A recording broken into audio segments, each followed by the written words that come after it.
Greetings, trainers, and welcome to the Pokémon UNITE Championship Series. Think you and your team have what it takes to be the best of the best and represent your region? Then keep listening. Your team could earn a spot to Worlds in London to compete for $500,000 in prizes in the first ever Pokémon UNITE World Championships. Here's how you can do it. Every month, teams will compete in an open qualifier double elimination tournament until only the top 16 teams remain. Those teams will battle it out live with the world watching in monthly finals for loads of championship points. After each monthly final, the top 4 teams from each monthly final will receive an automatic placement into the next month's finals. Once we reach the halfway point of the season, the stakes will be raised with a mid-season showdown, the Aeos Cup. There will be even more to play for this month, with even more championship points at stake and $25,000 in prizes.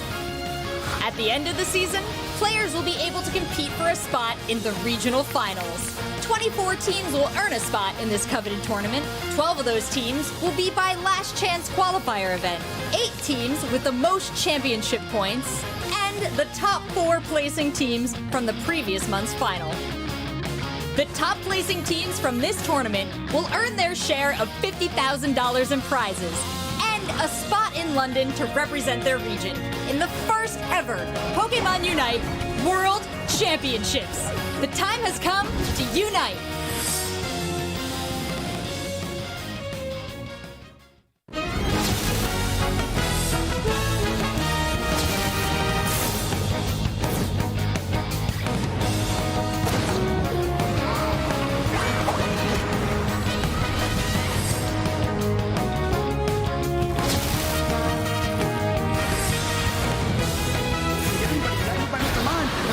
Takes it into the air. Greedence Unite was thrown, coming in, trying to score. We have Greedence scoring possibly. And they can put a real push here. We're going to need a Draco Impact. We're going to need a Greedence Unite move. There they are. They're going to try and get points in now.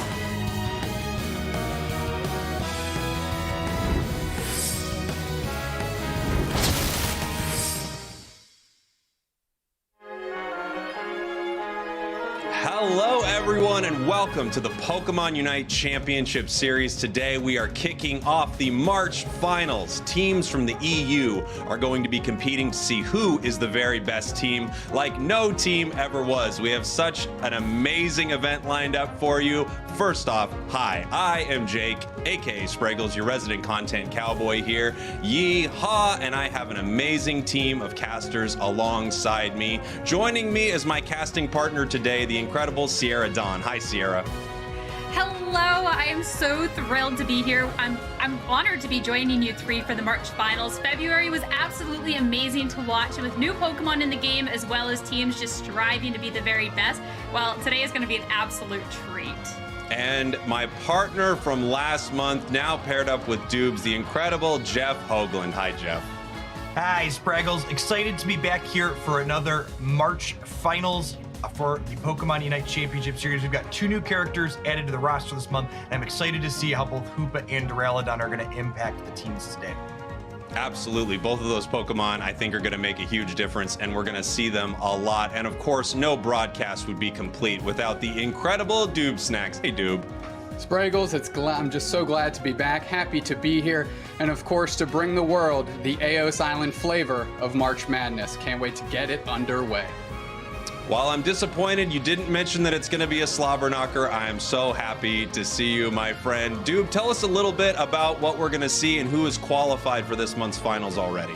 Absolutely. 4 teams from February qualify by being the top 4 teams, and that's Burger Flippers, Random Gaming, Pog Champs, and 5 Guys. The other 12 teams have fought their way through the March qualifier tournament to punch their ticket into the March finals, and we're going to see how this thing has shaken out so far here shortly.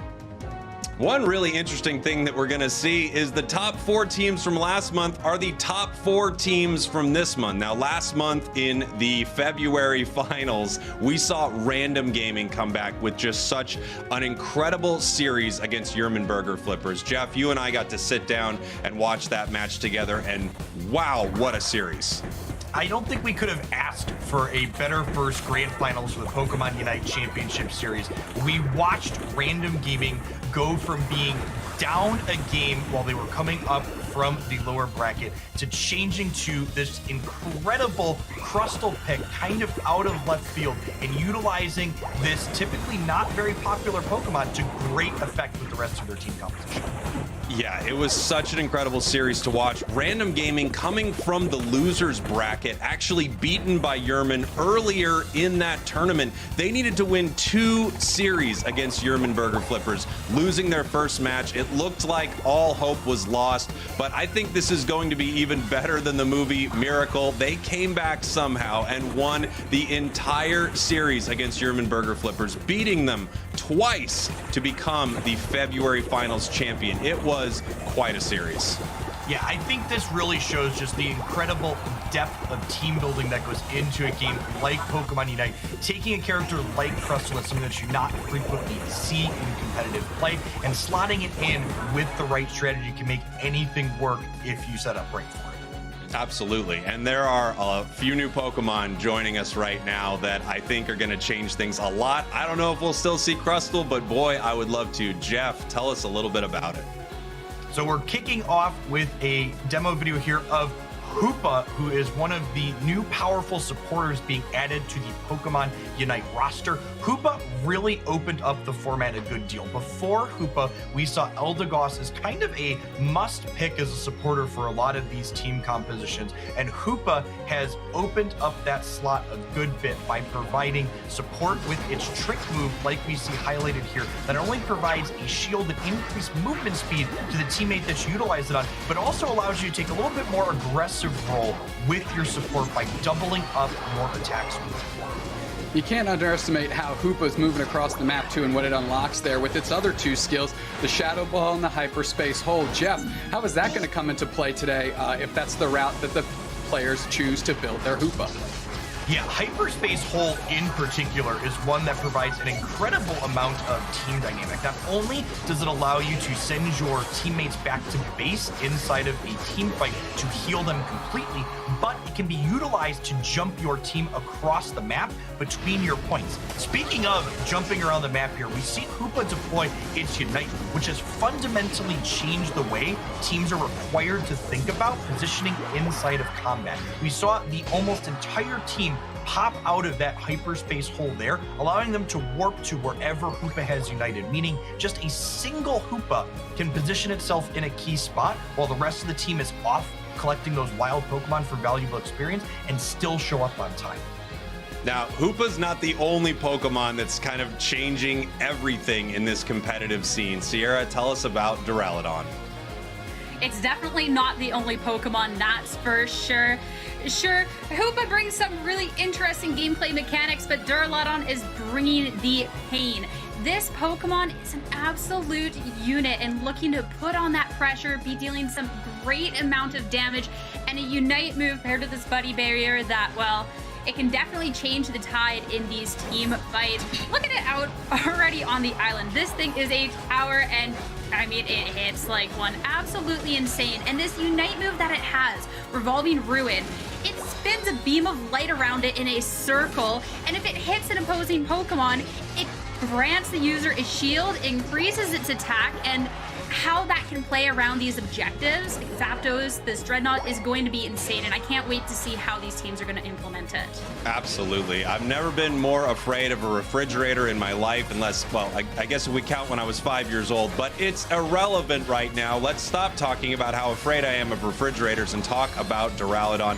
This Pokemon is just crazy. I think every team that we might have seen playing with Cinderace or something like that last month might be switching out for Duraludon. It is such a popular Pokemon right now, and all of these top teams are using it to incredible effect. As you mentioned, that Unite move and the secure you get from moves like Dragon Pulse is unparalleled in this game right now. We will be seeing a lot of Duraludon today. Oh, definitely. And going into today, it's either you play it or you make sure that you can play against it, because the last thing you want to be doing is having nightmares about this refrigerator, Straggles. That's right. I'm so tired of having nightmares about that refrigerator. Let's take a look at our bracket right here. We see a ton of amazing teams qualified for this tournament. We can see Yerman Burger Flippers there, Random Gaming from last month, Zephyr, White and Red, Pog Champs. A lot of incredible teams have qualified, but Only a few remain. Doob, tell us about where we are in the bracket now. Well, absolutely. Spraggle's using a little bit of that God of War future sight earlier by giving you that the top 4 teams have remained the same from the February finals to the March finals here. PogChamp and Yerman Burger Flippers are going to be squaring off here in the winners finals to kick off the action. Now, it gets a little murkier in the losers bracket, and yes, we have the same top 4 teams, but the texture of where they are in the bracket has changed a little bit. Jeff, tell me about it. Our losers semifinals here to start is going to be Random Gaming versus Five Guys. Well, they will then go on to do battle against whoever drops down from that winners finals above. And Yeah, Sierra. before we get into the matches, we do have to break down the format for the monthly finals as well. These are all going to be best of 3 matches for today, so 1 loss, not quite it. You can reverse sweep that back. Going to be 16 teams battling out total. Of course, we're getting to the end of the bracket, but 2 losses and you are out. You are gone. So you got to try and take those wins while you can. That is absolutely right. And we have such an incredible lineup of matches for you all today. We're going to get things started with PogChamp against Yerman Burger Flippers in the winners bracket final. This is going to be really interesting because Yerman made it all the way to the grand finals last time without losing a single match. We will see if Yerman is going to be able to make it back into those grand finals today. And then after that, we're going to head over to the losers bracket where Random Gaming will take on Five Guys in the semifinals. I cannot wait. I am going to throw it over here to Jeff and Doob, who is going to take our first game in the winners finals because I need to decompress after seeing so much refrigerator. Gentlemen, take it away. Could not be more excited to be bringing you this winners finals here today. Both of these teams are excellent. No mistake that they have made the top 4 cut for the championship series 2 months in a row. Yeah, Yerman Burger Flippers, not foreigners to this particular spot in the bracket. However, PogChamp fighting from a different angle, not in the losers bracket this time. They're in the winners final. And Yerman Burger Flippers, if they want to employ that score comp strategy like we were discussing before, they better take a look out for Duraludon, more than open to punching holes in score shields. Yeah, I'm really interested to see how the teams in our EU finals today approach their team building. We saw a lot of that what we refer to as score comps during the February finals, which are where the teams push to score points as frequently as possible, flipping those objectives as the Yerman Burger Flipper team name would imply. And I'm interested to see if Duraludon can lean into that or if it pushes people away from that strategy.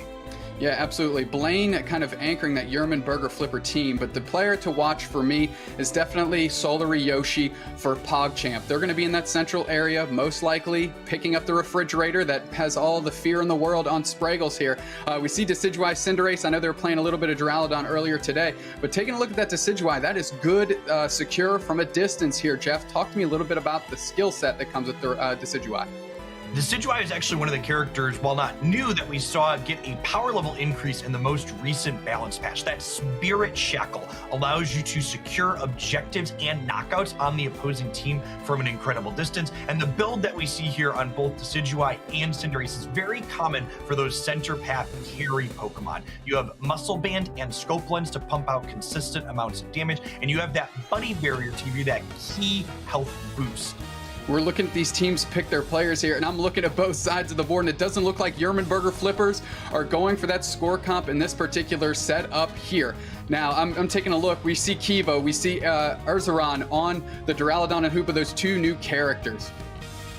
Now, something noteworthy here, we see Lucario on both teams, so it's likely going to be taking the top path role, but something notable from our orange team here is Nazu is playing green with that fluffy tail, which allows it to secure those last hits on wild Pokemon that much more effectively. Going to be interesting to see where green plays in terms of positioning in this match. There's a lot of different places it can go. We could see it just be a top or bottom path, but sometimes we also see it invade into the opponent's central area with this character. Yeah, Yoshi's going to have to be heads up in their central area. We did see them lock in Duraludon, which is different than what we particularly saw on the player cards there of the Cinderace as well as the Decidueye. But that's something they're going to have to keep an eye on. They're going to have to be live on the comms and make sure that they get the support if Nazu goes for that central area invade. Yeah, Duraludon, as opposed to the other carries that Yoshi had highlighted, I think something we're going to see a lot of. This character is at a very powerful impact in the way teams are playing the game. As our teams get started here, we see Nazu with that green that I pointed out earlier. Looks like they are heading to the top path, implementing a 2-1-2 strategy for our Yerman team on the right, while PogChamp is going with the more typical 1-1-3 composition. Yeah, it looks like Yerman is trying to just stress that top path a little bit with those two characters. But the player advantage in the bottom is working its way into action here as PogChamp was able to get a little bit of an advantage in that bottom path. Yeah, it's important to remember that Pokemon Unite is definitely a team game. And what this means is while Yermans has chosen to give up some of the pressure that they would normally have in that bottom path by being 2-3, they're using that disadvantage there to push their advantage in the top path, resulting in PogChamp's Lucario and their Duraludon likely coming out behind because of it. Sorayu able to close it out on the green, on the Skwovet right now. So that player advantage didn't quite work out for Yerman as they had their central area player roll up Erzaron. But we're back in the bottom path here as PogChamp is just working through the stuff on their side of the map, trying to get those levels up and not lose anything too early as the bees have arrived.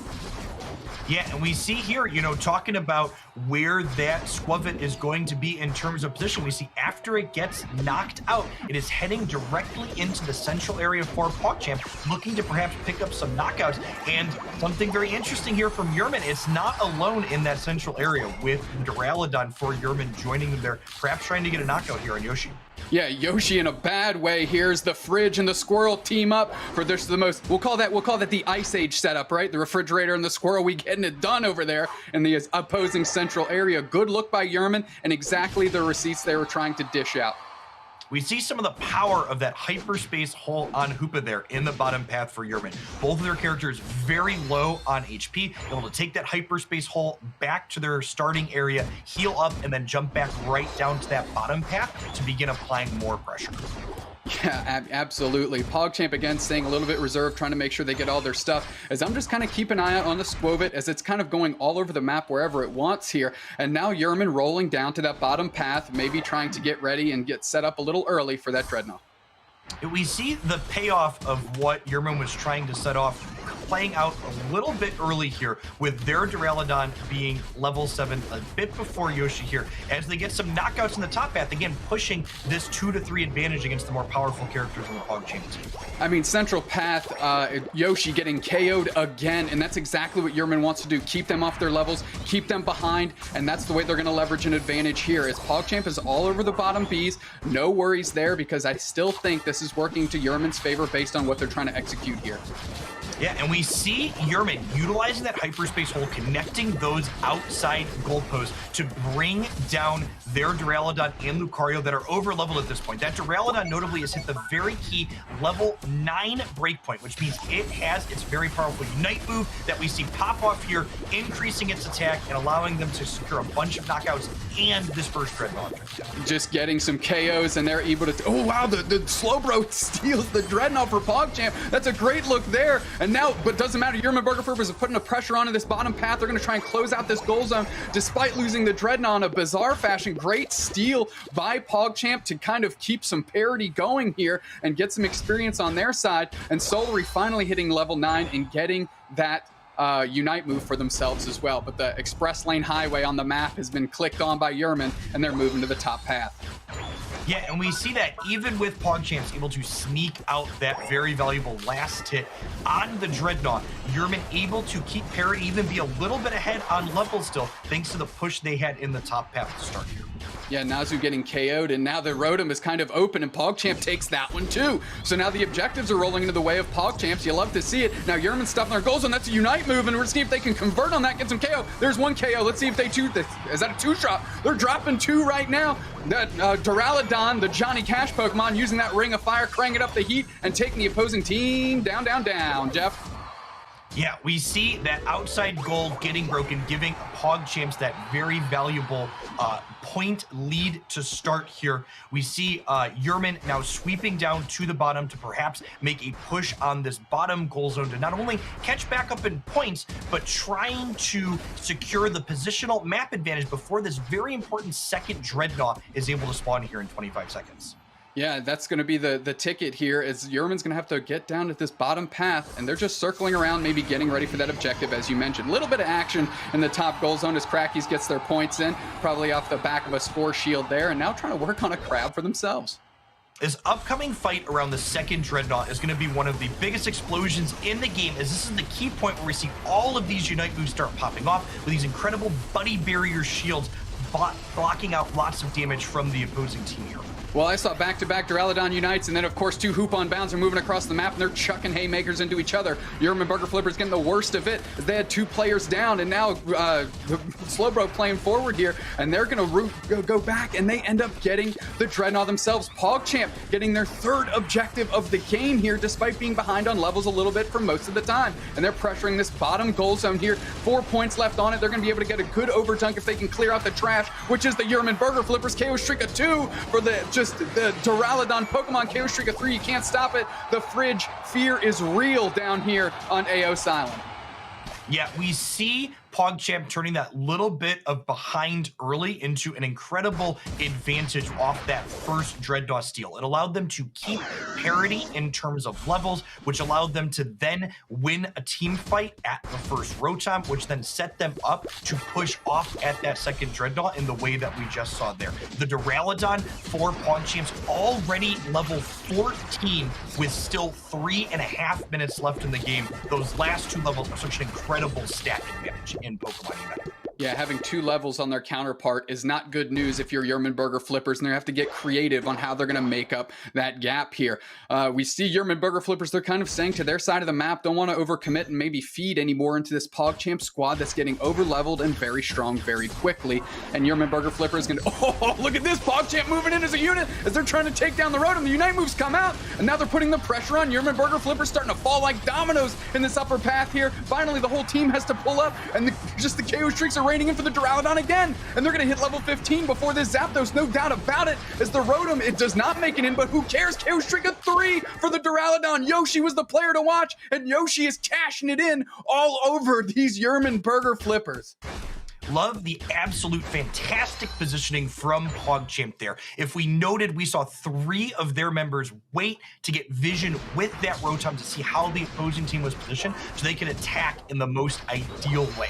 We see the teams now converging on this bottom path as the 3rd Dreadnought of the game spawned, perhaps looking to push that level advantage even further for the rest of the team, because Duraludon for PogChamps does not need any more levels. They have secured that level 15, and they are as large in charge as they can be in this matchup. I mean, Nazu doing a good job leashing Soreyu around, just trying to keep them out of the mix here. However, that's not going to be long for this world, as Yerman Burger Flippers has to get on the same page here, because they're diving all over this Hoopa, and now the Duraludon has to come in for the save, and they do. Kiva ends up making it out, but that Zapdos is here.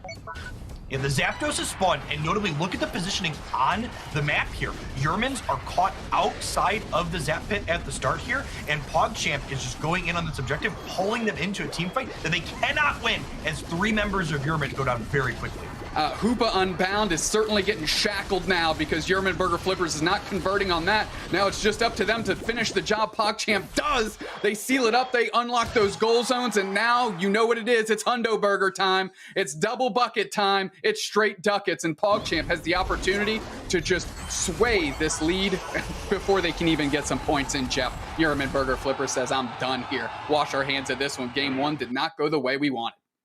Yeah, what an absolutely dominating performance there for PogChamp, winning that end game team fight without losing a single member and putting up 500 additional points before they were already had a lead here. That says 454 to 192, but in reality, if Yermans had not conceded the game when they did, PogChamp would have been well over 700 points here, making it insurmountable to catch back up. I mean, Yoshi, what a game there. We saw their name pop up on the screen 3 different times for KO streaks at 3 or more. I mean, 11 KOs, absolutely nasty business when you're dealing with that Duraludon. PogChamp showing the strength of that new Pokemon for sure.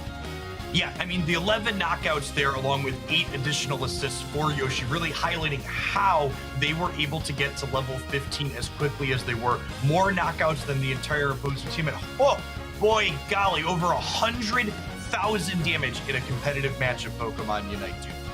I mean, like I said, impressive from top to bottom. I also want to focus a little bit on Soreyu, who was kind of outclassed in that 1-1-3 in terms of personnel advantage when it comes to what Yerman Burger Flippers was presenting. Held it down very well. Things looked rocky from the start. They found their footing, and holy smokes, did they rally back in the next, 7 minutes to just make it a landslide victory here in Game 1 of the Winners Finals. Yeah, I think that match did a fantastic job of highlighting just how much of a team game Pokemon Unite is. You know, we saw PogChamps being a little bit behind in the top half because they were 2-3 in a lot of those early game engages, but that allowed the bottom half to get ahead in a way that was important. And this is honestly one of the most pivotal parts of the game. Yerman used their advantage to try and get ahead and win this fight, but that slow bro from PogChamps, able to steal that valuable asset in the Dreadnought, allowed PogChamps to stay afloat here. Absolutely, and if that wasn't one, here's another one. This is where PogChamp is starting to rally back, started just crushing into Yerman. No, just being absolutely relentless, and kind of when Yoshi started to feel the flow, block out the bat, and start raining in those KOs for their squad. Yeah, that Rotom top that we just witnessed was the point where PogChamp turned their parity into pushing an advantage, and they pushed that advantage all the way through the remainder of the match. The second half of this match was just completely dominant performance by PogChamp, winning essentially every engage and every objective in a very decisive manner. I'm not going to get tired of saying their name. Yoshi, KO streak of 3 here in this one after all the Unite moves came out and they were able to push back in the face. And this was just an absolute, just mind-bending moment for PogChamp, able to take out the whole Yerman Burger Flipper squad without losing a single member here. Despite Hoopa Unbound, they shackled that legendary Pokemon right into the earth, and they went ahead and sealed this one up for the squad. No and problem. Something to highlight there that I actually missed in the chaos the first time through is that Slowbro was able to pick out the opposing Duraludon, removing them from the fight, which was a big part of why they were able to secure that objective so decisively in that team fight. A very intelligent choice. But let's talk about Yoshi again. Their primary Pokemon may have been Decidueye and Cinderace, but today's story is Duraludon in Game 1. Woof, did they put in work with that. And it's important to note that even though Decidueye and Cinderace are their characters that they list, playing Duraludon fills a very similar role. It is an attacker Pokemon that's really good at getting very large when it goes through that center path where the most experience is available, and then it shows up and it chunks through the opposing team just by using its automatic attacks in addition to its powerful Dragon Pulse.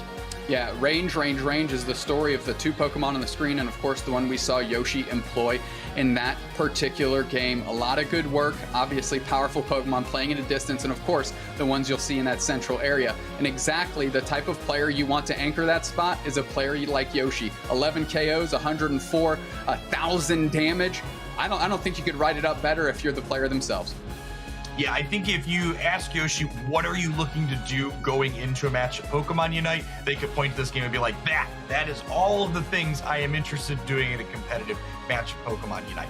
Now, as we head on into the second game of this best-of-3 match, I'm going to be interested to see if we see some adjustments from Yerman Burger Flippers here. We saw that Greedent go top path in that 2-1-2 competition. We could perhaps see them match that 1-1-3 split that we saw from PogChamps. Perhaps we could see the Greedent prepare to invade the center, but I'm interested to see what adjustments come out of them since they're the team that lost so decisively in the second half of that first match.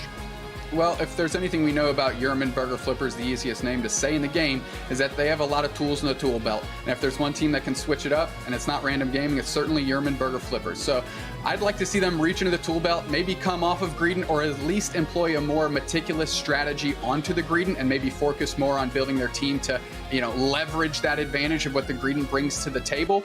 But I mean, it's hard to miss out on the impressive nature of Duraludon and Hoopa on both sides of the board. Yeah, we see our teams beginning to lock in their characters here. Notably, not a lock on that. There's the lock on the Greedent now. Now, remember, just because the teams lock in the same Pokemon on each side doesn't necessarily mean that they're going to be pathing in the exact same manner. So the thing I'm going to want to keep my eye on as we load on into the start of this match here is what is Nazu doing? And that's one of the things that's so powerful about taking a character like Greedent is it can show up in a bunch of different places on the map, and it's going to be up to PogChamp to react accordingly. Yeah, we saw Wahabin in the first game. I think they went Trick Shadow Ball, and of course Kiva went the Hyperspace Hole route, which we discussed a little bit kind of in our pre-video here highlight for Hoopa. And I'm wondering if mixture between the two players in what they chose for their Hoopa is going to force the other one to adjust accordingly. Because we did see Yerman Burger Flippers have a better ability to move across the map. Now, they didn't convert as well as we would have liked, but that's something that Wahhabin's going to have to keep in mind. Okay, do we have to match that mobility? Another thing that we could see too is, remember, I think one of the most pivotal moments of that first game was the fact that Slowbro was basically able to sneak one over, stealing that first Dreadnought. So if you're on Yerman Burger Flipper's side, you might just be saying to yourself, you know, we played well, our start was good, we just need to not have that small thing happen again that was a little bit outside of our control. So if you're on PogChamp here, or excuse me, if you're on your Yerman Burger Flippers, how do you identify the Slowbro early and keep them from taking you out of the fight, given the composition that Yerman Burger Flipper is bringing to game 2?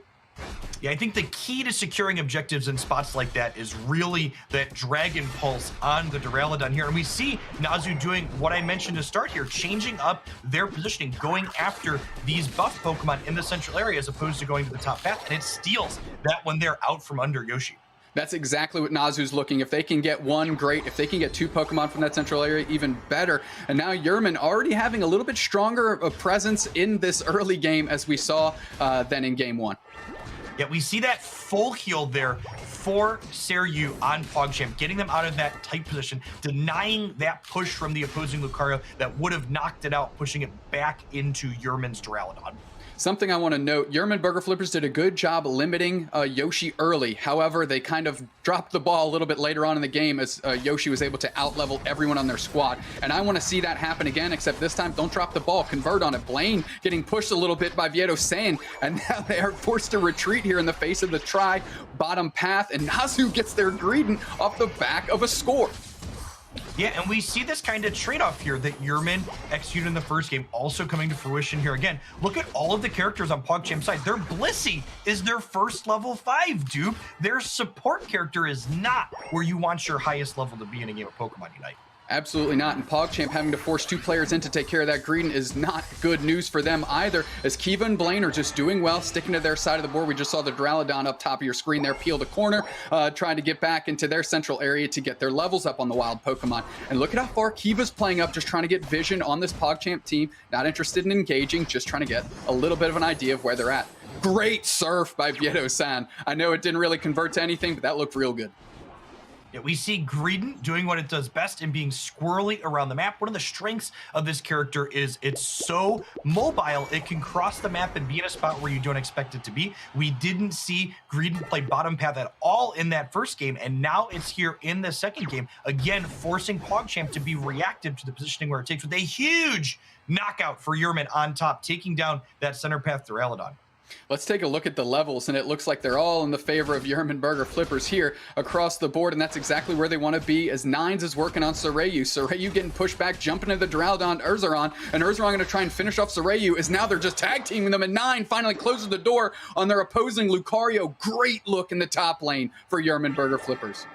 We see that Dreadnought objective counting down to a 5 count to spawn. It's so important that you be at this objective on time when there are these Duraludons in the match. They close out this objective so fast. If you're not there, you're late. And there is a steal for Greedent on the first and most important objective of the game a lot of the time. Yep, and that means that's a fight that can be taken. Here's the KO streak at 2 for the Lucario. Duraludon gets their own, and that's 3 players down for PogChamp, as now Yerman has the advantage in the bottom path, and they're going to push as 2 more players go down for PogChamp. Yerman Burger Flippers trying to exact a little revenge for that game 1 and saying that game 1 was not indicative of what we're about. Bring it on. Nines getting their 3rd KO there. We see that hyperspace hole from the Hoopa, bringing that Duraludon very quickly up to the top path, allowing Yerman to not only secure that Dreadnought, but also be here when it matters most, allowing to secure the second objective of the game. And they're going to take this advantage and try and push, breaking this outside goal before the Rotom can go in. And we might see a second point push here, because notably, we are at 6 minutes on the map, meaning that PogChamp does not have access to that launch pad yet. Absolutely, and we see a couple Unite moves coming out as they're going to play some defense on that Rotom. Nines has to retreat here. Kiva putting some pressure on, bubbling out for them. Rotom's still working in, and we see just the Slowbro doing work. Finally, to Duraludon, Yoshi getting their piece of the pie here, getting a KO streak of 2 as they're moving through.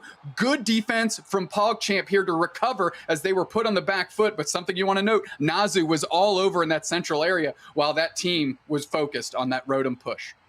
Those knockouts are huge for the PogChamp side here. It's important to note that the higher the opposing level Pokemon is that you knock out, the more experience that it provides for you. This means in that exchange where PogChamp had a couple of knockouts happen to them, the knockouts they took off of Yerman had a lot more value, meaning that the level differential is closing a small bit, even if not all the way just yet.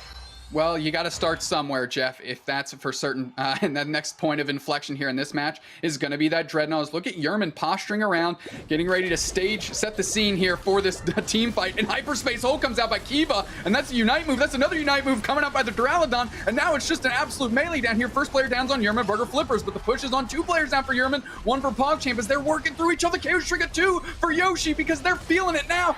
KO streak of 3 for Yoshi. Keep it going, kid. The team needs you. Are they going to get a 4-pack here? No, they have to back off. They're working on Dreadnought.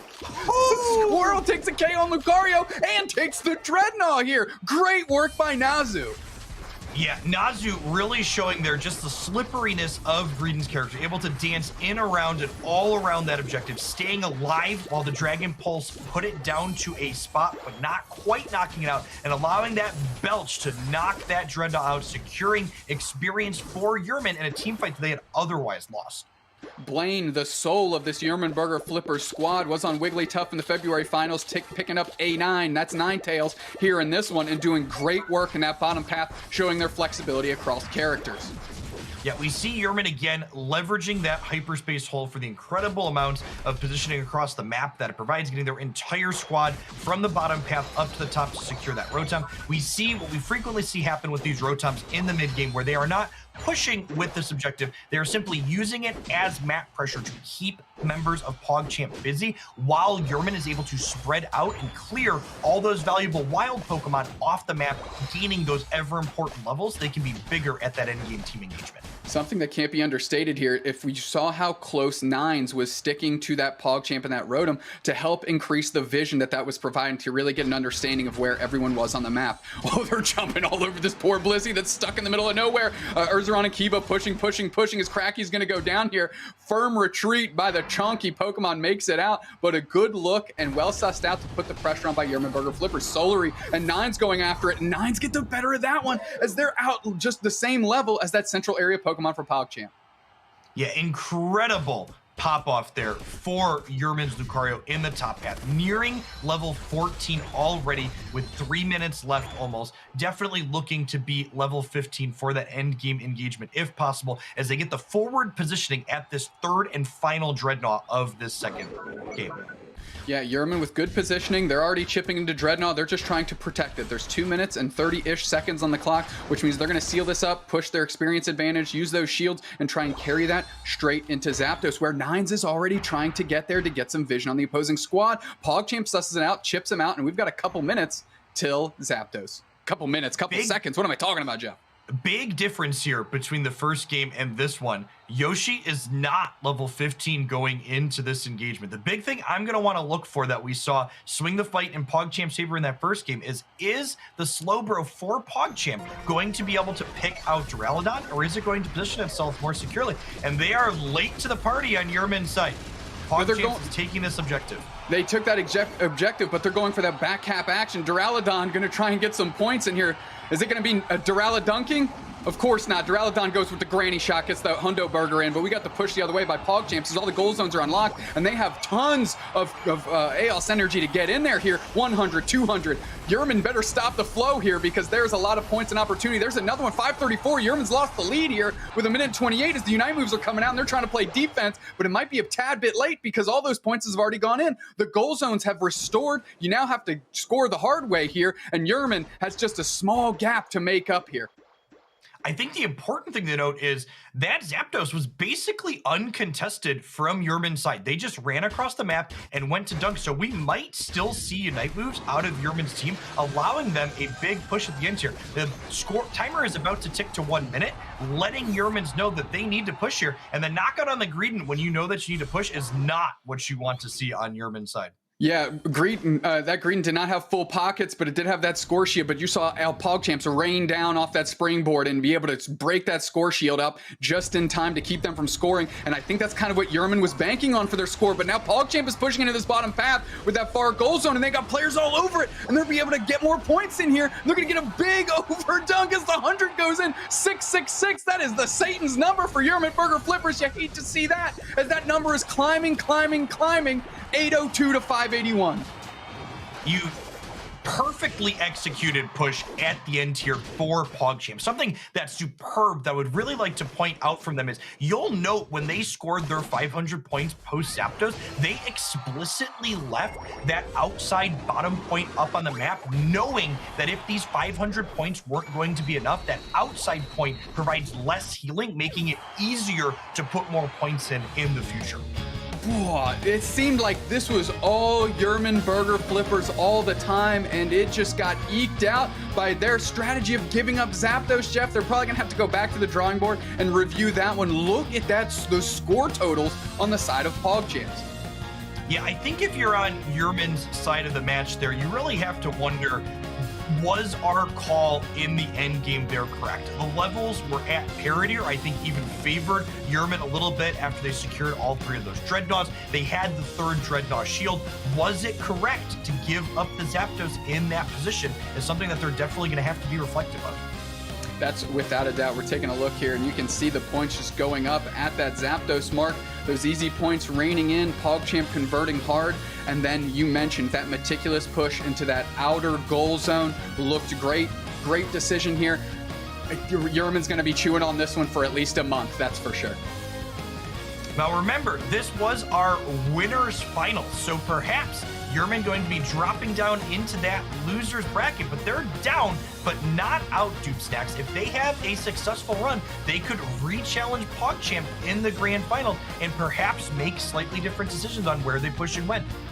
That's it. I mean, you have to take a deep breath. They're getting ready to play again here shortly. Take a deep breath, compose yourself, use that as a lesson learned, and move forward with your head held high. Yerman Burger Flippers, no slouches by any means. They're going to be able to recover. Let's take a look at these replays here. And it was, like I said, it was all Yerman Burger Flippers at the first one. And Nazu did great work here at this first Dreadnought, pushing with the squad. And of course, Nines raining in those KOs here in the bottom path as well. Yeah, I think Yerman, something they did fantastically is they had such a dominating performance of the early part of the game in both of the games that we watched here. Not quite able to successfully convert that in the late game, but their early game positioning and macro was superb in both of these spots. That is without a doubt. That's when they got the Rotom, and they're kind of doing the push here, where PogChamp did hold up a very strong defense, able to keep the Rotom from going in and too much danger happening.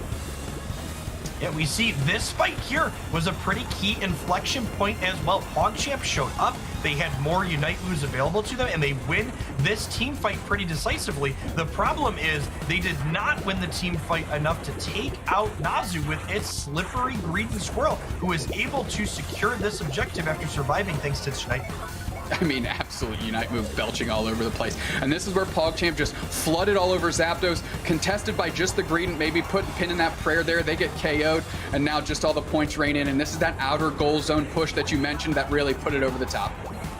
Yeah, and one other thing too, there's a lot to break down and positioning things they could change. Perhaps if the goal is to, our Lucario player here, featuring that fantastic scoring build with the attack weight, Razor Claw, and weakness policy, just leaning into dealing as much damage as possible with this very deadly extreme speed build. Yeah, we saw them pick up 2 different KO streaks of 3. Definitely feeling it, that is for sure. So Rayu putting a lot of good work in for PogChamps in that second game. Of course, getting that attack weight up and ending up converting very, very well for them, playing good defense, of course, on that final push when that Greedent was trying to slip in and get those extra points to put Yerman Burger Flippers ahead. Yeah, the extra damage cannot be understated on this character, and honestly, Razor Claw 2 just so potent on Lucario. As we take a peek here at the winner's bracket, we have PogChamp moving along to our grand finals, the first of our finalists for today, with Yerman now dropping down to the lower bracket. Yeah, absolutely. Absolutely. So, I mean, you take a look at Yerman Burger Flippers, you take a look at PogChamps, and the thing of the matter is, we're going to have to go down and take a quick look. Take a quick look at the winner's bracket here, as we know PogChamp here and Yerman Burger Flipper is going to drop down. But you've seen the action so far. I have to ask you, if you think your team has what it takes, then you're going to have to sign up for the Aeos Cup, where there's $25,000 on the line here. And the way you do that is by going to battlefy.com/Pokemon Unite, where you can earn 20 Hollowware tickets just for competing, Jeff. But that kind of wraps it up here for that winner's finals action, which means Spraggles and Sierra Dawn are going to be right back with the loser's semifinal action. Hold tight, grab a Moo Moo Milk, don't go anywhere, because the Pokemon Unite March Finals rolls on.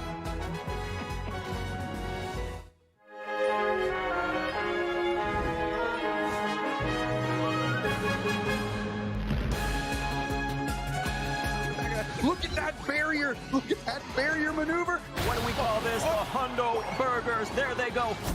Random Gaming are your grand finals champions for the EU. There's now 4 KOs down. Big burst like that. Goof. Look at this. Goof just hiding out in the tall grass. Damon Gladiators, your North American February final champions. O Palmeiras faz tchau, amigo! Chegou cauteado, Yellow Flame, pegou o Lucario, o duplo nocautinho! E que foi esse segundo jogo, pelo amor de Deus, completamente dominado pela From Brasil. Completamente.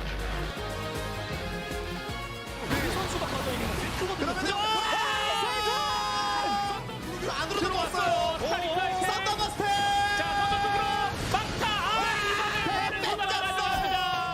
결정전에서 페르소나가 승리를 거뒀습니다.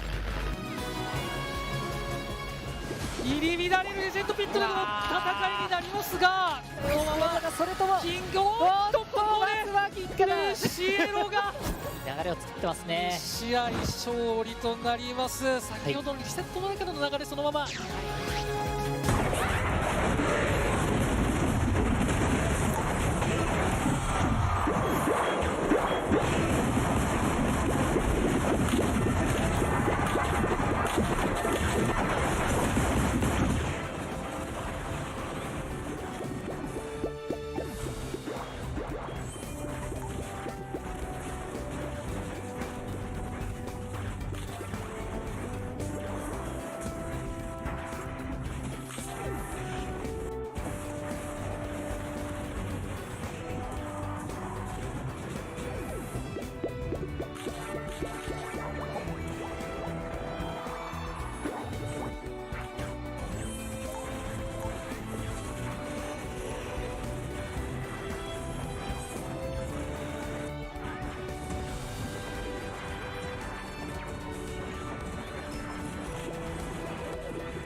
Hello, everyone, and welcome back. You are watching the EU Regional March Finals in the Pokemon UNITE Championship Series.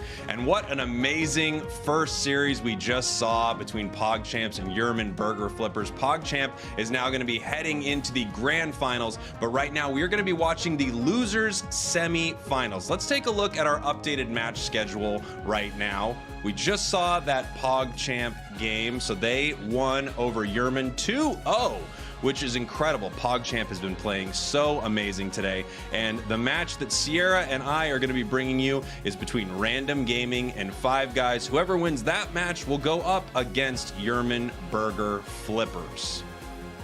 Yeah, and of course, now that we're at the losers brackets, and just to update anybody joining us now, we're going to take a moment to break down the format for the monthly finals. These are best of 3 matches, 16 total in the bracket, though we're getting to the nitty-gritty of it. 2 losses and a team is eliminated. Of course, the match that you saw with Dubes and Jeff, they have a second chance, but for the team that we're about to cover, this is it. And I love seeing what can happen when there's 2 teams with their back up against the wall. That's right. We are in the losers semifinals right now. All of these games matters. Just like Sierra mentioned, if they lose, they go home. Taking a look at our bracket here, it's going to be Random Gaming up against Five Guys. Five Guys able to beat Five Eye, and Random Gaming taking down Unleashed to make it here right now. The winner of this going up against Yerman, who we just saw, and then the winner of that again will be facing off against PogChamp. This should be such an incredible game because Sierra, as you know, last month Random Gaming and Five Guys went up against each other in the losers bracket, and Random Gaming actually was able to win that. Yeah, this is like a little bit of a revenge tour coming out. Five Guys ended up placing 3rd after taking the loss to Random Gaming in the losers finals, and Random Gaming went on to take down the whole event. So I love that we get to see these teams battle it out again, especially now that they've had a whole month to, you know, figure out new things. There's new Pokemon to play around with, and I'd love to see what adaptations are coming out as right away. A Duraludon getting picked on both ends. Oh, absolutely. We're going to see a lot of Duraludon today. We've got Lucarios, it looks like, for both teams. They were hovering a Trevenant for a moment. I got very, very excited, but Gatlu, the Greedent over here, one of the players to watch, I think, throughout this match. Just such an incredible Greedent player. Something I always like to point out is that Greedent is incredibly mean, and that's going to be an extremely fun Pokemon to watch throughout this series. I see a Frestle Hover. It's not submitted. It might actually just be a hover. I was like, if this is a Pokemon that actually is coming to the field, also one that could be a little bit mean, pushing other Pokemon around. But I am worried about the Greedent from Gatlu, because the Greedent in CC can do some absolutely nasty things, and looks like Wash Rookie will end up landing on that Venusaur. That is interesting, and I think I saw a Dragonite as well inside this match. So one team with the Wigglytuff for support, one team with the Blissey for support, and something that we've seen a lot is teams playing with Blissey right now. Blissey can actually negate a lot of the damage coming out from Duraludon, so I'm wondering if that pick right there is sort of to counter the enemy Duraludons that I'm sure they know they are going to run into in this series. Well, that's the important thing to make sure that you have coming into March Finals, is an answer to the Duraludon, because this thing can absolutely steamroll you. We've seen the damage output. We've seen what the Unite move is capable of. You need to make sure that you have a plan going up against it. Absolutely. Heading into our first match here, they do have a Dragonite in that central area for Random Gaming. Random Gaming, our purple team. Five Guys, our orange team, there on the right. We see that from Five Guys, Kid Tan's one of the star players in the EU region running that Duraludon. Their plan, I assume, Sierra, is get that Duraludon as much experience as it possibly can so that it can win all of those big late game team fights. Yeah, you want to make sure you can get that online ASAP to be able to pressure, and already pressuring happening over in this bottom half. Five Guys looking to put on the pressure before backing up to go get their own part. Yeah, and this is really interesting. You see right here, this Greedent just being incredibly disruptive, taking the berries from Five Guys. It is over on the wrong side of the map, as Greedent often is one of my favorite Pokemon to play and watch. It's definitely funny to see what Greedent's up to, because I feel like Greedent's a Pokemon that you never really see it where it's supposed to be. It's often the opposing central area. It's way pushed up in the path. A little bit of a skirmish over these bees. 5 guys, though, I think managed to eliminate them all and get all that nice, juicy experience for themselves. Yeah, this fight continuing here, but you will notice that 5 guys decided to send their central area Pokemon, that Duraludon, down to this bottom path. That's a huge choice that a lot of these teams have to make at that 8-minute 50-second mark. Which path is their central area Pokemon going to go? We saw the Dragonite from Random Gaming, currently Dragonair, head up to that top path, but 5 guys went with a very aggressive bottom path strategy there, and it really paid off. Yeah, all about who you want to start pushing back. If the Pokemon along the bottom path, you don't want them to get online too early, you can throw your central area Pokemon down there.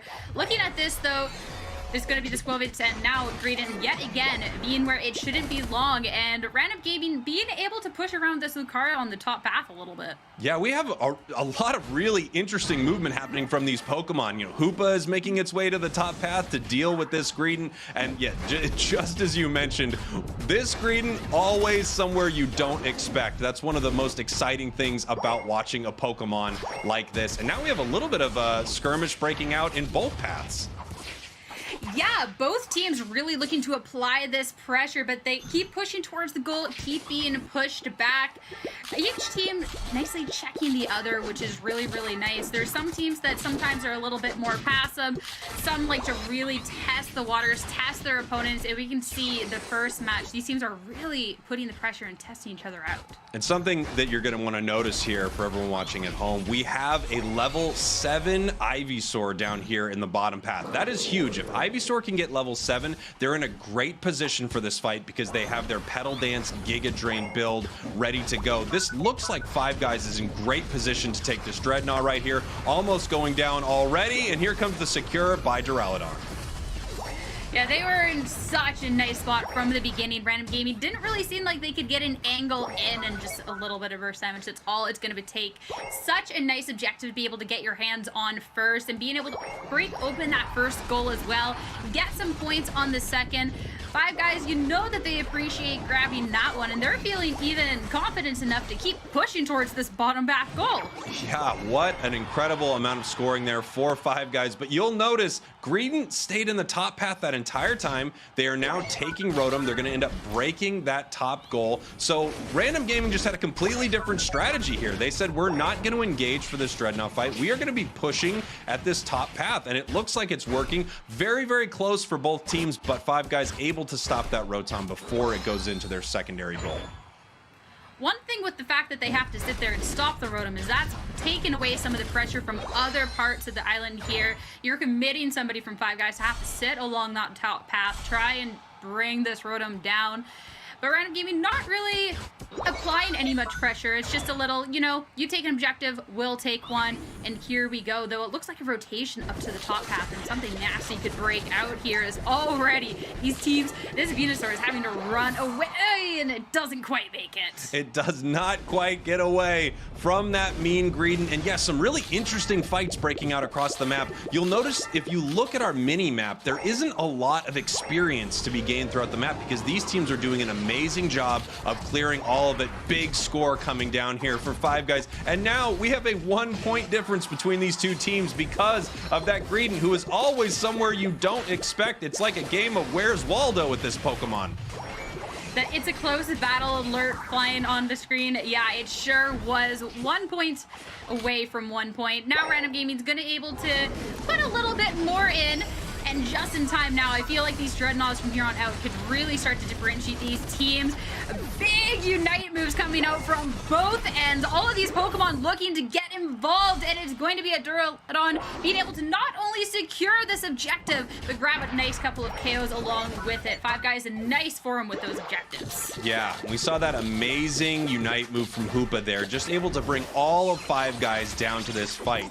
And that's something that you're not going to be able to see from Random Gaming. They don't have a Hoopa, so they don't have that map presence that you're able to get from having such a powerful Pokemon on your team. Instead, they're hoping to take more objectives with their Dragonite, and generally just be quite annoying with their Greedent. And even though they have lost both of these Dreadnoughts here, they are still in control of this match point-wise. They definitely are point-wise, but looking at the levels, this Duraludon from Five Guys is starting to look a little terrifying, and with Kittans, that might be something that hits them a little later. Fight coming along the top path around the Rotom that's pushing its way in. Five Guys finally going to back up and let that one just go. Yeah, and you're absolutely right. When you look at a match of Pokemon Unite, the score tells you a lot, but as we always say, the level difference tells you a lot as well. Seeing that the level difference is in the favor of Five Guys means when they get together and all of these Pokemon get into a big team battle, they have a much better chance of winning. You'll also notice that while Five Guys has not taken the top goal from Random Gaming, they have taken both bottom goals already. Yeah, there's been so much going along this bottom path, and it was only now, 7 minutes into the game, that Five Guys' own bottom goal has been broken. Random Gaming in the lead at this point, but really not by too much. These last couple of minutes, and I think the Zapdos objective coming up is going to mean a lot. Of course, Dreadnought is going to be up in just a couple of seconds, but these teams have to start getting ready and start looking towards this big fight that could be starting to break out, because we're looking to try and dance around this Lucario. That's right, and here we have it. That Dreadnought being taken with ease by Random Gaming. Not a single member of Five Guys is there. They are actually all, except for Venusaur, in that top path. Venusaur, it looks like it's possibly waiting in this bottom path in case anyone were to come by and try to score here. And now Five Guys says we are going to even it up before this Zapdos. They are now ahead point-wise, and the question is, who is going to be able to take this Zap? Be interesting, because sometimes you see teams not even worry about the Zapdos. Some teams, it's all about this fight. Others just want to go for the points, want to make sure this Aeos energy can get dunked ASAP. It's going to be both teams, though, as the Zapdos spawns up. A couple hiding around in the grass, and there's going to be pressure coming out and big Unite moves as well. We see the Revolving Ruin coming out from Duraludon, and all of this burst damage. KO's being traded left and right, and it'll be Random Gaming to secure that Zapdos. That's right, Random Gaming's Dragonite, someone who secures objectives amazingly, but has sort of been pushed to the side because of Duraludon, actually does take that Zapdos and give Random Gaming the ability to score a huge amount of points. But Five Guys knows this. They are running towards the enemy base now, trying to score points of their own. This match is still incredibly close. 537 to 460 with over a minute left. This is anyone's game right now.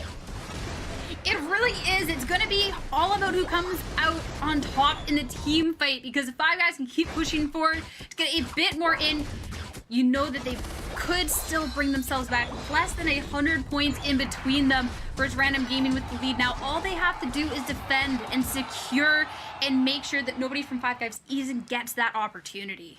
Absolutely, and you can see what Five Guys is doing right now. They're moving around the map, they're looking for Aeos energy that they can find, and also possibly charging up their Unite moves so they can head into that goal with a big shield. But at the same time, you see that Greedent making its way across the map. While we have this push from Five Guys, we have a bit of a counter push, and no, Greedent is actually basing, coming back here for one big fight. The Unite moves are coming down. If points go into this goal, Five Guys can take this match. There's still 30 seconds left. Can Random Gaming stop them from scoring? And you see across the map, Wigglytuff is actually putting points in. Oh my gosh, 595, 550, 564. This is so close.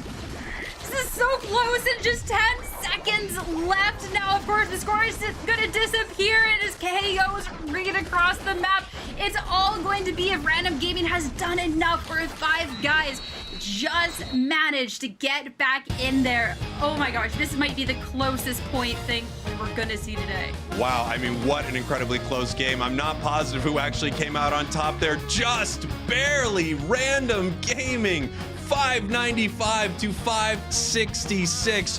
What an incredible match. And look at that, the MVP there from Random Gaming, the Greedent. I mean, what did I tell you? That Pokemon is amazing, and Gotlu is incredible on it. And just look at this scoring here, Sierra. Absolutely incredible. And for a team to get Zapdos but still have it come that close is insane. You know, to Wigglytuff from Random Gaming, just pushing to the other side of the map. Like, you know, I don't care what's happening. I'm going to get these points because this might just be important to the end. Well, it made the difference. Yeah, and what an incredible call from Random Gaming right there, because if they were not able to do that, I don't know what would have happened there. Could they have stalled them more if Wiggly was there? We will never know, but it was the right decision for them. They were able to take that first game, and the question is this going to be a repeat of our February finals where Random Gaming was able to knock this team out? Yeah, that's point. They were knocked out. Random Gaming able to move on and take down the entire event, and you know they're looking for that revenge. And the fact that it came so close with this very first game, you know that Five Guys have what it takes to be able to close this out. It's just 30 points away at the end, so it'll be really interesting to see if they're able to bounce back in this next match. Yeah, absolutely. And something I was wondering is, without a Hoopa, are they going to be able to compete? But obviously, Random Gaming knew that from the start. Just taking a look at some of the best moments from the match right here. This is when they were away, 1 point difference. These teams stayed so close the entire match here. Huge amounts of damage being thrown down on this Dreadnought. And you can see both teams are just ready to secure any objective immediately.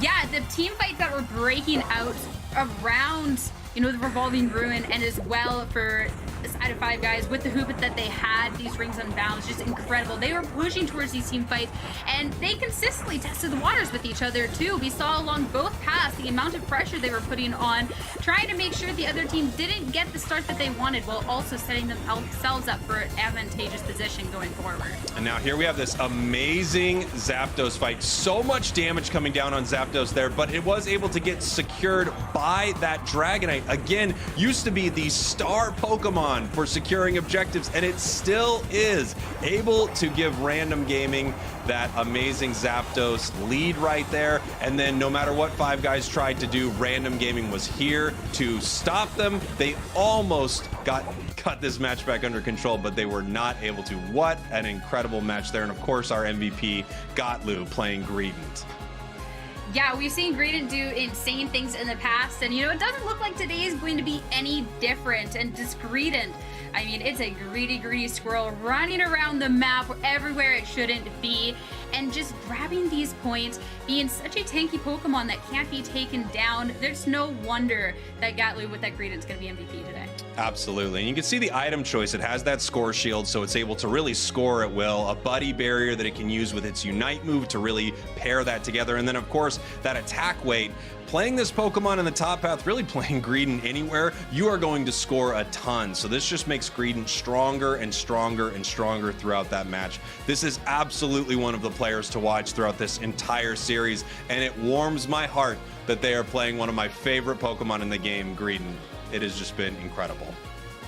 It's always a special little treat when you come out here, you get to see your favorite Pokemon being played, and not only that, being so dominant in the match and really swinging the outcome of things. So I'm happy for you. I'm happy you get to see your Greedent in action. Thank you. I know that you care a lot about my happiness, Sarah, so it does mean a lot to hear you say that. And I am pretty overjoyed to see this Pokemon, one of my mains, if you will. So I am very excited to see it. And the question I have, is there going to be a strategy change? If I'm being honest, I think both teams played so incredibly well that they're going to go back into that game with the same setup and try to win just like they did before. That match was so incredibly close that I can't imagine we're going to see a strategy change at all, except maybe some fine-tuning near the end of the fight. Yeah, I definitely don't disagree with you. It's one of those, if it isn't broke, don't fix it. Sure, Five Guys did end up taking the loss, but it was so close. I think it's just a couple of different things throughout the match. One more Pokemon being able to score at the end that might have not had the opportunity had the fight gone a little differently, and that would have been it. You don't want to over-adjust here, all of a sudden bring in a different Pokemon, realize it doesn't go well for you, and then be knocked completely out of the tournament. And Random Gaming, I mean, if they're looking so strong, why are they going to switch it up?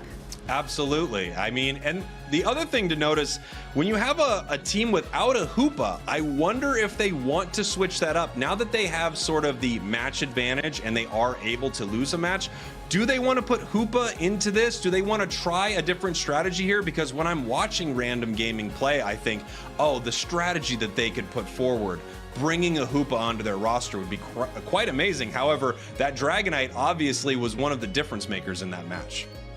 Yeah, I feel like the amount of pressure Dragonite was able to put out as well, being able to get that Zapdos at the end and just the damage output, that switching it for a Hoopa wouldn't fare too well, because I feel like one of the great things that Hoopa has is being able to move around the map as well as your team, that map control. And I feel like a lot of times during that game, Random Gaming already was pretty good with their positioning and where they were at, so I don't even know if it's necessarily needed.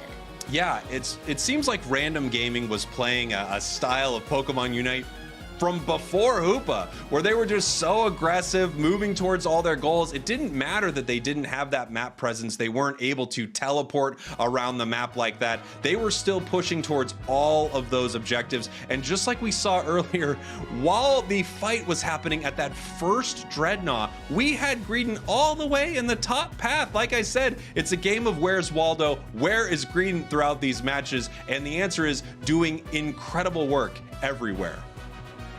Literally. As well, you're talking about the fact that Random Gaming up a game, maybe they could afford to take a loss. When you're facing off against a team that brought it that close at the end, I don't even know if I would want to give up a loss at any point. Sure, you could technically take one, but you don't want to be down at the last game and having it come right down to the wire like that. If it was a completely dominant performance, blew them out of the water, sure, but I think this might be a close enough match between these two. Random Gaming should try and close it out with what's working when they have the chance.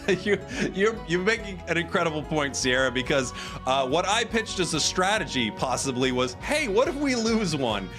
You're right. It would be much better to go with what already worked. They already know how to play it, and their strategy obviously was the best strategy inside that match. This is why I am over here casting and they are the top pros, because I spend my time going, what if we changed it when we already won? Yeah, no, I'm along the same path as you, don't worry, and it never actually really works out. So we are getting into the Pokemon selection now, so we can see if there is going to be any changes, but with no hovers and already selects coming out that we got to see last time, I'm afraid to say there probably won't be too many. Yeah, I think both teams are very confident with how they played that last match. We have both teams hovering over Crustle right here. I think they're probably doing that. I mean, maybe this is just me, but I think they're doing it just to get me excited because they know I love to see Crustle. Now we have Trevenant being hovered on. These are some of my favorite Pokemons to watch in match, but I don't know if we are going to see them here today. Similar setup, it looks like, for both teams. Everything exactly the same. I don't even know if an item has switched at all. It looks like both teams said, this strategy is going to work. We're bringing it back into this match. We either won or we should have won, and we're going to take it into this next game. Yeah, I feel like a lot of these hovers is just to get us talking, to see how much they could bait us into talking about a certain Pokemon, get us talking about what could be, just to have the hopes taken away. But no, I really do like that they're not really switching anything up, because it really did come down to the last 10 seconds. When you have the two of us sitting here like, hey, we actually just don't know who won, you know it's a good match, and there's no reason to switch it up. Absolutely. And of course, these teams, not only have they been playing this strategy for the better part of a month, obviously, they've played it all the way through these brackets to get where they are at right now. So they know what they want to play in this tournament, and some teams will change some things, but for the most part, if they have a working formula, they are not going to switch it up. And now we see actually a little bit of a difference here, that Greedent heading up into the top path. Yeah, no changes with the Pokemon, but definitely in the formation. It's going to be 3 sent along the bottom path for 5 guys, but it's only going to be 2 for Random Gaming, and that should be interesting. I mean, if they're not going to get really pushed around too much, they're still able to get their experience. Not the worst call. It'll be interesting to see how it plays out. Yeah, the interesting thing that we're seeing here, so while they didn't switch up what Pokemon they're using, they have switched up their strategy a little bit, and clearly they're saying, we want to shut down Potato from 5 guys. Potato, this incredible top path Lucario player, and I'm wondering if this strategy is going to work out for them. The interesting thing about their bottom path is they have Wiggly down there, one of my favorite Pokemon, but that Pokemon is a very close range Pokemon, so being at a disadvantage player-wise in that bottom path could be really tough for them. Yeah, and also being a player down to the bottom path is going to leave these opportunity for this central area player we already see from 5 guys rotating down to put a huge number disadvantage on the side of Random Gaming. At this point, the Duraludon pushed all the way back, and this is going to be some easy points for 5 guys to start putting into this goal. Yeah, we can see both teams actually did sort of the same strategy, just in a mirror, essentially. So Random Gaming put all their aggression towards this top path, and they had a huge player advantage. Same with Five Guys. Five Guys put all their aggression just on the other side of the map, the bottom path. Now, I've noticed a lot of teams will often do this towards the bottom path if they're going to make a choice. That reason being that first Dreadnought is such an important objective for these teams to secure. There's so much experience to be gained. Oh yeah, you mentioned in last game just how the level difference is something that don't really highlight as much, but can have a huge impact in these battles, and getting that experience from this Dreadnought to start getting a little bit of a jump boost on that. Insane. A couple more points going to be scored along this top path, almost actually breaking the goal, just 8 points away.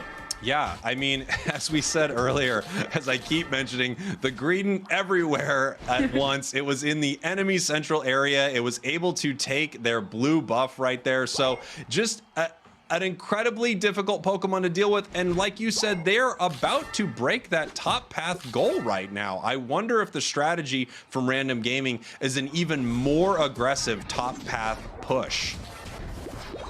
Definitely looks like it now. Make sure, you know, you can pressure the other team, get these bees, but with just about 10 seconds left, it's time for the players to start going along that bottom path, potentially try and push this all-important Dreadnought objective. We saw it last time, just how big these team fights were around it. Sure enough, Random Gaming already in position and taking this damage, and Five Guys gonna join the battle, bursting it down, and actually gonna take it away. Wow, and you saw right there, you had both Duraludon and Dragonite for Random Gaming on that objective, but it was still able to be secured by the higher level Duraludon from Five Guys Kid Tans. And look at how much they are able to accomplish with this here. Such a huge play by Five Guys. This Duraludon on Five Guys side, it took the Dreadnought, it took 3 KOs, and now it's at level 10, and can put this insane pressure on. This is a Pokemon you don't want to get too much of a lead, and it might do some dirty things in team fights. No team fight along the Rotom though. Instead, Random Gaming is going to be taking that one for free. Yeah, and look at this here. It's really cool what Duraludon can do. Putting down those Stealth Rocks. If Pokemon takes the full 4 points of damage from those Stealth Rocks, they also have a little bit of a stun there. So Five Guys able to stop that Rotom without doing much at all. A couple Stealth Rocks and a few attacks from Duraludon, and it goes down right now. And now we have Random Gaming actually trying to push into this bottom path goal. Yeah, a very aggressive fight going right along the goal line there. Duraludon also popping the Unite move earlier to try and put that extra pressure, and it doesn't seem like this fight's going necessarily too well in their favor. So the Lucario is able to secure a KO and push them back. So Five Guys up on points. Five Guys also up on level. They have to be feeling very good in this match right now, but you just need to understand that Random Gaming's strategy right here is not necessarily to be the highest level. They want to continue to put pressure on all these objectives, get rid of them as fast as possible, and then make their way across the map and score. So they're still very much in this game as we head to the 5-minute mark.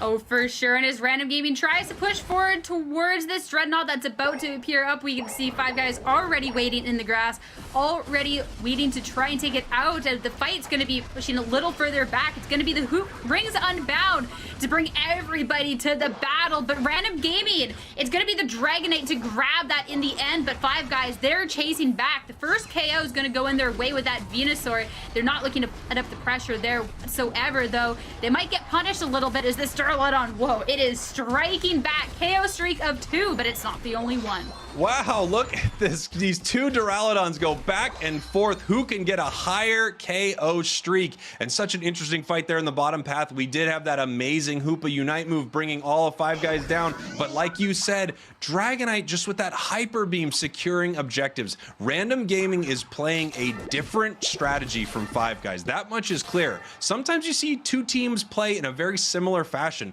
but this is not that at all. This is sort of a hybrid of seeing a team trying to score as much as possible with a team that really wants to put its entire team together and win big team battles. Yeah, but considering there's just one team that's trying to score as much as possible, it's still a really even scoreline between these three. There's just less than 4 minutes left.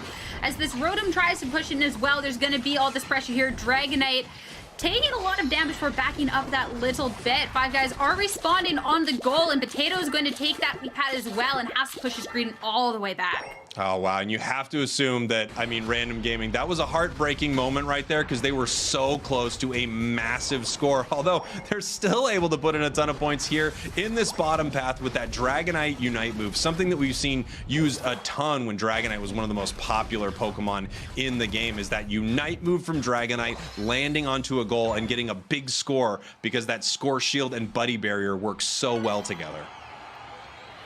Yeah, now with 3 minutes left, Random Gaming will get notified that they have the lead going into this, but it's so close they can't really let up at all. Though it looks like Dreadnought objective at the bottom. We can see Random Gaming's playing a different game at this point. A lot of pressure along this top path and no response to the bottom. Yeah, I think they are just going to let them have it completely for free. Again, like you said, they are playing a different game. They have a different strategy right now. Both teams getting ready for Zapdos. We're about 30 seconds away from it. And something to point out, if Random Gaming wins right here, we are going to have a rematch of the February Grand Finals for our losers bracket finals between Yerman Burger Flippers and Random Gaming. But this is still anyone's game. Five Guys in Random Gaming. Only a few points separate them, and we're getting ready for a huge fight right now. Time for the final stretch. If Random Gaming can secure this, close this out, and have the repeat that we're looking for. Here it is, the Rings Unbound and a Revolving Ruin, and one in response. All the damage coming out, but it's going to be Random Gaming to secure the Zapdos yet again and chase Five Guys down as they head towards the goals. They're heading for their points. They got all the Aeos energy in the world, and they need to cash that in. Wow, wow, wow. Once again, we just have the massive amount of damage coming down on that Zapdos. You can see Five Guys' plan to fight at this Zapdos, it's just not working. And the reason it's not working is because Random Gaming doesn't want to fight there. Random Gaming is distracting their Duraludon and some of their bigger Pokemon, and they're spending all their time throwing down as much damage as they can on Zapdos as quickly as they can, flipping it, as they say. They are just flipping a coin, but with more damage on it, they have a better chance of that coin landing on their favor. And so far, this end of game is in their favor, just under 200 points separating these two. Random Gaming now, they just have to make sure that Five Guys can't go for any big damage outputs. You can see that they have the Aeos energy in their pocket, but it's going to be a fight around these goals if they can secure that. And, you know, where would this match be if it wasn't for the Greedent just on the completely other end of the map? That is right. Where is Gotlu? Where on the map is that Greedent? It was scoring in the main base of Five Guys right here. Five Guys right now in the same position they were in game one. Can they turn it around this time? They need a lot of big points right here, but this match is still incredibly close with 20 seconds left. Anything can happen here, and we almost have a score going in, and now Dragonite is scoring in the main base. Doesn't even matter what's happening on the other side of the map. There is going to be some points scored, but at the same time, the points that Random Gaming has been putting on the other end, well, Five Guys have been preoccupied with this fight. I'm sure it's not going to be enough. Five Guys, they needed to be taking these members of Random Gaming out sooner, and instead, it's going to be the Dragonite with the KO streak of 2 to end things off, and I think we all know where this is heading, Spraggles. Wow, I mean, incredible, Sierra. Random Gaming does exactly what they did last month, exactly what they needed to do, knocking out Five Guys right here. And now we've essentially got the rematch of the century, at least the rematch of the Pokemon UNITE Championship Series coming up. We're going to have Random Gaming and Yerman Burger Flippers, but let's take a look at some of these statistics here from this match. Of course, our MVP, everyone's favorite, Greedent.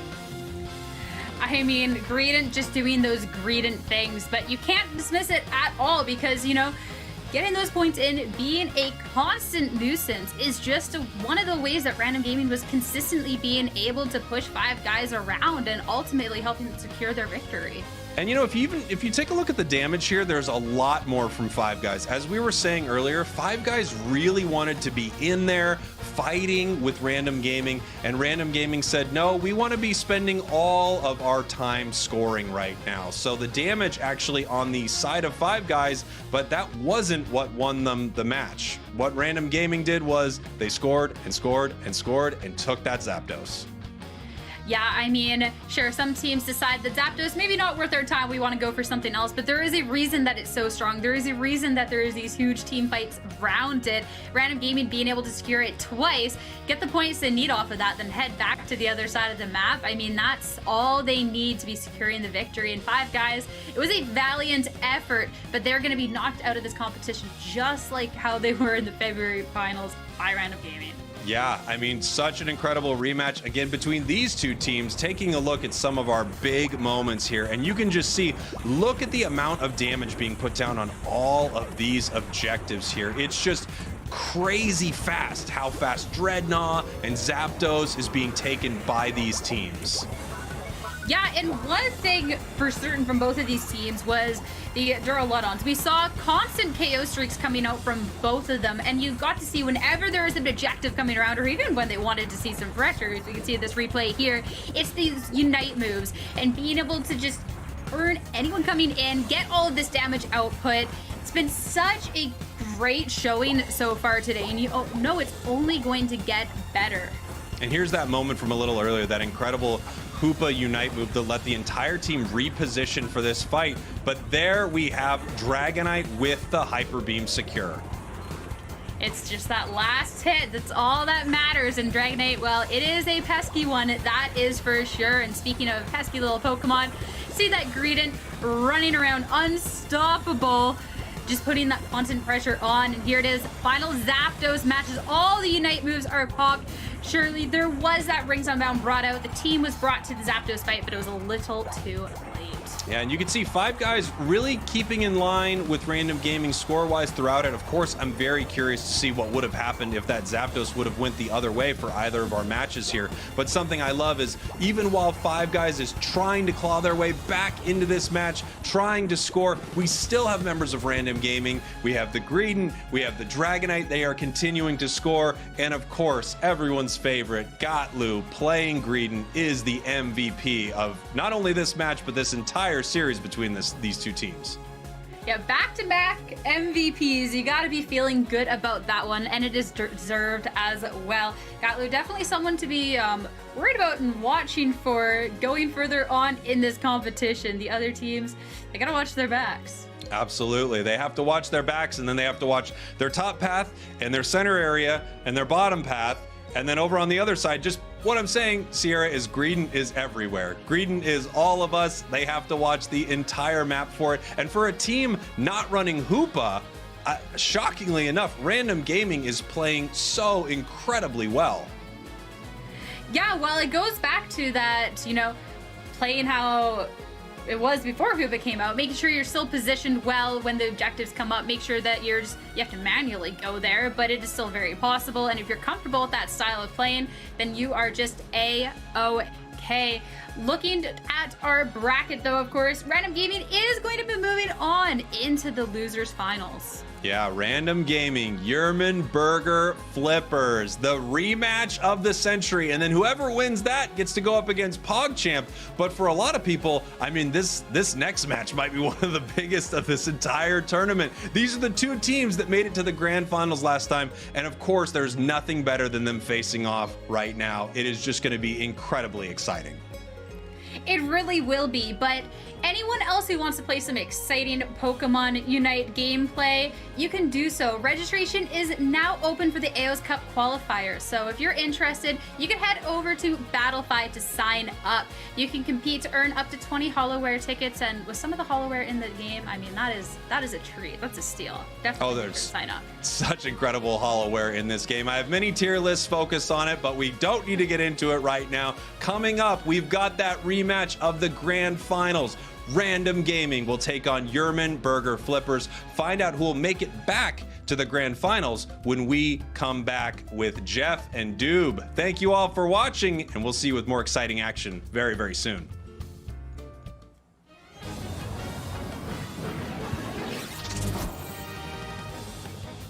fellow Pokemon trainers. Welcome back to Pokemon Unite. Now we're going to cover the map layout, features, and key objectives.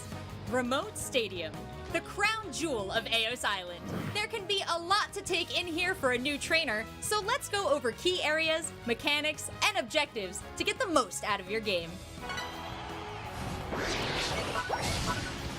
Let's start by talking about key features of the map. You'll notice the stadium is divided into 3 major sections: a top path, a bottom path, and a central area. At the start of a game, your team will split off to control these areas by defeating wild Pokemon and gaining experience. Be sure to utilize different aspects of the map, like tall grass to hide from opposing Pokemon, and jump pads to quickly traverse to other areas. Each team has 5 goal zones. As you may know, this is where you dunk your Aeos energy. But these zones are used for more than just scoring. When you're in a friendly goal zone, your Pokemon will gain a shield, a movement buff, and heal slowly over time, making combat more favorable for your team to ward off opposing Pokemon. Also, when multiple friendly Pokemon are in your enemy goal zone, you and your team will score faster. But that's not the only way to give your team an edge in battle. Let's take a look at the rest of the map and talk about key objectives. Take note of the very top, middle, and bottom portions of the map. This is where Rotom, Zapdos, and Dreadnought will spawn, and they give huge benefits to your team if you manage to defeat them. Let's start at the top. This is Rotom. Cute little guy, isn't he? Rotom spawns when there's 7 minutes left in the match. Defeat it, and it will make its way towards an enemy goal. But be aware the enemy team can knock Rotom out before it gets to their goal. Once it arrives, it will score your team up to 20 points and charge the goal for a limited time. That means your team will be able to score goals without the need to charge your Unite Ball, scoring instantly. Plus, the enemy team will no longer be able to heal or gain shields in their zone for the duration that the goal is charged. Now let's take a look at the bottom of the map. This is Dreadnought, an elite Pokemon. Pretty intimidating, huh? This tough Pokemon also spawns at the 7-minute mark during a match. Whichever team defeats it will receive a ton of experience and temporary shields for their team. This opens up a fantastic opportunity for your team to push and score on the opposing team. Once Dreadnought is defeated, it will spawn again after 2 minutes. Keep an eye on the timer at the bottom of the map indicating its next spawn. Consistently taking Dreadnought will give your team a significant lead in experience and excel in late game. Speaking of which, once there are 2 minutes left in the match, Zapdos will spawn in the Legendary Pit.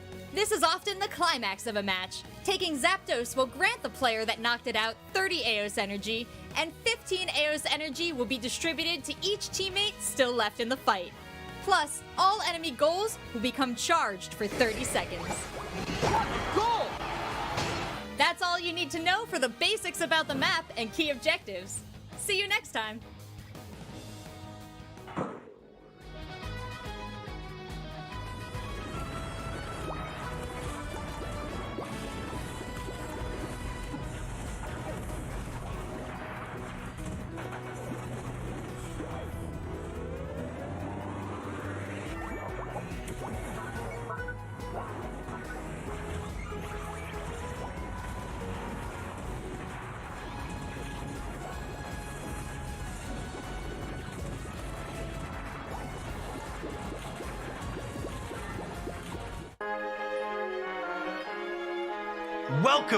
Welcome back, trainers, to the Pokemon UNITE Championship Series monthly finals for the EU region. I mean, I was on the sideline last month when you and Spraggles got to cast the grand finals for the EU action between these two squads, and I'm just happy I get to crack at it myself with you, Jeff. I honestly don't think we could have asked for more compelling matches in this top 4, really just highlighting how skill intensive of a game Pokemon Unite is, with not 1, not 2, not 3, but all 4 teams that made the top 4 last month making it back to the top 4 again this time around. Before we get ahead of ourselves, let's take a quick look at our match schedule here. And of course, the winners finals, we did see PogChamp take down Yermanburger Flippers and send them to the losers finals here. And Random Gaming dispatched a 5 Guys 2-0, which means we have February finals, grand finals rematch here in March between Yermanburger Flippers, the easiest name to say in the game, and Random Gaming. The winner of this match will get to meet PogChamp again in the finals, as we see our lineup here of Yerman Burger Flippers versus Random Gamings. They had a really fantastic, compelling set of matches in our February finals last month.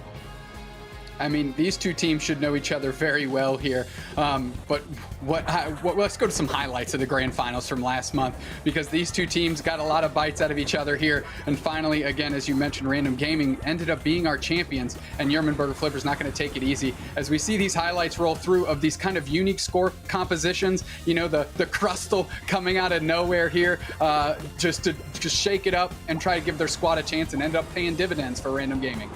Yeah, we saw Random Gaming bring out that Dragonite pick, a character that a lot of these teams have moved away from in the current format, but it being very powerful and potent, and still utilizing that Hyper Beam to good effect to secure those objectives, putting them into this losers finals here today. Yeah, there's an argument to be made. You're either with Duraludon or you know how to beat Duraludon, and Random Gaming seems to have unlocked the code for themselves, as they're again knocking on the door of another grand finals here. Now, Yerman Burger Flippers, they're going to have to adjust a little bit and get ready for that, because they kind of faded away from that score composition as we saw earlier, and it's curious to find out if Random Gaming pulls that back out of them here.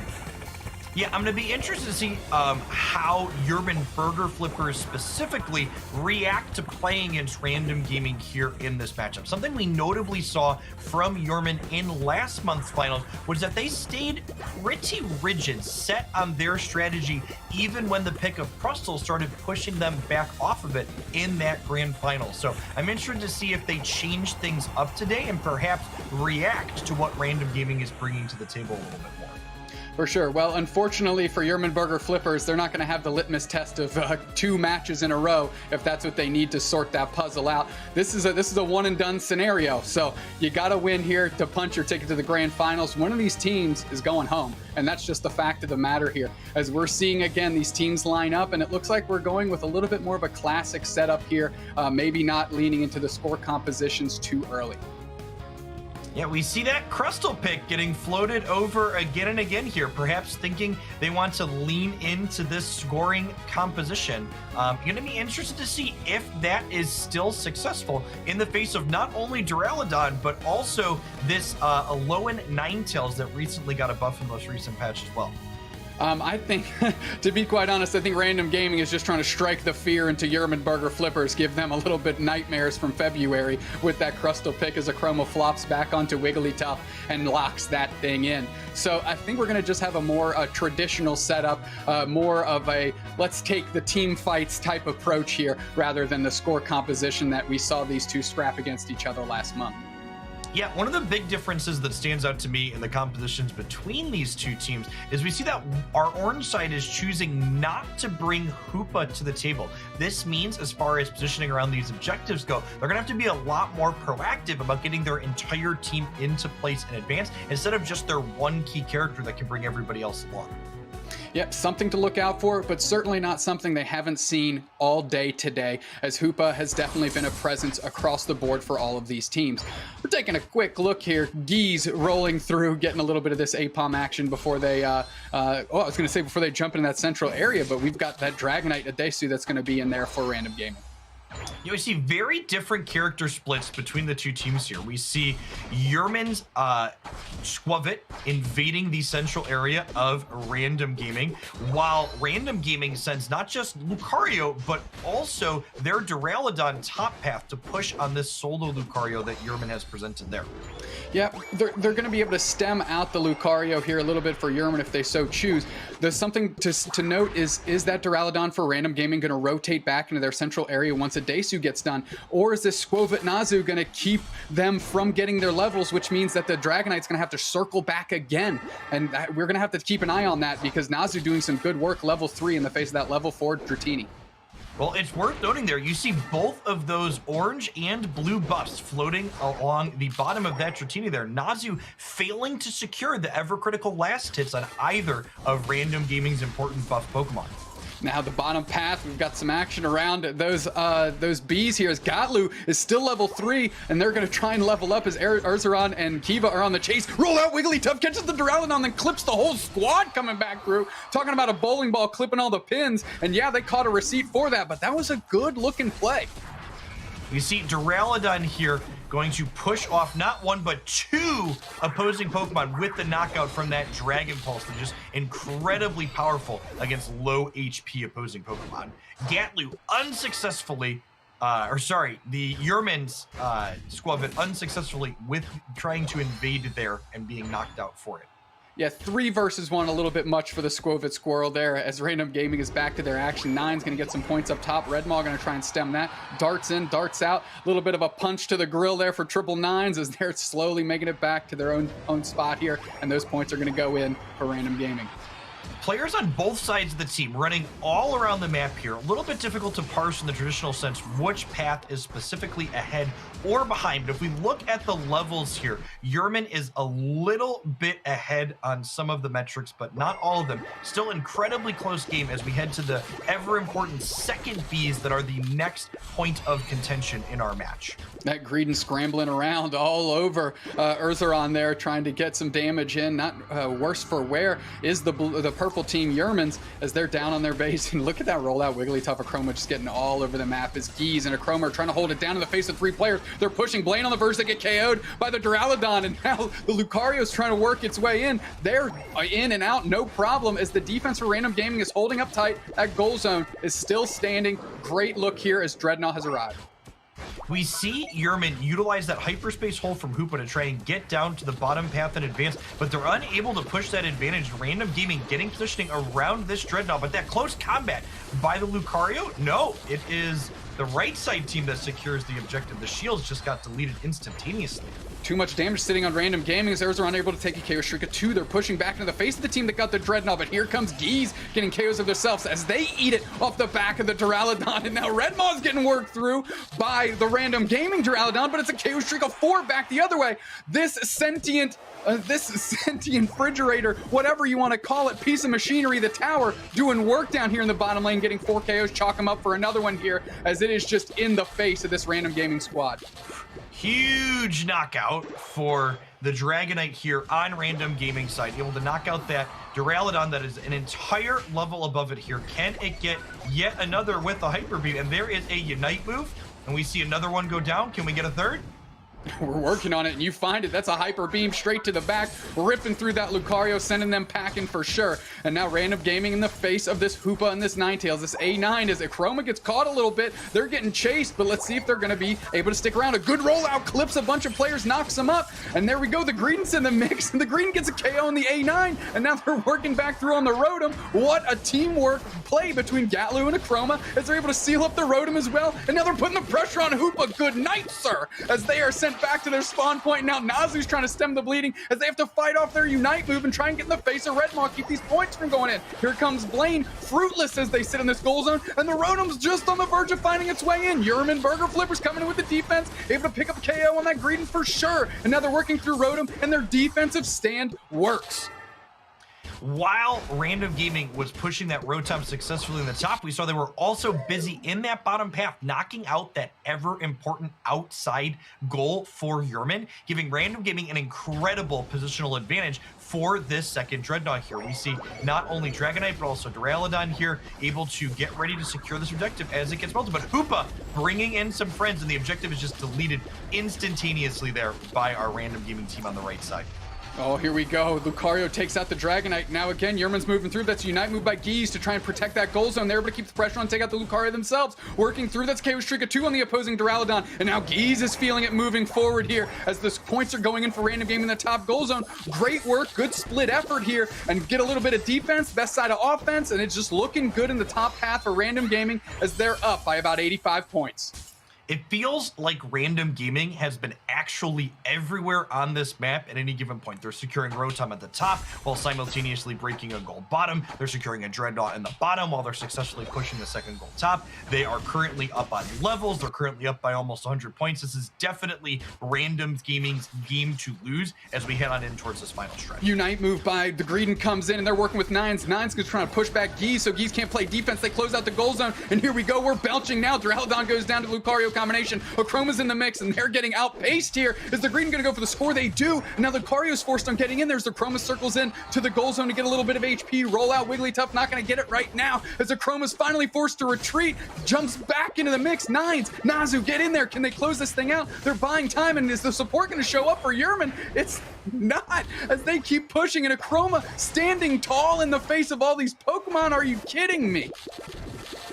As we see this endless scoring dancing around on the bottom, Greedent just doing what it does best, being on the opponent's side, being as annoying as it possibly can. That being said, Greedent was buying good time there, even if it didn't score a ton of points. We see Yerman secure this Rotom top, creating a lot of valuable map pressure in while this third Dreadnought of the game is getting ready to spawn in the bottom path. Yeah, all of Yerman is positioned around it, but here we go. Random Gaming is starting to move that direction here, and that it's going to have to just be a team fight. If Random wants to try and flip this thing, they're a bit late. We'll see how close this thing is to being burned down to 3rd HP, and that darts in. The left side takes it. Yerman takes it. Duraludon is able to seal it up for the squad, and now they're pushing back in the face of Random Gaming. Gee's going to try and hold it down, firing some beams here. Are they coming through here? That little Dragon Pulse going to ring out, and now Akroma puts the chase, little rollout, hides in the grass, and Yerman successfully pushed back in that bottom path. We see level 14 Dragonite for Random Gaming to just level 13s on Yerman's side. A little bit over leveled here for Random Gaming as we head into the end engagement. Random Gaming is not a big fan of taking full endgame team fights here, so I'm going to see, given the level advantage, do they choose to flip this Zapdos objective, or will they instead choose to try and fight? Gatlu and Unite moves are coming out. Hoopa on bounds everywhere as the Gatlu use their Unite move and working through. They're belching all over the Zapdos. Zapdos at about 3rd HP. Gatlu's down. 2 players down for Random Gaming. Everyone's still standing for Yerman. Redmaw's on the edge. They're getting picked off here as Random Gaming still gets the Zapdos in the middle. Unlock these goal zones. That's a Hunterburger going in. KO Streak of 2 for the Lucario here, but these points are starting to rain in. Redmaw's going to jump back to base to try and play some defense as they're up by 260-ish points. Make that just about 70-ish points here as Yerman brings parity a little bit to the scoreboard.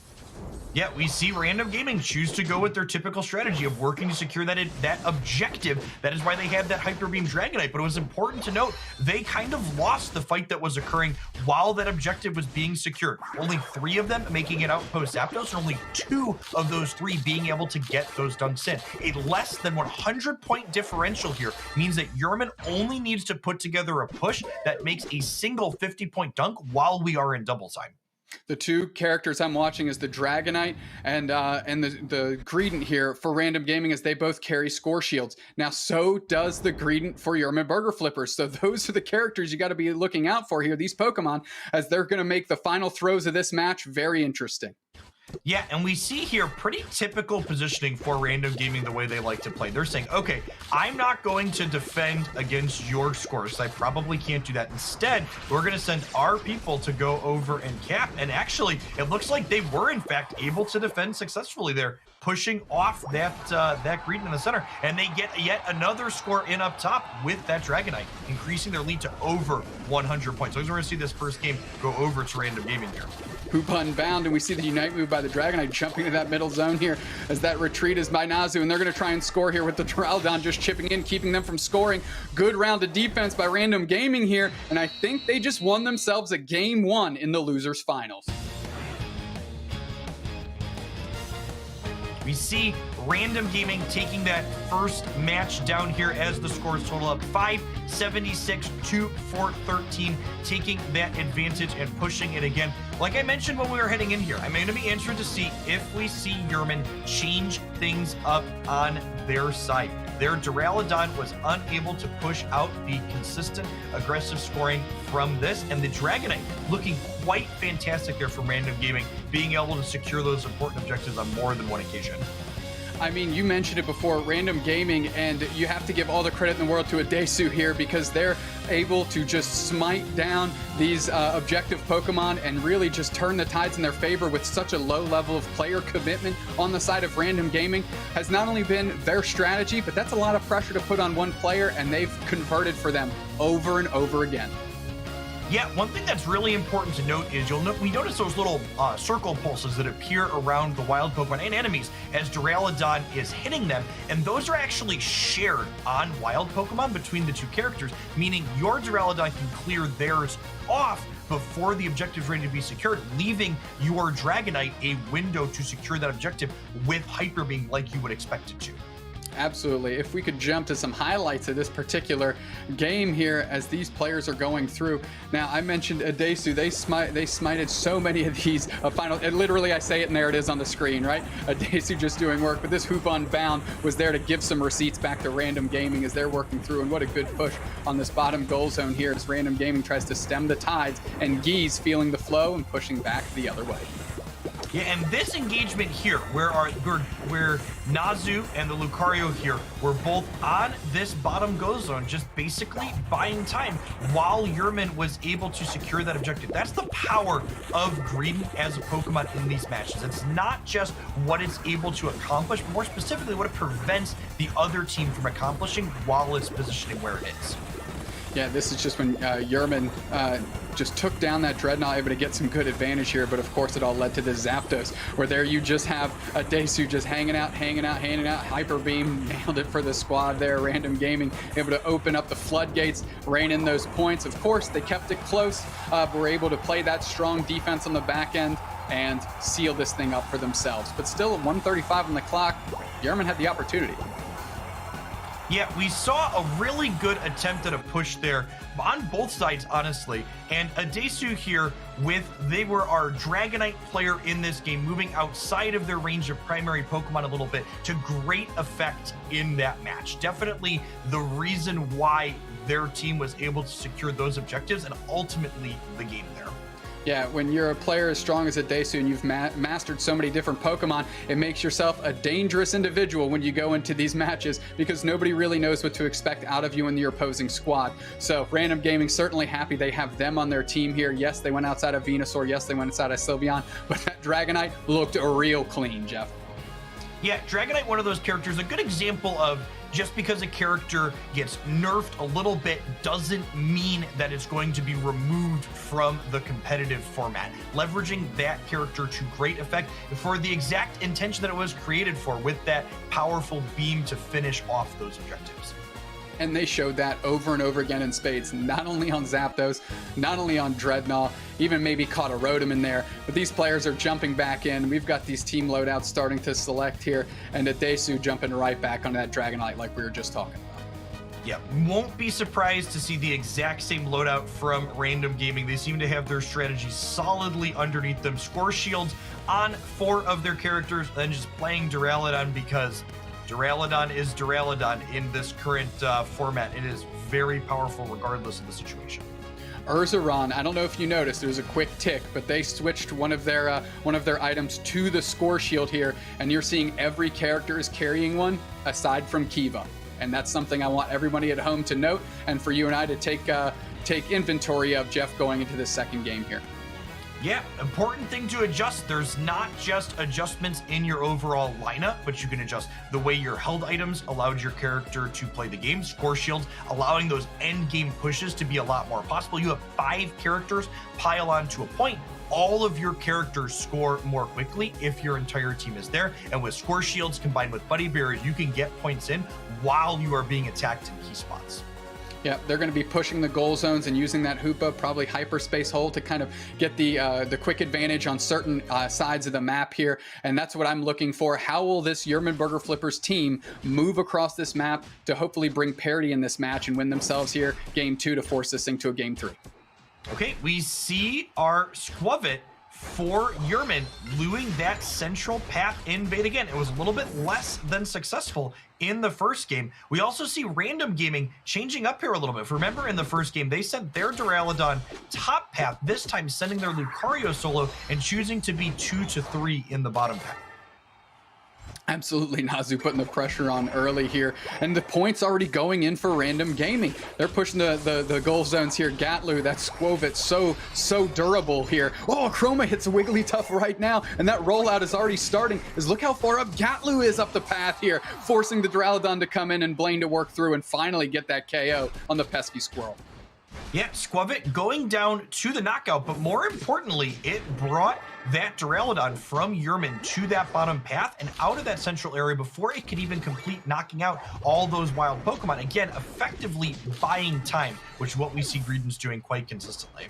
Yeah, that investment by Random Gaming to take care of Nazu was big. They had 3 characters working through, and Nazu still got some points in before getting taken out. Good show by them, and they have to be happy about it. But now Random Gaming getting all the points in back the other way in the face of 9s who can't really challenge 3 players getting into their goal zone.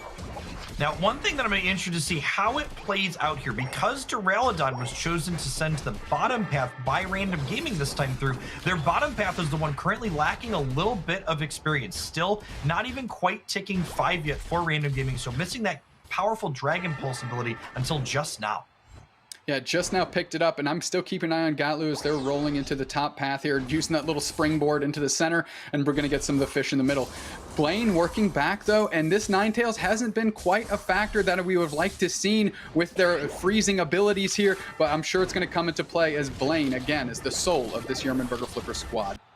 We see Hoopa coming into the center path for Yerman, trying to get that Squovit out, but unsuccessfully pinching. But speaking of pinching, all of Random Gaming getting caught out here in the center as 3 of them get knocked out here.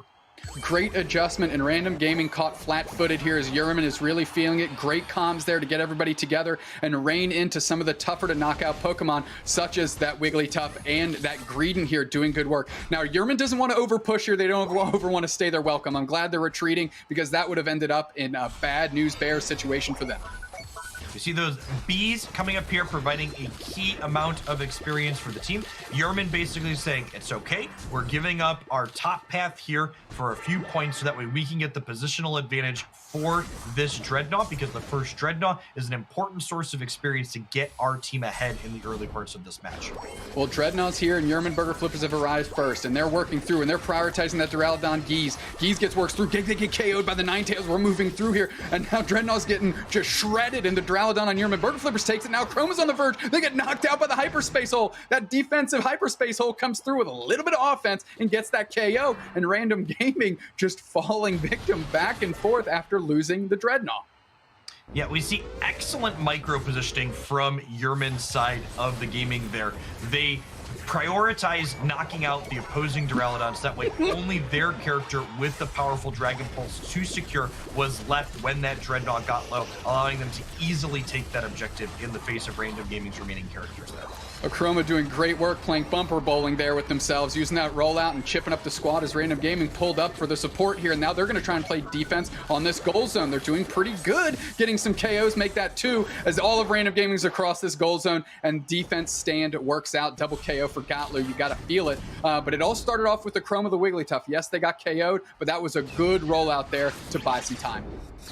We see our Random Gaming side pressuring this outside goal, perhaps wanting to get rid of it so they don't have that positional disadvantage leading into the second Dreadnought that will eventually be spawning here. Levels actually quite close between these two teams after Yerman's failed push on that second point bottom.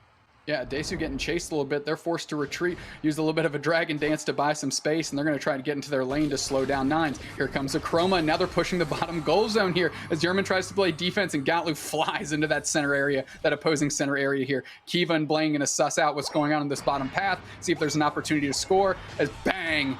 That's just some points raining into the top goal zone. Kiva showing up just a bit late, and Red Maw just going to take some of these bees. Feels good about this exchange right here as they're 3 levels above.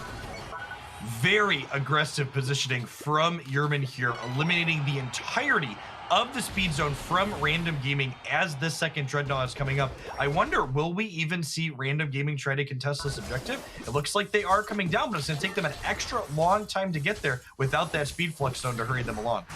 Yeah, Hoopa coming in, getting the squad there early. This Dreadnought's fluffy tail and it's getting worked through. There we go. Left side takes it again. It's the Ninetales Blaine this time as Unite moves are flying and the battle is kicking off. I think I just saw a belly flop here by the Greedent coming through, and that Hoopa Unbound is literally chasing the squad up the path. That poor Duraludon Duraludon catching fists from space here as they get KO'd by the combination of them and the Greedon. Kiva feeling good, now just getting some bees, just punishing the bees for existing in their path of this Hoopa Unbound. Yeah, Yerman really getting rewarded there for the positional advantage they created for themselves on the map in that bottom path. Random Gaming was just too slow to get to the objective without that speed flux zone, and then when their Duraludon tried to escape, it didn't have a second point to fall back to that it could feel safe at. Urzaron feeling good, getting a KO for themselves, and now just going to try and take down this Rotom, not let it get in. But look where Random Gaming is. They're all over this bottom path. They're swarming together, the Greedon, the Wigglytuff, the Dragonite here, and now they're working into the central area of Yerman, trying to get some of that experience. Gatlu sitting in the middle. They're just going to go for a score. Too easy. That score shield is too strong, and now they've got 2-on-2 presence here as Gatlu rolls through as well. And now we have Nazu trying to show who the better Greedon is here as the KOs start raining in, and Blaine finishes off the Wigglytuff Acroma. We just passed the 3-minute and 30 mark in this match. There's not a single level 13 character yet. These players kind of running past each other, making sure they can put a lot of pressure up. Over almost 250 points for both teams here is a pretty incredible amount before the Zapdos is spawned. Oh, without a doubt. Now Random Gaming collapses on Nines and the Nazu, the Greedon, as the Unite moves are already flying again, and the Duraludon Geese goes down to Lucario. Nines caught out of nowhere here. They get chased by a Desu. That's a KO. And now they're working back into the goal zone. They got to protect this thing. Hyper Beam goes for the mark here as it's a KO streak of 2 for the Dragonite. Don't step into my field, says them, as the Greedon works through. And now it's a KO streak of 3 for the big old dragon. Look how friendly the orange dragon looks, and look how dangerous it can be. Dragonite, one of the better characters in the game for knocking out the thicker Pokemon like Greedon. One of the reasons why Dragonite's Hyper Beam is so potent at securing objectives is because it deals extra damage based on how much health its target has. And let me tell you, dude, Greedon's got a lot of health. Greedon does in fact have a lot of health, and more action kicking off in the top lanes. It's Random Gaming swarming all over these Yerman Burger Flipper squad as Kiva's sought in the backside of nowhere, and Redmaw is not letting them go without some pressure as the rest of Random Gaming finds Rotom and sends it down the path. These Rotoms at the very end before the Zapdos spawns are some of the best in the game. They create an incredible amount of map pressure. You either have to let it crash, and we see the positional advantage here is huge for Random Gaming as they are in the pit ripping this objective before Yerman can even show up. Random Gaming takes it, and you're right, they take it before they can even show up here. The Dragonite goes straight for the long distance Draco Impact, and they're gonna have trouble finding the goal zone, finally raining in for a Hundo Burger here as Lucario scores 86 up top, and that Wigglytuff is gonna try and find a Hundo Burger's home right in the middle, straight ducats. That's a Hundo banger straight in the middle, and now Random Gaming, it's all about playing that defense, but they do have that far goal zone up, which is a great catalyst for scoring points if you're Yerman Burger Flippers. They're gonna need to score more than a few points here. Even if they put the maximum into this outside goal, they are down by 300 plus points at the moment. They need to crack this outside goal, they need to crack the second goal, and they also need to score points right in Random Gaming's face in that home base. Great Unite move by the Wigglytuff to try and stem that, keep that defense up. Kiva's on the verge, but here comes the Greedon off of the Unite move, and they're all getting portaled back in here as they're working through with full HP. They close the goal zone out with 100. They're still down by 230 here. I think we still need to pick up some more points if you're Yerman Burger Flippers, and you have to push collectively. Unite move by the Duraludon helps push through as they close out that goal zone. Okay, the point lead is only 130, and Yerman Burger Flippers still pushing. Here's that final push. While this push was happening, though, Random Gaming sent someone across the map to score more points. Now, we don't just need 100 more points on Yerman's side. We need 200 more points still. 40 gets in, but that is not going to be nearly enough as the remaining members of Yerman are knocked out in Random Gaming's base. And I think this is the end of the game, dude. Yep, that's how I'm feeling too. KO streak of 3 there for the Duraludon, ending the way this thing started, it feels like, as Gatlu just gets more free points in because, of course, that's just Greedon's job as we're entering garbage time here, and Random Gaming has to be feeling good for punching their ticket to another grand finals. Yeah, so we saw smallest of adjustments here on Yerman's side, choosing to bring up those score shields on a variety of their characters heading into this game too. But the extra scoring potential simply from adding that item was not enough for them to keep up with the incredible amount of burst and secure that Random Gaming had at those objectives, especially at the Zapdos. Their final score being 518 to 797, this incredibly high scoring match. Great look. Again, you have to look at Daesu. Great work by them. And of course, we take a look at this kind of score tracker chart here. And once Zapdos hits, look at that spike by Random Gaming and their points going in. They had that slight lead at the 8-minute mark, but really cemented themselves in that last 2 minutes. Yeah, really fantastic strategy implemented by Random Gaming here, leaning into the objective portion of Pokemon Unite as opposed to focusing down team fighting. Lots of different ways you can approach the way your 5-stack team wants to play this game, depending on how you build your lineup. Yeah, absolutely. Random Gaming going to find themselves in the grand finals where they have to win 2 on the hop again, try to rebalance the bracket in the face of PogChamps, a team that sent them to the losers bracket 2-0. But let's take a quick look at the highlights of this particular game 2 here, as we had just great work by Random Gaming. Their approach across the board looked clean, and I just loved watching the play of this rollout Wigglytuff and Geese in tandem here in the bottom path. I think the biggest thing that stands out to me from watching Random Gaming play, not only today, but also last month, is the flexibility with which they approach the game. Not even just in the way that they'll change up their team comp if they feel that they need to, but even their positioning inside of the game. You know, where is their Duraludon going? Where is their Greedent going? It's not the same game to game inside of the same matches, and keeping your opponents on their toes, making them react to you, has a ton of value. Without a doubt, here we see them chasing down poor Nazu as Daesu gets that nasty KO streak of 3 there for the Dragonite, but now it's on Zapdos, where Random Gaming's 8 was there first. You mentioned it. They got there first. They were able to take it, and now it's all easy time as poor Daesu gets caught behind this wall to get their 100 points in. But of course, that worked out very well for them as all of Random Gaming got their points in the right way. Yeah, honestly, just classic Random Gaming end game engagement there. What's a team fight, dude? There's a Zapdos to fight, but the opposing team, we're gonna get the objective and run past them.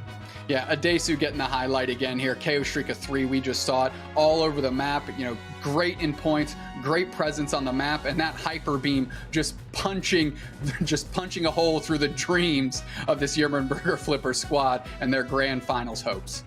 I feel like Daesu's avatar here really highlights their strategy with Dragonite, which is, I'm going to get the Zapdos, then I'm going to peace out and go put some points in your base. We ain't sticking around to fight. Without a doubt. You say not sticking around to fight, but just showing the flexibility of Daesu in those paths, able to go ahead and get that KO streak of 3, as I mentioned. Here we go. The grand finals are set. PogChamp, Random Gaming. Random Gaming, not a stranger to have to fight uphill to crown themselves the winners here, but PogChamp, not about that action, I'm sure, as they're going to try and snuff out Random Gaming's hopes and dreams of being back-to-back champions. Yeah, I'm really interested to watch as Sierra and Spraggles cast this grand finals, how Random Gaming chooses to react to PogChamp. I definitely expect them to try out a few different things to try and figure out what is the code to crack to defeat PogChamp's composition that defeated them earlier in the tournament. Absolutely, that's without a doubt. But we've got a lot of action that people at home have watched, and the question is, can you beat these teams? Can you and your squad measure up? If you think so, don't miss the Aeos Cup qualifier action next month by signing up at battlefy.com/Pokemon Unite, where you'll get 20 HoloWare tickets just for participating, and of course, the Aeos Cup, $25,000 in prizes. Cha-ching! Go try and get that bag with you and your friends. Now, the grand finals are set.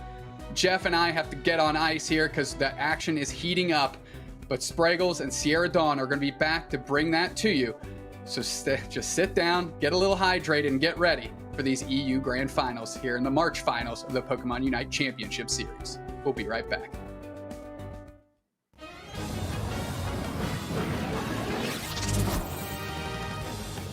Now Thank we're you. going to talk about items. Good stuff. There are 2 I'm gonna types grab of some items dinner. in Pokemon Unite. Just for Battle clarity, items Sierra and held Spraggles, items. they're doing Let's the go grand over finals battle and items the first. first one Battle for items NA, are right? active items, meaning they need to be activated with a button press, and But they we have still a need to be cooldown. here when NA there starts. There are several battle Correct, yeah, items we'll to do choose the from, wrap. and your choice should be determined by your playstyle and by your choice of Pokemon.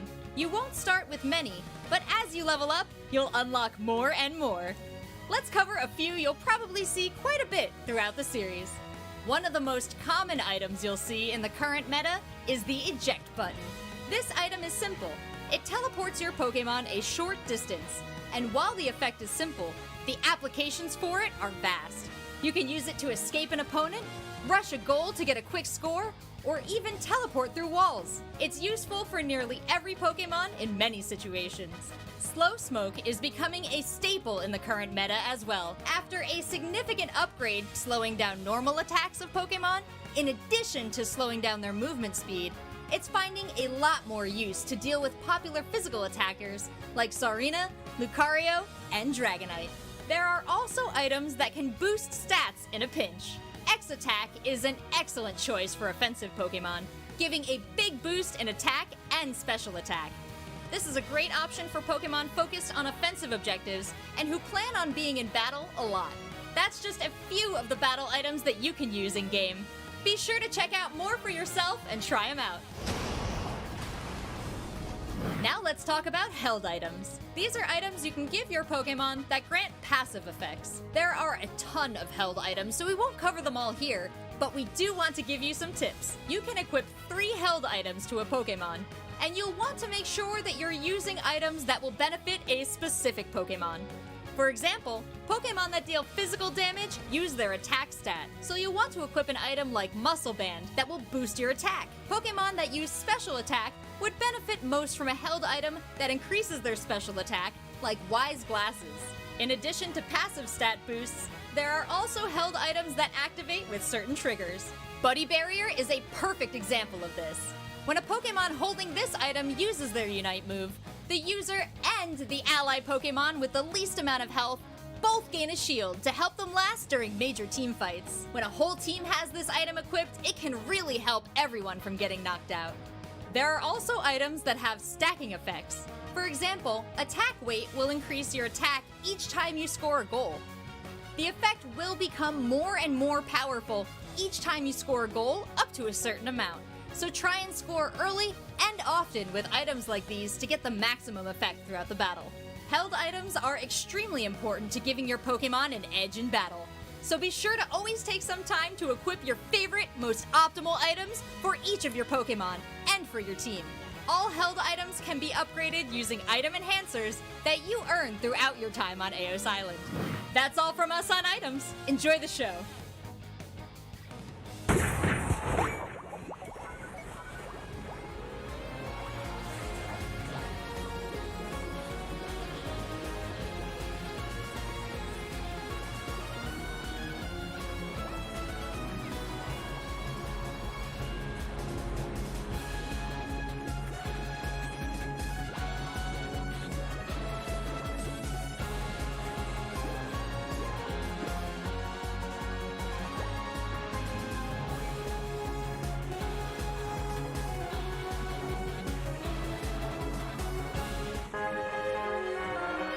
Hello, everyone, and welcome back. You are watching the March Finals for the Pokémon UNITE Championship Series here for the EU region. We are in the Grand Finals and just moments away from crowning our EU champion.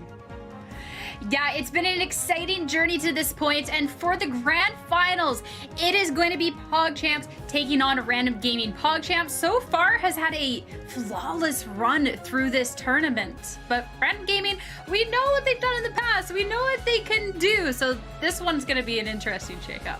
Yeah, absolutely. Let's take a look at our path here to the finals. PogChamp goes 2-0 against Yerman Burger Flippers. Random Gaming then takes out Five Guys. Random Gaming with the rematch of the century against Yerman Burger Flippers. Now Random is going up against PogChamp here in our grand finals. And Sierra, this is just so incredible because this is exactly what happened with Random Gaming in the February finals. They got knocked down to that losers bracket. They fought their way all the way back to the grand finals against a team that had been undefeated, and that is exactly what's happening with PogChamps right now. This is such an incredible matchup that we're about to have. Yeah, at this point, it's going to be whether PogChamp falls to that curse of Random Gaming being able to get this reset, be able to take the title, or if PogChamp are going to stand strong, because 2-0ing every single team on their way here, I mean, that is nothing to shake a stick at. But if anybody could contest them, well, it would be Random Gaming. That is the question. Is PogChamp going to continue their flawless run through this series, or can Random Gaming come back and win here in the grand finals? Taking a look at our trainers right here. So many great trainers to watch in these matchups. Solari Yoshi is a huge one, of course. Gotlu, a huge player for Random Gaming. I cannot wait. Of course, my heart is with Random Gaming to start here because I would love to see this series go on and on, but PogChamps, again, flawless today. Hey, I'm not playing any favorites out here, that's for sure, but I do agree with you that the more Unite gameplay we get, the better. And then going into the Pokemon Select, honestly, with how the teams have been playing, I'm not really expecting too many shakeups. I mean, PogChamp, we saw just how strong they were on these picks earlier.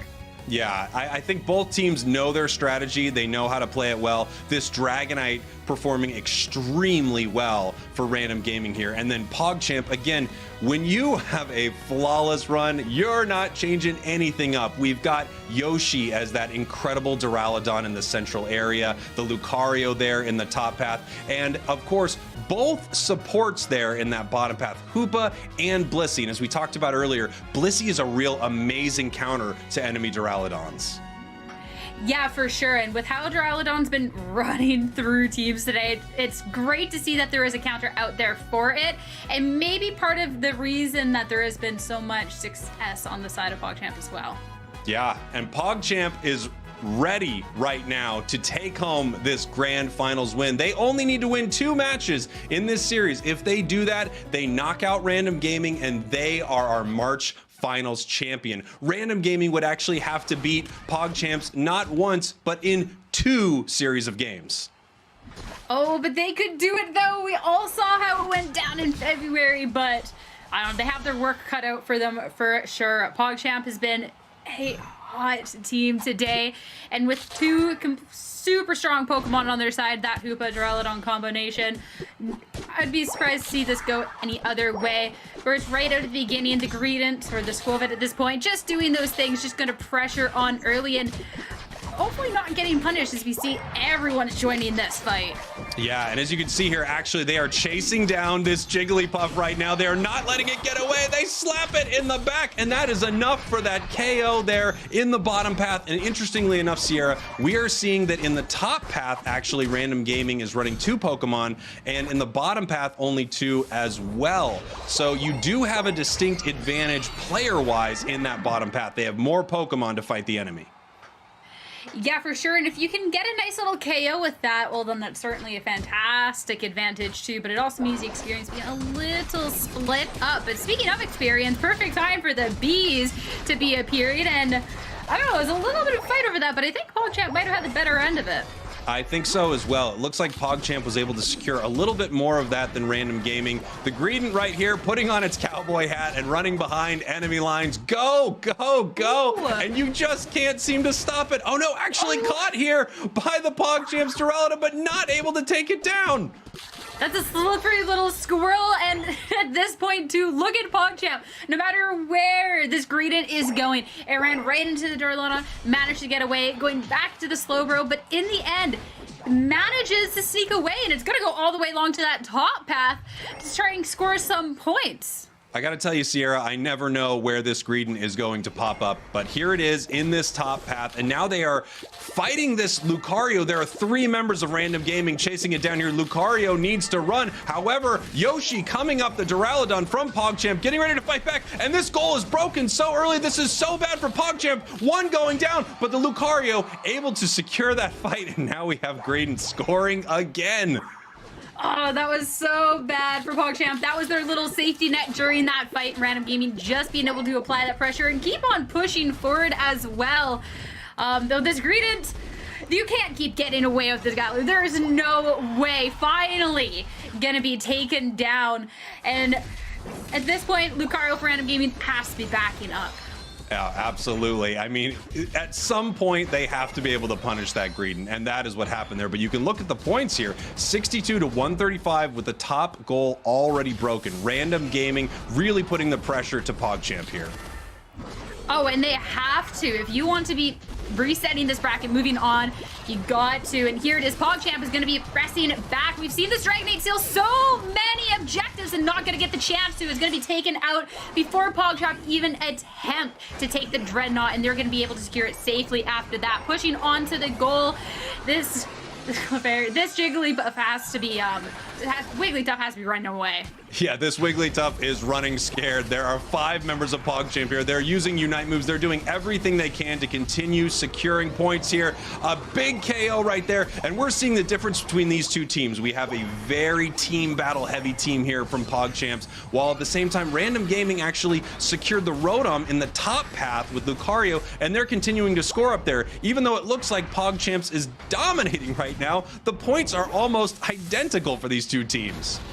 I think it really depends on what path we're looking at for our viewpoint on which team is dominating. Because, I mean, this focus we've had on the bottom path, yeah, sure, PogChamp, they are looking great. But the top path, a little bit of a different story. It really goes to show where these Pokemon end up on the map, how they can be applying these different amount of pressure. And there's no short of pressure along this top path as well. There's going to be another goal broken by this Lucario, now just trying to get away. And it just might. It actually does make it out of there, and that was a really interesting score because it almost went in for Greedent. Greedent was mid its scoring animation, but Lucario was actually able to score a lot faster because it had less points. Of course, Random Gaming didn't know which one would be able to break the goal, so they wanted either one of them to take that there. However, they could have gotten more points in.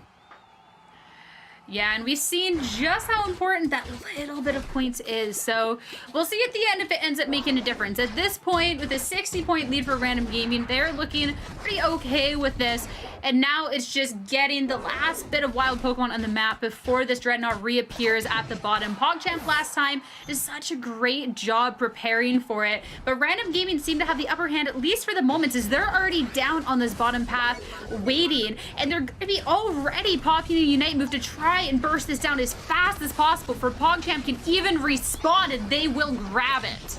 Wow, and one of the craziest things that we saw there is the reason PogChamp was not there is because they were dealing with the distraction from that Greedent. Random Gaming knew that, and they were able to put in a ton of points right away. And while you look at it and you say, well, it's 202 to 272, it's very, very close right now. This is true. However, the main base is open for PogChamp. So Random Gaming can make some incredibly sneaky plays in a couple minutes here when Zapdos comes up. They don't even need to fight at it, and they can score a ton of points in their main base.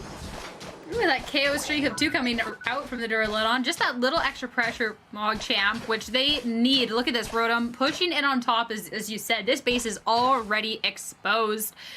Absolute shenanigans happening all over for both of these teams. This is definitely a finals-worthy matchup, Struggles. Oh, absolutely. And just as we mentioned earlier, you know, the strong team battling setup here from PogChamp, you can see their level advantage is actually kind of dwindling right now because Random Gaming was able to secure that recent Dreadnought. However, Yoshi, that very, very mean Duraludon from PogChamp, is the highest level Pokemon in the match, and that's going to be something to watch out for as we head into some of these later fights.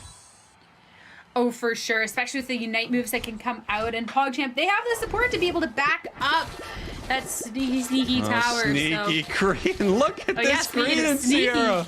Yeah, it's all over the place. It's just so incredible to watch this Pokemon. It's constantly tormenting them. It is making its way to their base so often, and they have to deal with it all the time. And if it distracts more than one player on PogChamp, already Random Gaming shows up somewhere with a huge advantage. Definitely. Looking towards this bottom path, though, Dreadnought appearing in just a couple of seconds, and not too much really going in that way. It looked like there was more members of PogChamp along that side, but instead, their concern is elsewhere, and Random Gaming pressuring that bottom end, while PogChamp trying to deal with the pressures in their central area. They will secure one of the KOs, but they're going to lose the Dreadnought in the process. They did catch that Wiggly. It was bouncing around like a pinball, but it wasn't able to stay around. However, at the same time, Random gets that Dread. Clearly, this plan is working out very well for Random Gaming. They are distracting PogChamp all over the map and able to take a ton of objectives because of it. And here comes a big Rotom secure for Random Gaming. That is going to push towards their base during this Zapdos fight. There's not even that. The Rotom is pushing in. the Dragonite is already there, and look at this. Random Gaming, there is that Zapdos objective on the map, but the amount of points, 200 since that 2-minute timer came up, they are scoring left, right, and center and getting themselves a lead before that Zapdos has even appeared. It will be PogChamp to take advantage of that, though, and be able to start trying to push forward from that, but they have quite a bit of points to be making up, and when that Duraludon's putting in the work that it is, KO streak of 2, it's going to be a little difficult. So that is the question. Is PogChamps able to take advantage of this play right here? 288 to 498, over a minute left. So this is anyone's game, but they were not able to score enough points off that Zapdos. They are going to be behind right here. Whoa, huge.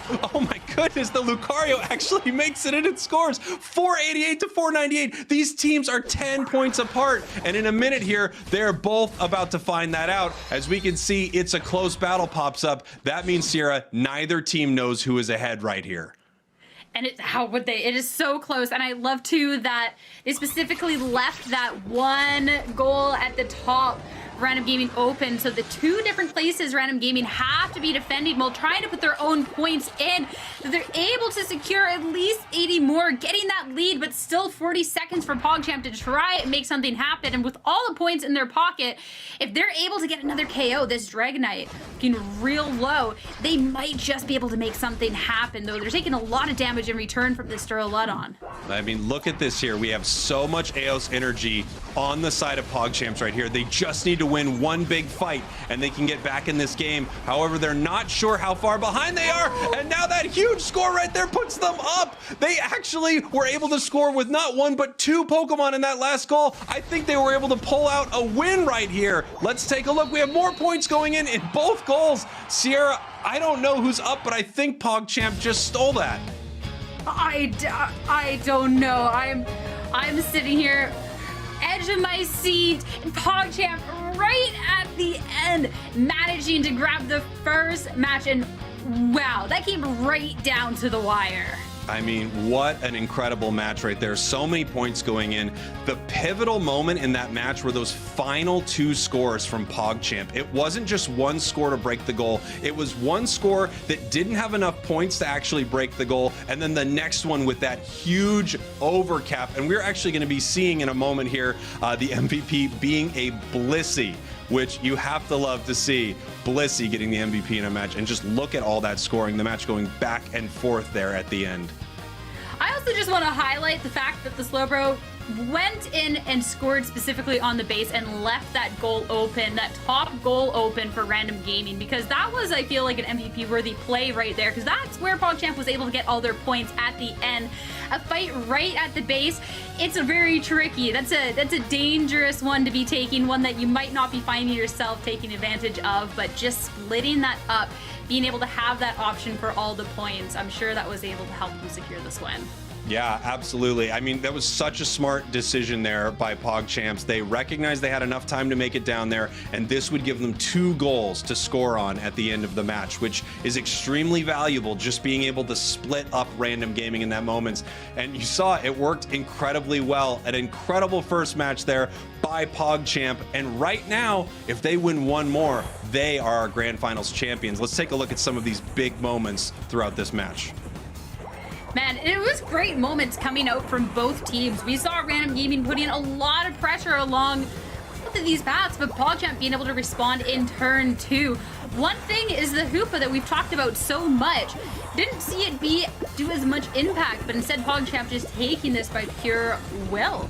Yeah, and here are these moments that we were talking about before. While the entire team is distracted here with Wigglytuff and Greedent, we see Random Gaming securing that Dreadnought in the bottom path, picking it up for free. Yeah, just the constant presence of members of Random Gaming pressuring the central area, going along the top path, specifically that Greedent, really divided PogChamp's attention to where they couldn't quite get to where they wanted to with objectives, because if you go to the objective, well, you're letting this Greedent absolutely run rampant. We saw it do so much of that. Going into these team fights from both teams, just absolutely insane. But we see right at the end that top goal, everything breaking out among the chaos, and PogChamp still managing to get some points. Absolutely incredible. And we can see our MVP. Look at this here. Normally an Eldegoss player. In fact, they're saying my primary Pokemon, Eldegoss. If I have to have a second choice, I think I'm going Eldegoss as well. And today we are seeing them play Blissey. Just incredible seeing a support player as the MVP. They did so much work there, and that extra score at the end was definitely helped along by Blissey's safeguard. Support main through and through. I respect it. Staying loyal. But yeah, I think on the sheet it was 300 points total that this player was able to grab. And I mean, with how close and how down to the wire that was, absolute MVP worthy. Yeah, huge plays by, I hope I'm saying it right, Crackies. What an incredible play, and just an incredible play by PogChamp all around. Now that PogChamp has won that first game, Random Gaming is once again with their backs against the wall here in the finals for EU. This is a place that, strangely enough, they are very comfortable with, Sierra. They did this last month against Burger Flippers. They were down, not only coming from the losers bracket, but they also lost their first match. They had a huge switch up. They put Crustle into their roster, and all of a sudden they were able to become our Grand Finals February champion. I don't know if we're going to see a switch up, but I would not be surprised knowing Random Gaming. Yeah, I feel like I've read this story before, and if you're a PogChamp fan, well, you're not gonna like the ending, because this, as you said, exact same situation. And a lot of times I'd be like, no, you know, like, I wouldn't want to see a switch. But the fact that Random Gaming last time did bring one out and managed to win 4 games back to back after that, I feel like we could be in for a surprise. I'm kind of 50-50 on it. Yeah, absolutely. One thing for sure, PogChamp has been playing so incredibly well today that it wouldn't surprise anyone if they were able to win this next game, go completely undefeated through this tournament. But you can never count out Random Gaming. Trust me, trust me, trust me. If you have not seen them play in a Grand Finals before, you cannot count them out. And this is where it all comes down to, if this is going to be the moment where Random Gaming switches it up, or if they're feeling, you know, we were so close, we almost had that, we're not going to change a single thing going into this. And it doesn't look like there will be any changes coming out. No, it looks like they are standing strong on their choices here. We have 4 score shields here for Random Gaming, and that is because they spend so much time scoring. You could see the setup a little different over here from PogChamps right now. A lot of full heals to deal with Duraludon, eject buttons for mobility in some of these fights. Again, they are more focused on winning some of the big fights, taking Zapdos like they did before, whereas Random Gaming over here is really focused on creating chaos throughout the match, scoring as much as they can, and putting their enemy team in a position where even if they don't win Zapdos, they are still able to secure a victory. Yeah, definitely. And that's the fun thing about seeing how these teams all go for that end game with the Zapdos, how they're able to bounce back from that, and just the team fights for that last little bit of points, because it can really come down to just those little micro decisions really put it over the end. All of a sudden, you can win a Zapdos, but if you let them get them all back in return, well, it's all for nothing. You could also just find yourself losing the Zapdos, being in the perfect position to try and get some points back, and then realizing you have no money in your pocket. You're done. You got to go back and try and find something, or else you're gonna lose the game. But getting into this one, PogChamp, they don't want to lose. They want to go right for that victory. No bracket reset. They're looking to close this out now. That's right, Sierra. Game 2 of our Grand Finals. If PogChamp wins this one, they are our champions. Random Gaming has a ton of work to do if they want to become our Grand Finals champions here for March. But I believe if any team could do it, it would be them. Oh yeah, impressive 2-0 run through this bracket. Definitely close this out now. Getting into this game, a lot of pressure along this bottom path from both teams. 3 Pokemon from each side gonna be pressuring into this, and highly contested wild Pokemon from each side in this moment. It's really low, but it's still going to get that berry, though I don't think it's going to be able to get much farther than that. It really takes a village, Sierra. It takes everyone on PogChamp to stop this Greedent from doing what it wants to do right there. And of course, we also know that Random Gaming has a bit of an advantage in their top path, given that they're going to have more Pokemon there for this upcoming battle over the 850Bs. However, it looks like PogChamp going to do extremely well here in the bottom path here, really bullying the enemy team here. And it looks like Wiggly will go down. No, bouncing around with this rollout, actually staying alive, couldn't score. Oh, so close. Honestly, so close. It was right there, so close to being KO'd. And that rollout, I mean, the members of PogChamp were already so low, but unable to quite get there. And PogChamp looking nice and good after a little bit of a scary run over there on the bottom path. This top path as well. Random Gaming looking to apply all of this pressure. Dragonair going to be coming and trying to get some points in as well. Yeah, so you have to wonder what Random Gaming is going to do after they get all of those points in. Of course, the answer is run away, run very, very far away as Greedent and never get KO'd. But now we're seeing PogChamp still dominating that top path here. So the strategy, similar from last game. Random Gaming doing very well here in top as this Lucario is trying to chase down some KOs on their goal. It looks like Duraludon is actually able to shut them down on their opponent's goal. Lucario just goes, you know what? I don't want to deal with this anymore. I am out of here. I'm going to go to the other end. You can have this. And a lot of chaos to start things off. I appreciate from these two teams that they're looking to get aggressive. They're consistently putting this pressure towards the goal, seeing if any chaos can come out, and Greedent with a big one and trying to chase down for another. Wow, almost taking Lucario down there as well. Really big moment there from Random Gaming, and of course Greedent continues to score. Now, something to notice, two members of Random Gaming are still up in this top path. Dragonite just evolved and is running down to the bottom path here for this big brawl on the beach. A big brawl is definitely correct, and it seems like both teams, at least for the moment, are more concerned about that Dreadnought getting that last hit.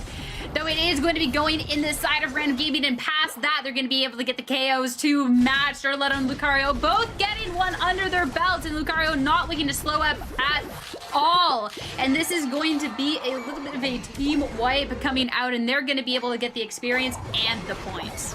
Every member of PogChamps goes down in that bottom path. Random Gaming takes the Dreadnought here, and now they have a big advantage to start this. And just look at this Dragonite right here. He's saying, I am still the most important dragon in this game. That big metal dragon is not going to knock me off my perch. I have Hyper Beam, and I'm going to use it Wigglytuff using the rollout just to really harass the enemy team right here. Can Dragonite actually get out of here? It does not look like it. I would have been impressed. The Dragonite did have a level on them and so close to level 10. You know, if it gets one of those KOs, it could have been a tricky situation. But PogChamp being able to eliminate that threat before it gets a little too out of hand. More threat along on him. Duraludon going to be dropping the Unite move, and off of that will secure the KO as the fight keeps pushing on. PogChamp getting so aggressive, though the Dragonite, we were talking about the battle for the best dragon, and is looking to try and reclaim that. Look at the damage it's doing, though. A couple missed hits means one might get away. Wow, that Hoopa getting chased down by a giant boulder, looking like something out of Indiana Jones, but actually able to take it out with a basic attack there. And something so amazing about that rollout Wigglytuff is it puts so much pressure on the map. It runs around from place to place, knocking the enemy up, as opposed to a Wigglytuff you might see from other teams running Sleep, so that would be able to put more pressure on the enemy during a team fight.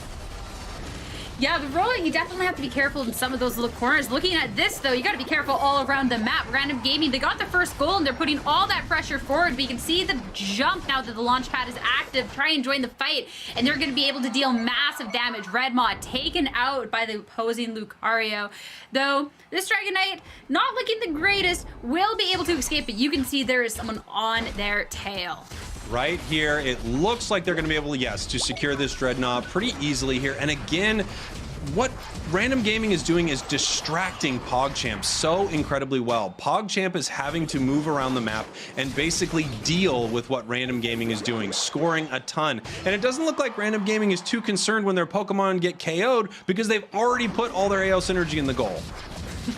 Yeah, it's just a little bit of experience, but we'll make it up. We'll take them on in the next team fight, and they keep on trucking through. But speaking of, it'll be Lucario on their end going down. You gotta be a little bit careful that you're not giving too much experience over, though. Random Gaming looking okay enough on their levels right now. Both teams actually decently matched at a first glance. Yeah, and look at this fight right here. Look at all of these orbs on this objective. Who is able to secure it? It is Random Gaming going to be pushing this Rotom towards the top path. And now Random Gaming gets to do their favorite thing, which is run around the match, cause chaos. We have a Unite move from Greedon right here. Both of them chasing that Lucario while that Rotom gets pushed into the top path. Are they able to get any type of advantage from this? It looks like they're actually running towards the bottom goal right now to score while PogChamp can't defend against it. Yeah, they got a number advantage. They knew that the Hoopa wasn't doing so great on the health, and they're going to try and take advantage of that. But the Dragonite's taking a lot of damage in return. Is now going to be the one chased off. Unable to quite get that in. It will be the Blissey to secure that in the end. And now the Wigglytuff last little stand will be able to roll out, but still getting chased down in a sliver of health. It's not quite going to make it. You know, Sierra, I'm wondering if Random Gaming says, you know, we actually want to head all the way back to our base. The easiest way to do that after we score is to just get KO'd at this point. They are scoring, and by the time PogChamp KOs them, they have empty pockets. They have already put all those points into those goals. 182 to 350 right now. Random Gaming has secured almost every objective in the match, as well as scored a ton. Yeah, though this objective that's coming up, Random Gaming nowhere near, and that's going to mean that it's a pretty easy pickup for PogChamp. Instead, Random Gaming spread out doing what they like to do best, and maybe looking at what play they can be making with the Zapdos in just 15 seconds. So yeah, it looks like they're setting up something a little different from last time. 10 seconds until Zapdos right here. Both teams positioning themselves around here for what is sure to be a huge fight. Random Gaming is going to want to try to take this Zapdos down as quickly and painlessly as possible using their Hyper Beams and their Duraludon. And here we can see we have some scoring down on the bottom, but I know a lot of damage is definitely coming down on that Zapdos, and it is secured once again by PogChamp. Random Gaming trying everything they can to flip that bird, but it is not possible. Look at Yoshi right here, just tearing apart the enemy team. 2 KOs while Random Gaming runs the counter score. Yeah, well, the whole fight was taking place. Random Gaming running to get what points they could get in. That meant they're at a disadvantage for the team fight, and Yoshi being able to take advantage of not only the KOs, but now the whole team, PogChamp, being able to feast on those points, taking themselves a nice little lead, though Random Gaming, we've seen them score all game. It's now just a story on whether they can get enough in the goals, then they can isolate enough members of PogChamp, take them down, and this Lucario was getting junked down, but able to maybe run away and delay the KO. Wow, what a huge stop right there for PogChamp. Sierra, it is 715 points to 604. It's still anyone's game, but Dragonite not able to score there. Lucario putting some points in for PogChamp. Right now, they are 1 minute away from becoming our March Finals champion. If PogChamp can stop Random Gaming from scoring right here, they will be the winners of the Grand Finals. 100-point separating champions versus a game 3. Random Gaming, they have about 30 seconds to make a play, but Hoopa grabbing the KO onto the Dragonite. This Dragonite has been such a big damage dealer. That is a huge blow. Another KO to follow. PogChamp, they just have to look to defend this goal. It will be just a couple of points in, but you need to just a bit more than a couple of points being taken out after. I don't know if there's anything left for Random Gaming to do. Sierra, unfortunately, I don't think there is. I think we are watching PogChamp pick up their crown because they are going to be our March Finals EU Grand Champions. Random Gaming had a couple amazing moments there at the end where they tried to stop them. They tried to put points in the goal, but such incredible defense, specifically from Yoshi there on PogChamps. They are your Grand Finals champions. Champions in a flawless way. 2-0s across the board. These PogChamps, well, they're going to become Pog champions today. What a run. What a match. Absolutely phenomenal and so well deserved. We saw Random Gaming. They got the points in slowly and surely, but that Zapdos at the end, I mean, that's when the tides truly turned. That's right. You know, Sierra, basically what PogChamps was trying to set up that entire match was a situation where they were going to win some really, really big fights against Random Gaming. And Random Gaming was trying to get so far ahead that it didn't matter if they were going to win those fights. But obviously, PogChamp, like you said, a flawless run through these March finals. Without question, they are the team in EU to watch right now, taking out every huge team along their way perfectly.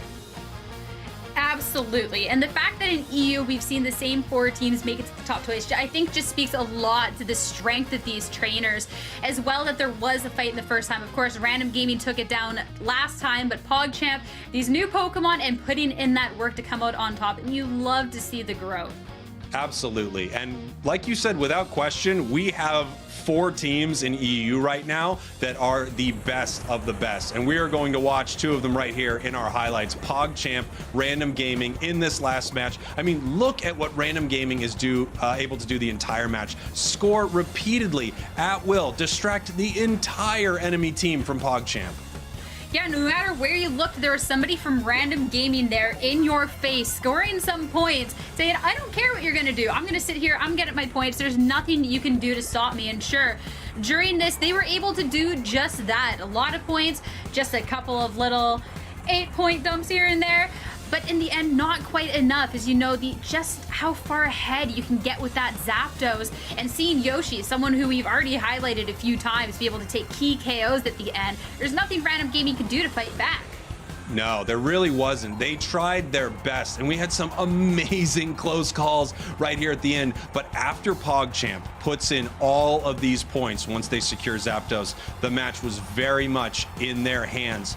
Random Gaming running back to their side of the map, doing everything they can to score. I love this amazing move from Dragonite right here, but PogChamp's able to win the entire thing flawlessly. Your grand finals champion for March.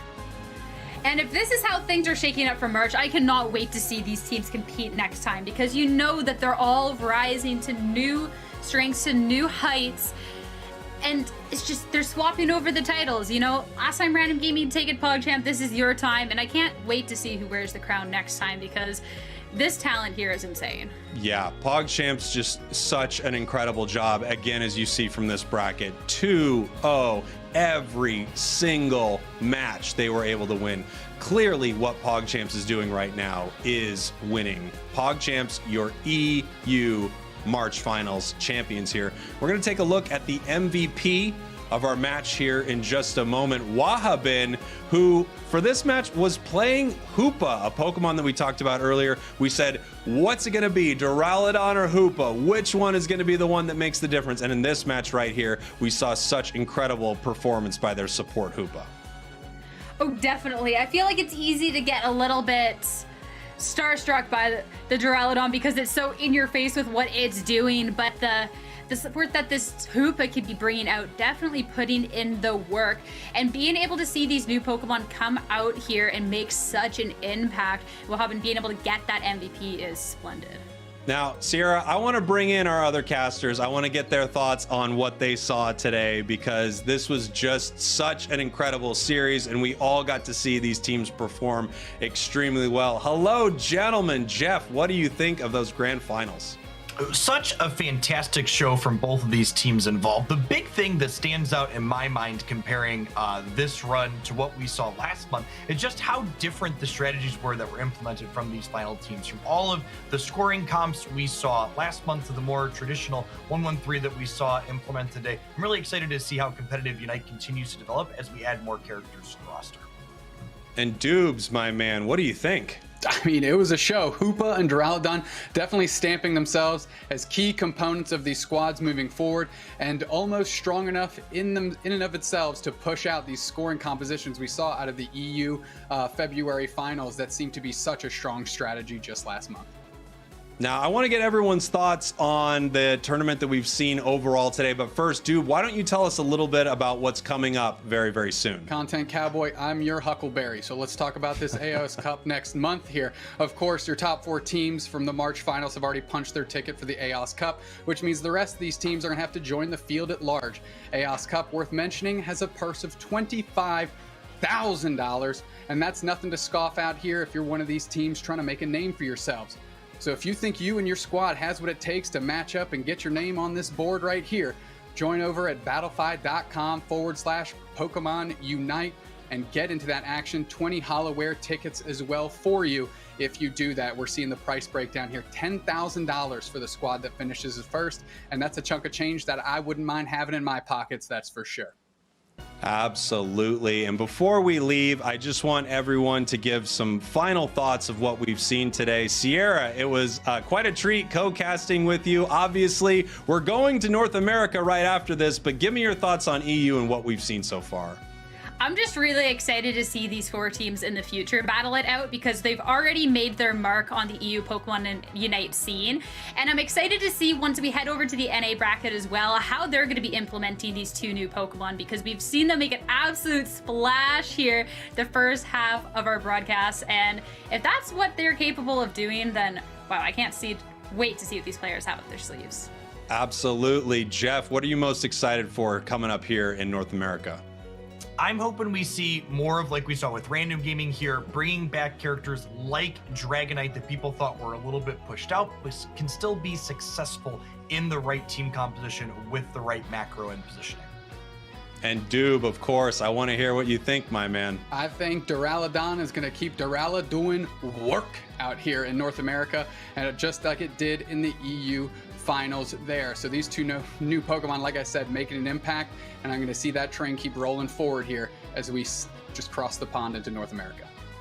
Absolutely. North America is coming up very soon. I can't wait to see Duraludon do what Duraludon does, but at the same time, I'm hoping that Hoopa, boy, I'm trying my best to match you there, Doob. I'm hoping that Hoopa still continues to dominate. What an exciting series of games. Sierra, tell us what we have to look forward to. Yeah, going over to NA and what we can expect. I mean, there's going to be a couple team names that are familiar, some not. For our winners finals, it's going to be Lego up against Blossom to start things off. And then our losers semifinals, Blackhand and Nemesis. So it's going to be really exciting to see how things shake up, especially a couple of newer names and some names missing from this list. Absolutely. A huge congratulations to PogChamp. You are this month's champions. We will see you at the Aeos Cup here in May. We're going to take a quick break, but don't go anywhere because we have some exciting action from North America coming up. For me and all the casters, yeehaw to you and yours. When we're back, we return with the North America Finals.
Greetings, trainers, and welcome to the Pokémon UNITE Championship Series.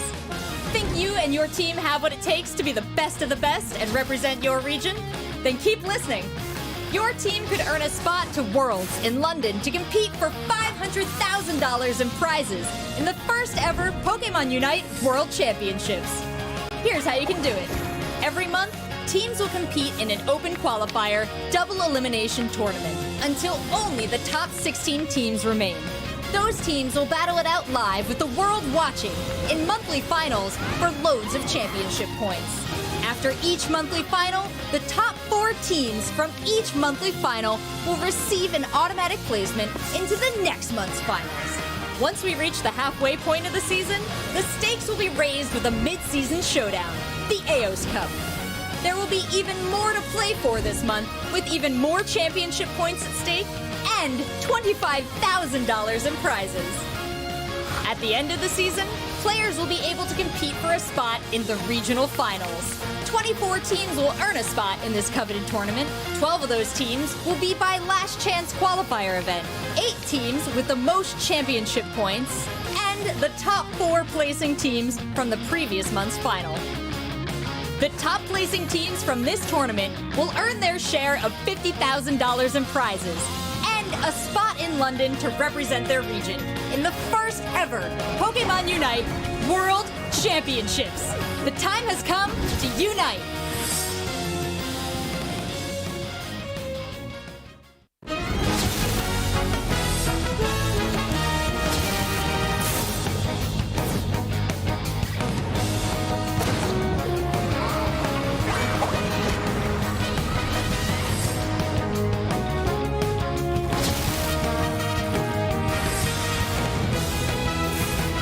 In there with its Unite. Oh my goodness! Is everyone going to go down on Blackhand? Maybe. We'll send Posture or even get into the mix here. Unite moves are flying. Ladies and gentlemen, the time is up!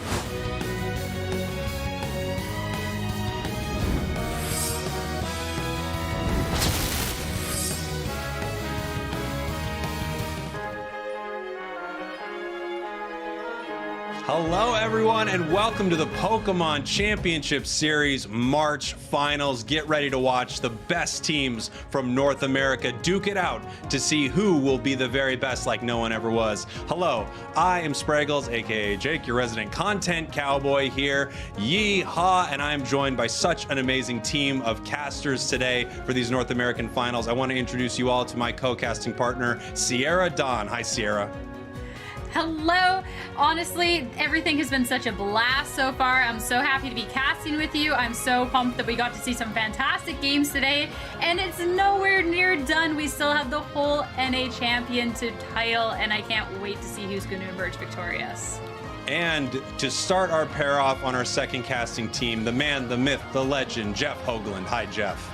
Howdy, Spraggles. Excited to be back again here for the North American Finals, and excited to see some fresh faces in our top 4 today. Interested to see what some of these newer teams that we did not get to see last month are going to bring to the table and what storylines they create while doing so.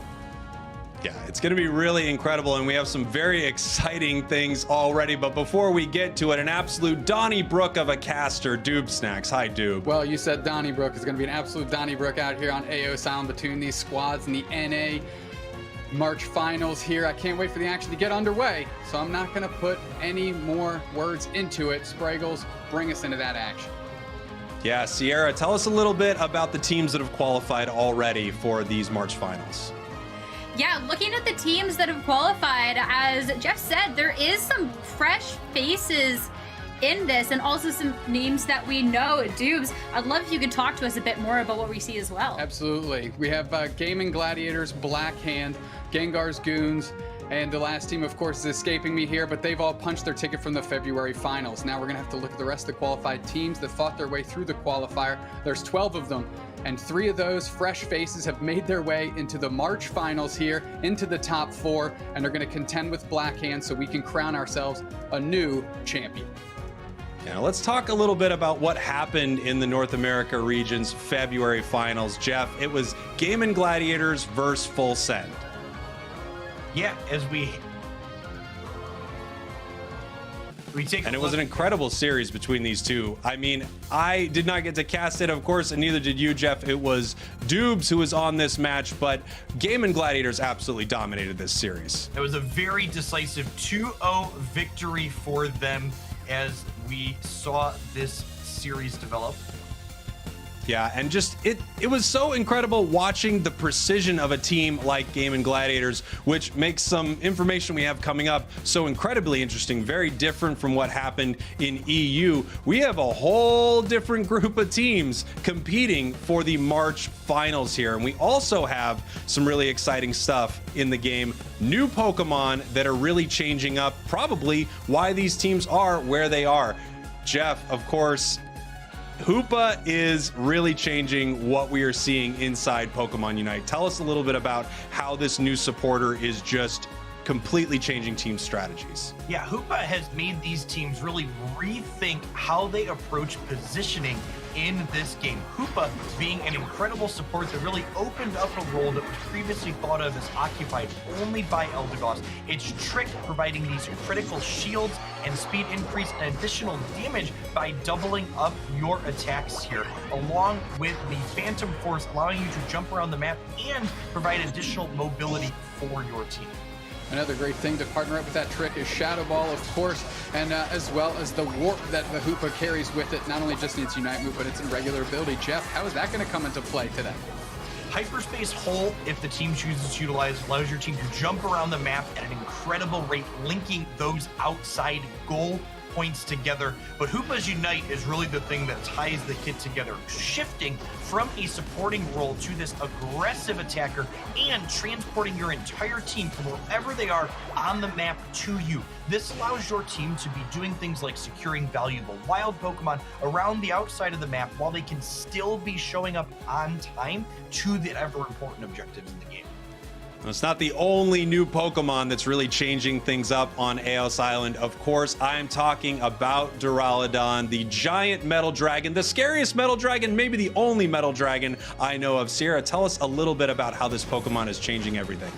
Well, I know today we can debate on which the scariest dragon is between Duraludon and Dragonite, but no, this thing has been absolutely terrifying. I believe every game that we've seen so far has featured this Pokemon, and for good reason. This thing has insane damage output, and that's not all. We are talking about Hoopa's Unite move, while Duraludon's Unite move, insane. Revolving Ruin, you get a beam of light, you spin it around. If you hit any opposing Pokemon, you're gonna get yourself a shield. Your damages are gonna be doing more, and that combined with these team fights over the objectives is a sure way for your team to come out ahead. That's absolutely right, and we have just seen it dominate so many big team battles and of course secure all of those huge objectives, Rotom, Dreadnought, and of course Zapdos. Duraludon is absolutely the big Pokemon to watch in this series. Now, today's competition is actually already underway. Dubes, tell us a little bit about our brackets because they are, I gotta say, very, very exciting. Well, the first thing we have to look at here is where the day started. You see Game and Gladiators there at top left of your screen because they were the #1 spot moving in here as your champions from last month. But the teams I want to highlight are Blackhand and Blossom as well, bottom right-hand corner, who ended up fighting through the losers bracket. Blossom obviously making it through on the winner's side, and they're going to get a potential rematch in the back end. So if we take a look at where we're going to today with the winner's bracket and how it's shaken out so far, we can exactly see the path of these winning teams here that are going to square off in the winner's final. Yeah, and let's take a look at our schedule here. Jeff, why don't you tell us a little bit about what we're about to see? We're going to start off by taking a look at two fresh teams to our top 4 of our series in Lego versus Blossom. We're then going to see the only team that has made the back-to-back top 4 finishes in the NA region in Blackhand battling against another fresh face here in Nemesis. Then we're going to have a losers finals until we finally culminate our tournament in a grand finals between the 2 best teams in the NA region. And Dubes, let's tell everyone at home how this tournament works. Absolutely, Spraggles. So first, of course, it is a best of 3 between these squads. There's 16 teams total and 2 match losses, and you are in fact eliminated. But first, we've got that winners finals action between Spraggles, excuse me. That's going to be casted by Spraggles and Sierra Dawn. Certainly no animosity between those two, as they're going to be carrying the action moving forward for you all at home. Thank you very much, Doob. And yes, of course, while I'd like to be competing in these finals with Sierra, I don't think that's going to happen. I think I'm going to leave it up to the pros here. We are going to get you started here very soon with the North America Winners Finals. And these are going to be some super exciting matches because neither of these teams made it to our top 4 last month. Yeah, which is absolutely insane and a really big difference from what we saw from the Europe region. Of course, we saw the same 4 teams battle it out at different endings of the story, but some fresh faces in our top 4 this time around for North America is phenomenal. It really shows you how these players have developing their skills over the last month and been able to compete. And as much as I'm sad to see old favorites not make it quite this far, I'm so excited to potentially be crowning a new champion with someone who's never made it to the top. Yeah, absolutely. And these are 2 really exciting teams, Lego and Blossom. Many people might know Blossom from their previous name. Blossom was originally Team Shiny here. And this is not our player setup right here, but we do have very, very exciting players on both teams. On Blossom, I think an exciting player to watch, of course, is Rin, a player who can just change his style up with he's either in the lane, he's in the central area, he can be in the bottom path. He is such an incredible, exciting player to watch here on Team Blossom, so I can't wait to see what they do with him. Well, especially you can see that Duraludon being chosen, and you were talking about, you know, the flexibility that this person has, and being able to see it on a new Pokemon, well, that should be a lot of fun. And not too surprising to see on both ends that Hoopa Duraludon combination is going to be coming out, though the Ninetales also going to be chosen on this right side. I'm excited about that choice personally.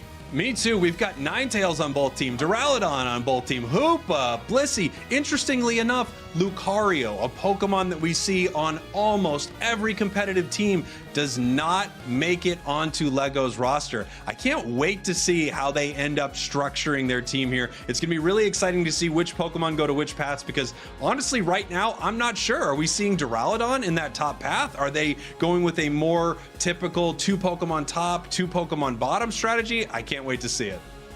Yeah, that's the fun thing about switching regions too, is there's always a kind of game style that's reflective of the region, something that players kind of adapt into, especially as these teams are screaming, they're battling it out. There's different styles, and already being able to see something come out in the Pokemon selection, like, you know, a Lucario on only one side and Ninetales on both, is really interesting, and I absolutely love it. In terms of pathing though, we can see that it might be that 1-1-3, a lot of pressure along this bottom path. Sierra, I don't know if I am dreaming, but I am seeing a Jigglypuff alone in the top lane. I have never seen this before. Slap me and wake me up, because this is incredible. What's the Jigglypuff doing? It's going up against this Lucario into the top path, and I mean, I don't want to call things too early, but Lucario is such a strong Pokemon that this could be really dangerous, depending on how often this Duraludon's going to come up here and help. Absolutely. And one thing to keep in mind is both these teams, Lego and Blossom, have won all of their series. So they are coming into this not completely undefeated in every match, but they have won all of their games, meaning that these strategies have worked every time. Essentially, they have implemented them, and we have a new strategy forming for everyone out there. It is Wigglytuff in the top path. Hey, I mean, if they're in the winners finals, I am not going to be too critical of that quite yet, because I'm excited to see how that plays out. If you're a team that's being able to make it this far, it is for good reason, and that's speaking for both teams. Already fighting over this experience, there's going to be a couple of blows exchanged, but not too much other than that. Just some respect and backing off. Yeah, and interestingly enough, we have the same Pokemon for each team in this bottom path here, but now we are actually watching Wiggly and Lucario go at it, and it looks like that Wiggly is holding its own. It's also got glasses and a little beautiful bow tie. I love this hollow air. I think it looks quite dapper. It looks nice and clean and proper coming out here to battle it out on Aeos Island. phenomenal. Along the bottom path, I mean, both of these teams are kind of testing the waters a little bit, doing a little bit of work, but not really going for that same scoring strategy we saw Europe go for. Yeah, and look at this here. We have the Duraludon coming down from Blossom into that bottom path, while the Duraludon here from Lego into the top path. So once again, we're seeing teams make that big decision as to which path they want to support more. Rin, the Duraludon player here from Blossom, one of the players to watch in this match. Just an incredible player. Often runs one of the big, intense carry Pokemon for the team, and that is definitely true seeing him on Duraludon.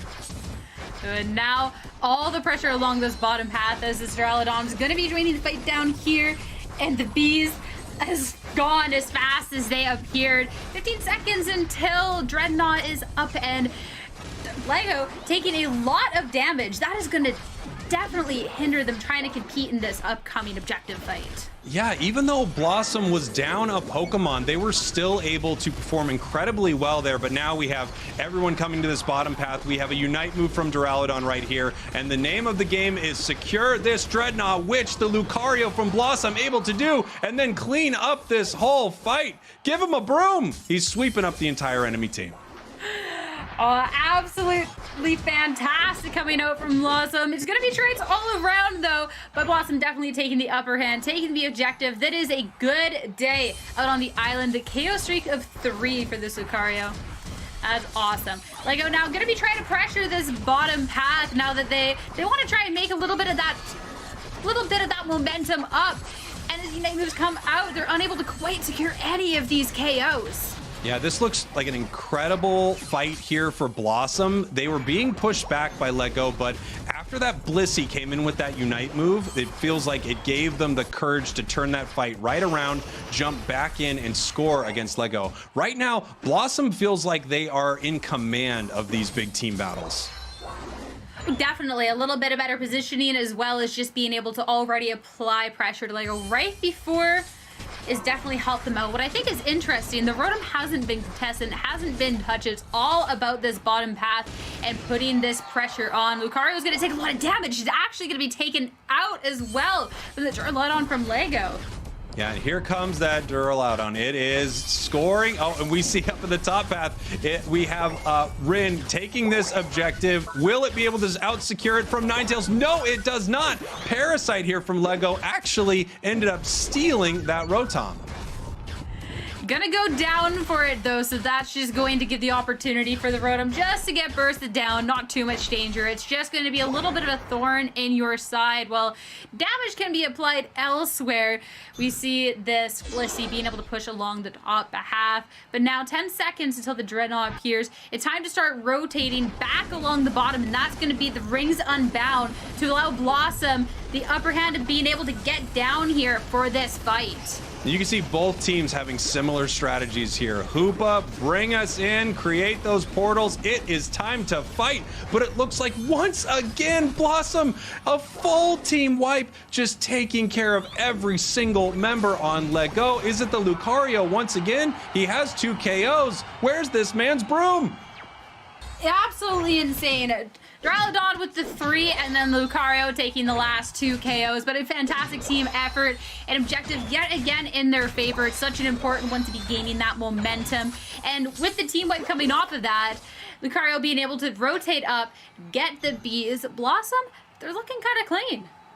Yeah, they're looking great right now. I mean, and something we talk about a lot, Sierra, look at the level difference between these two teams. At level 13, Lucario against its counterpart, which was Wiggly, only at level 9. Right now, wow, big KO though for Lego. Obviously, if you KO a Pokemon that's a higher level than you, you get a big experience bonus here. So the question is this composition from Lego, this supporter-heavy composition, is that going to be able to shut Blossom down, or are they going to continue dominating these big team fights?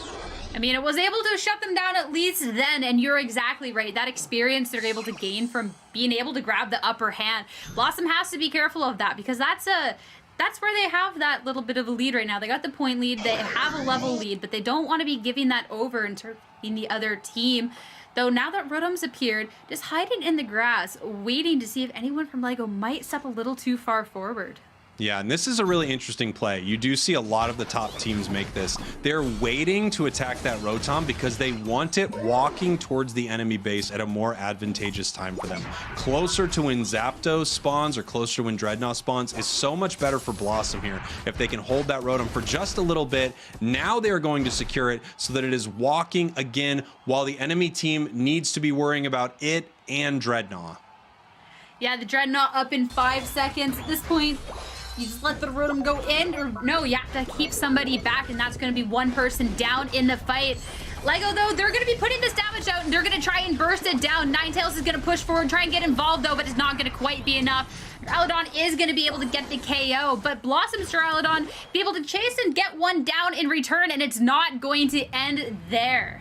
And let me tell you, Sierra, it just seems like when Blossom is together, they are incredibly mean, and they have punished Lego every time they've gotten into a big fight. If you look at the map right now, you can see that Blossom is in a great position here around this Zapdos fight, and Lego is actually trying to figure out a way to get in there where they don't all get KO'd and picked off. This is going to be very interesting. Zapdos is up and just a little bit of waiting to see where the opponent's going to be pushing forward. And, well, that's going to give way for Blossom to take control of this area. The Revolving Ruin to make sure to try and close this out as much as possible, but a Unite move in return is going to make this fight also interesting. As the KO settles, though, just that little bit, you can see that Blissey managing to grab that Zapdos in the end for Blossom. Yeah, and it really felt like Blossom had control over that entire situation. I mean, they were positioned well. They knew that once members of Lego were coming in, they were able to pick them off one by one. And by the time they were ready to take Zapdos, they really did it without much Pokemon contesting that fight there. Incredible plays from Blossom. Right now, they are up a little under 200 points with a minute left to go. At this point, too, you can see some members from Lego having the points to be able to try and fight back, but it's all about whether they get the opportunity. At this point, the Hoopa, that was a 2v1 fight for a while, but finally is going to get KO'd. Little advantages like that, well, that can make all of the difference. But Blossom with that lead, they just have to defend with this 40 seconds left. But Lego, they're getting ready for a push. Yeah, I mean, look at this. Lego has so much Aeos energy right now. We still have the Hoopa down from Blossom, so they're actually going to have a player advantage going into this fight. And here it goes. If Lego can score here and then push towards the main base, they would be able to still win this match. They are able to break this goal, and they're trying to move forward. But no, it looks like they are getting picked off. 2 down here for Lego. 3 down now, 4. And it looks like Blossom is going to be able to hold on to this victory. Oh, that was a fantastic push from Lego going out there, but they needed more. It wasn't quite enough. KO streak of 3 coming out from the Duraludon from Blossom, and that making all the difference in this fight. It was a formidable effort, but as we're going to see the points rally up, it's not going to be enough. Blossom taking the first match in this best of 3. And not surprisingly enough, we are seeing Rin, the Duraludon player there from Blossom, as our MVP.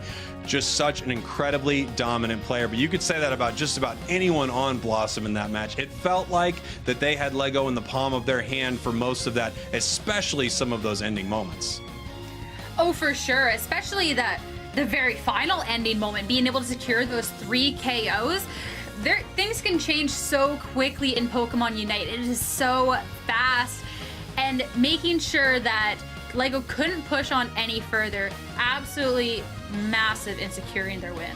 Yeah, and look at this damage here. Almost 100,000 damage coming out from Rin, the Duraludon player. And we also see really impressive numbers here, 65,000 from Lucario. And you'll notice, if you look at Lego's side, the Wigglytuff that they went with output very little damage. So it's a totally different strategy that these two teams were going for. But I have to say, I think the Lucario pick there by Blossom really helped them as opposed to the Wigglytuff pick. It just didn't help them in those big team fights.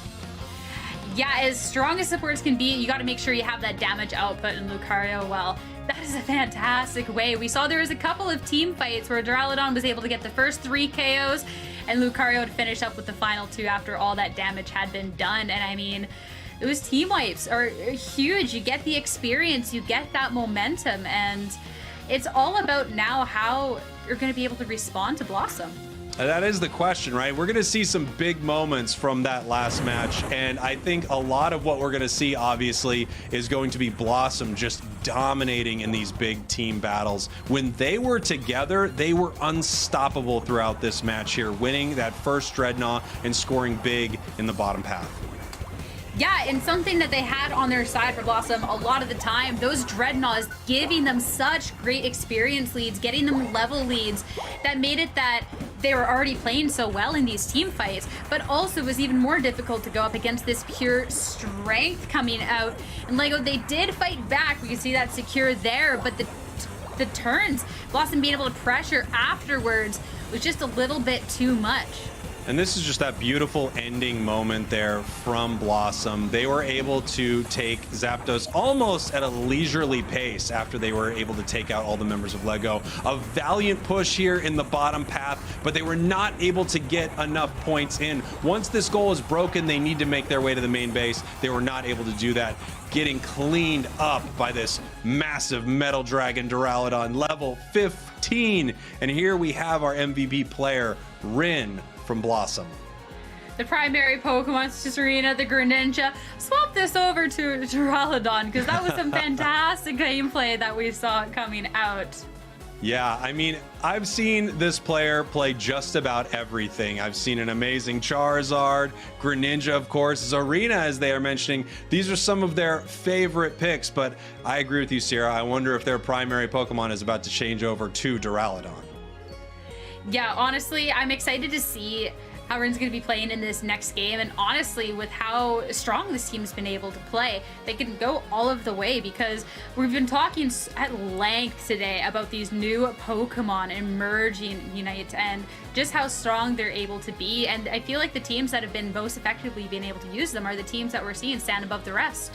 Yeah, absolutely. Blossom is such a cool team to watch because they really feel like they can play a lot of different combinations and they can play a lot of different strategies. But it looks like in this tournament, boy, I mean, they have found what is working for them. One more win and they make it to the grand finals.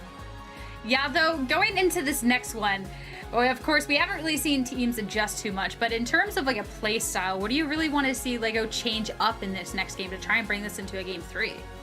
I mean, I wonder if we're still going to see that Wigglytuff in that top path. It's a very cool choice. I loved seeing it, but it just didn't seem to do what they needed it to do in this match. The Lucario there from Blossom got so much experience and was so powerful in so many of those big team battles. LEGO needs to start winning some of these big battles, and for that, they might have to change up their strategy a little bit.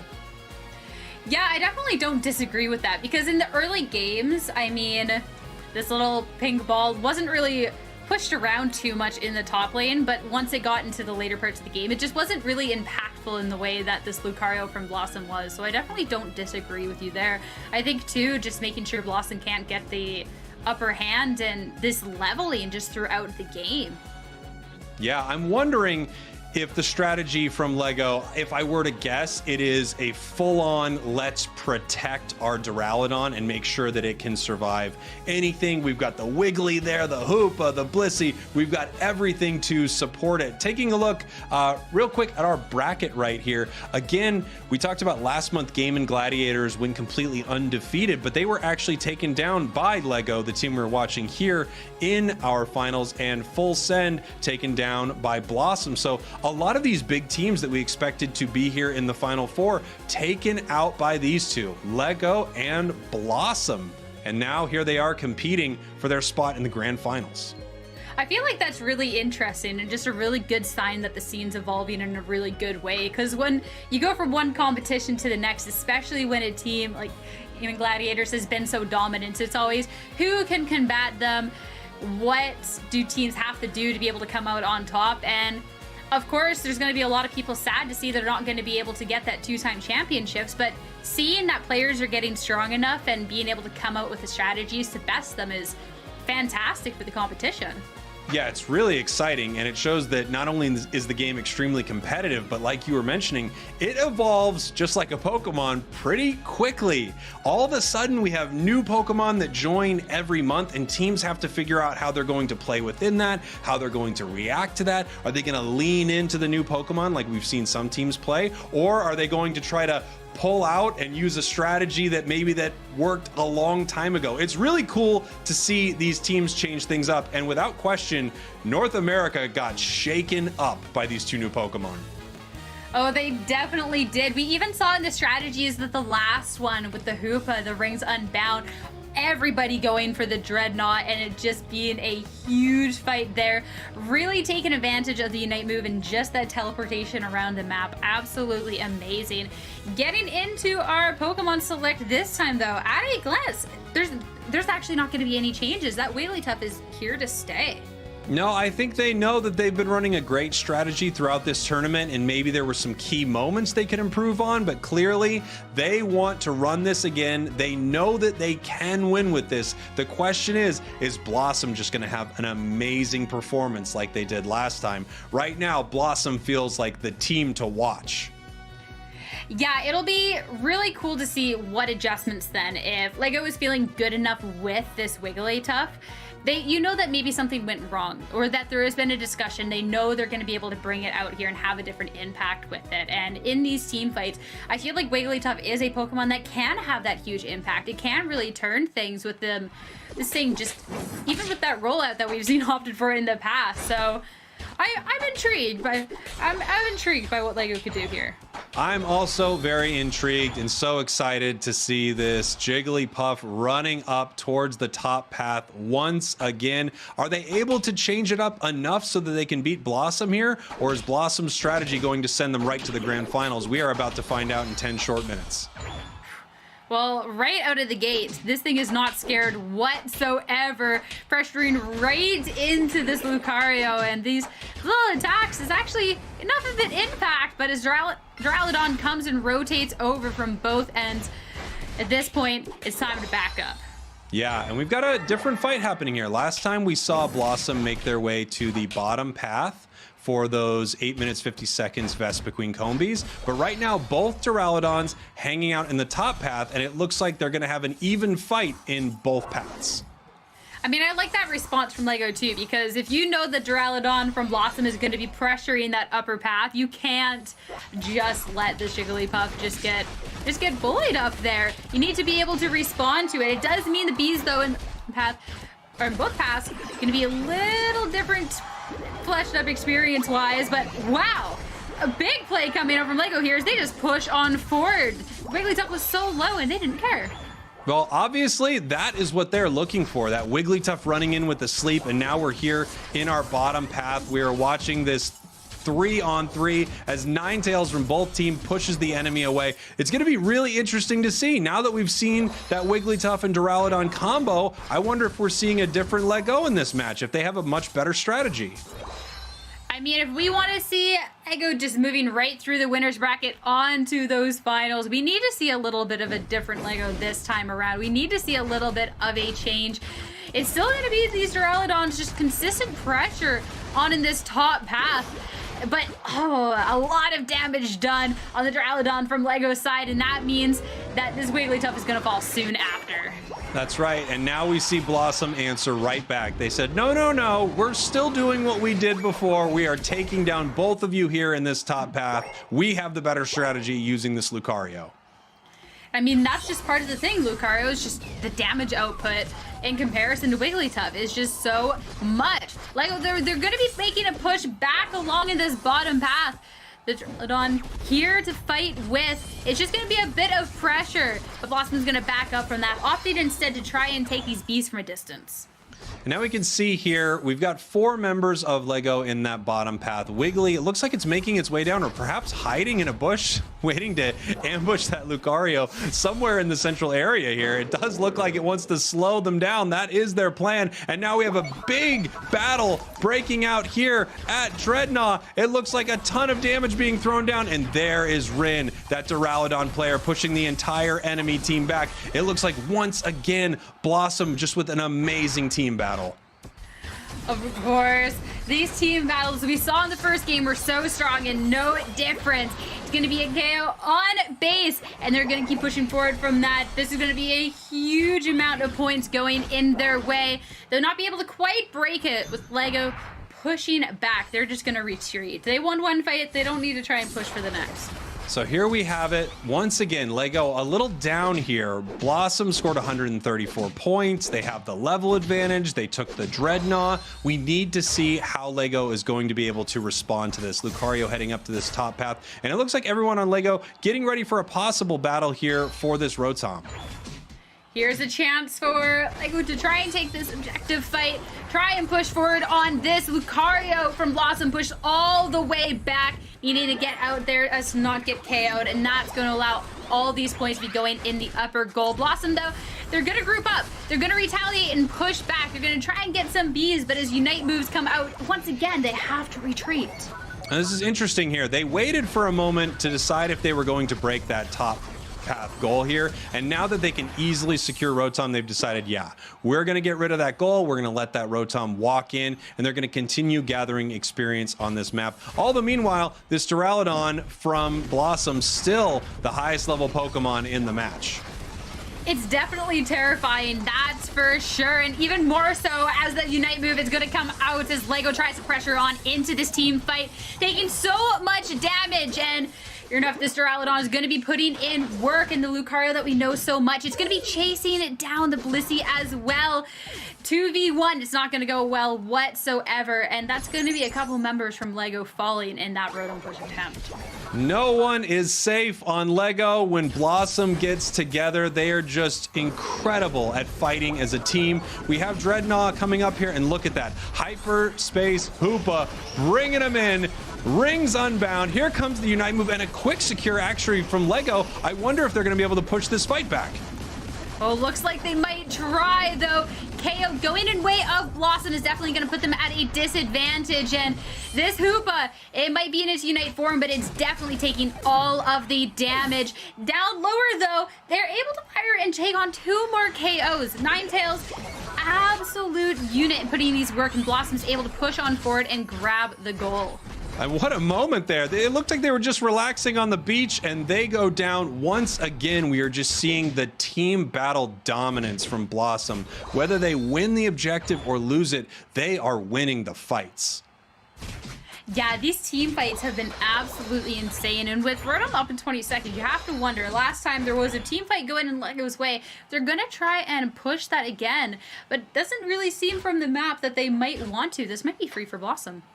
Yeah, this is going to be interesting right here. I mean, as you can see, they are at just such a high level right now. You've got that Duraludon at 13 and Lucario there. We've got some nice scoring happening here, but it's happening for both teams. Blossom scoring in the top, Lego scoring in the bottom. Yeah, it's like each team is taking a different path. Like, this is our path that we're going to start trying to pressure towards. We're going to start getting the points. Blossom, though, definitely looking a lot better point-wise. Up over under 20, though. Now, Lego's going to be pushing forward. Go for the engage. Revolving Ruin coming out from Duraludon to try and output that damage. No KOs happening, though. Oh, just kidding. Able to chase it down, grab that Duraludon on Blossom side, no matter the cost, and a lot of damage being done. Ninetales unable to quite secure the KO onto the opposing Blissey. It's able to get away, but instead will grab that Lucario. So that was a wonderful fight there for Lego, but the question is, given that Duraludon used its Unite move so close to Zapdos coming up, is it going to have it for this final fight? It's one of the most important things that you can do as a team, is knowing when to use your Unite moves. If it's able to get its Unite back, then I think that was an amazing play. If not, they might have put themselves in such a difficult position when they end up fighting over Zapdos. Yeah, as soon as the Zapdos appears, you see those big Unite moves coming out, especially with the Buddy Berries, put your team in advantageous position. I don't know. It's difficult to say. That might be a really big mistake. Here we go. We've got this fight getting ready. 2 minutes, 10 seconds. Blossom wins this, and they are heading straight into the grand finals. Let's take a look here, and we actually see the rings unbound coming out, the Unite moves coming down from Duraludon, and this is what we were talking about. We do have one from both Duraludons. Who's able to get this secure? It is the Ninetales from Blossom. Oh my goodness. One member of Blossom goes down, but they are able to take that Zapdos. Oh, there's the chase though. Duraludon from Lego is gonna be grabbing 2 KOs. And well, Lego, they're not looking to slow up there at all. This Ninetales from Blossom trying to get away and unable to quite.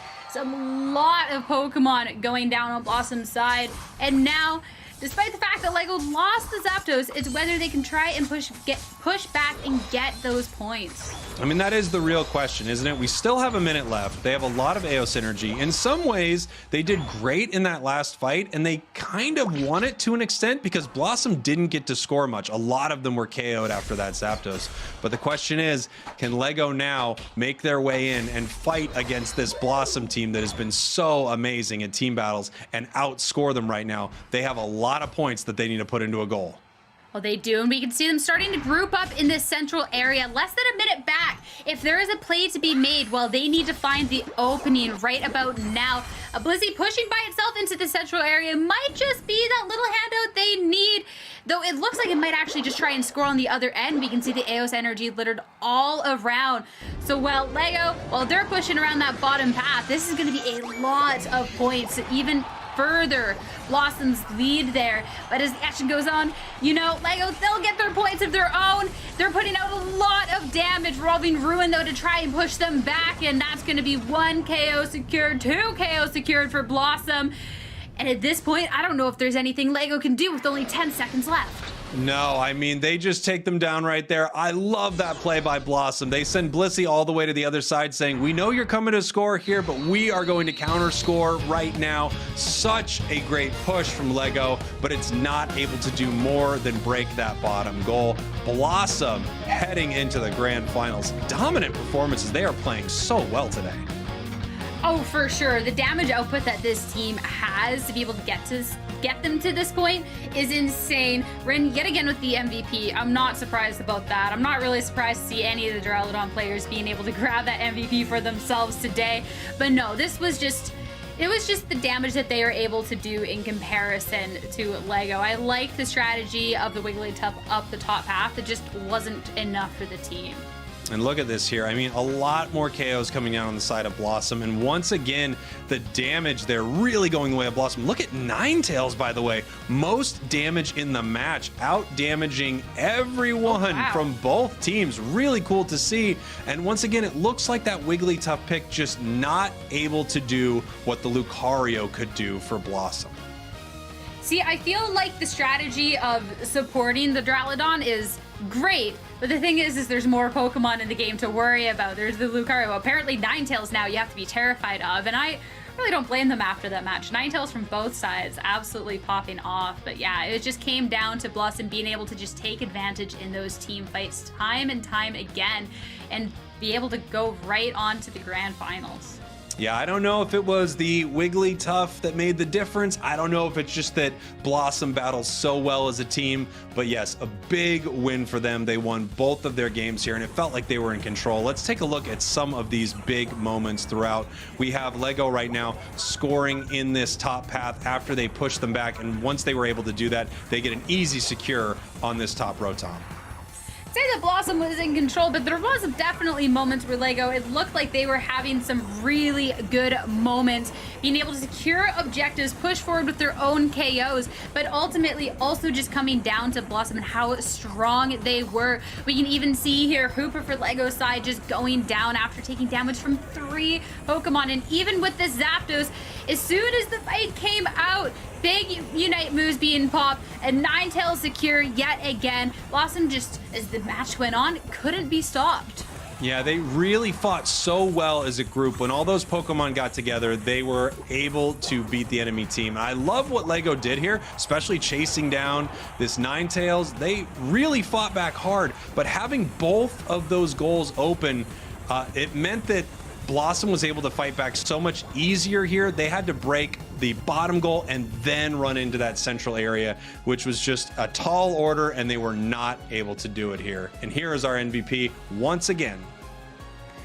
Yeah, anyone who's watching this is not going to be a surprise whatsoever. And yet again with the Duraludon, absolute top-notch performance. The amount of times that we saw the Duraludon KO streaks come up onto the screen is well deserved, that's for sure. Yeah, and if we look at this player, I mean, having Zarina there as the primary, having Greninja as the secondary, and also playing Duraludon, it just speaks to how versatile they are. I mean, their Pokemon pool, if you will, is so big. They are able to play whatever the team needs in that moment.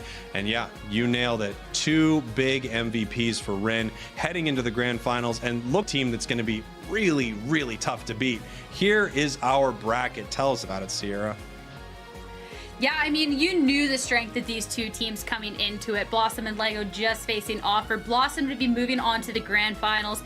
To take down titans like Full Send and Gladiators, you knew that they have the skills to take it to the top. Of course, this is double elimination, so Lego isn't out of it. They're going to be knocked down to the losers bracket to try and face Blossom again in the grand finals. So Blossom, they will have a second life. They'll have to be taken down with the bracket reset. That is right. And if you think you have what it takes and your team can compete here in the Aeos qualifiers, just go to battlefy.com/Pokemon Unite. You will be awarded 20 Hollowware tickets just for competing. And next month's tournament has a very big prize pool. We're going to take a quick break. When we come back, we're going to have Black Hand versus Nemesis in the losers bracket semifinals with Jeff and Dupes next. Don't go anywhere. It is going to be a real Donnybrook.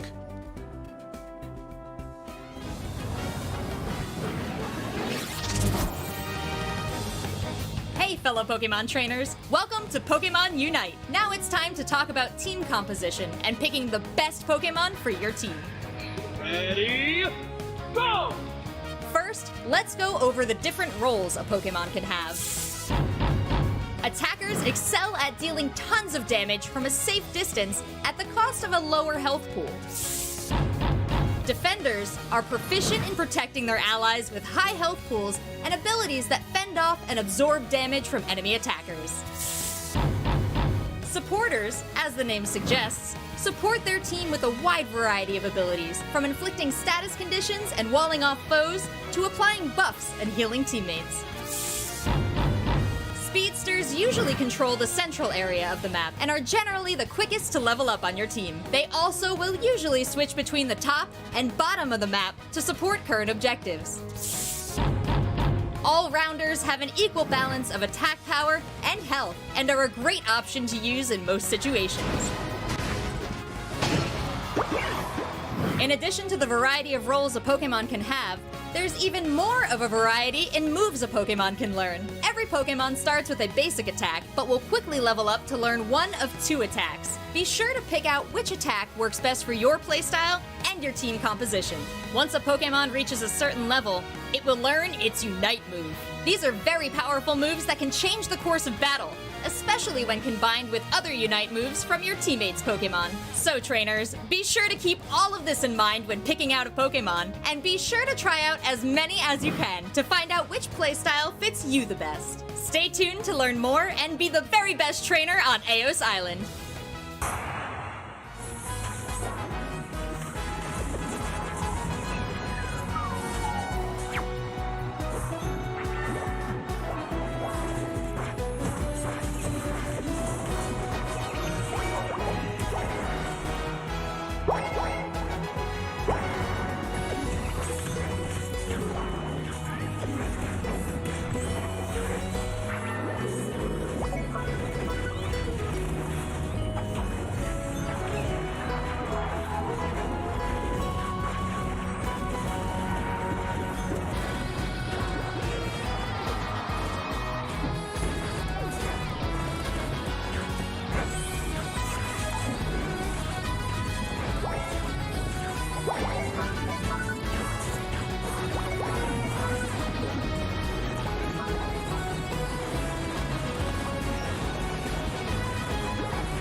Welcome back, trainers, to the Pokemon UNITE Championship Series monthly finals for March here in the North American region. I'm Jeff Hoagland. I'm joined here by Dupe Snacks, and we are going to be bringing you all of the action from the losers semifinals here momentarily. But before we see that, Dupe, why don't you take us through the matches that we've seen and are going to see today?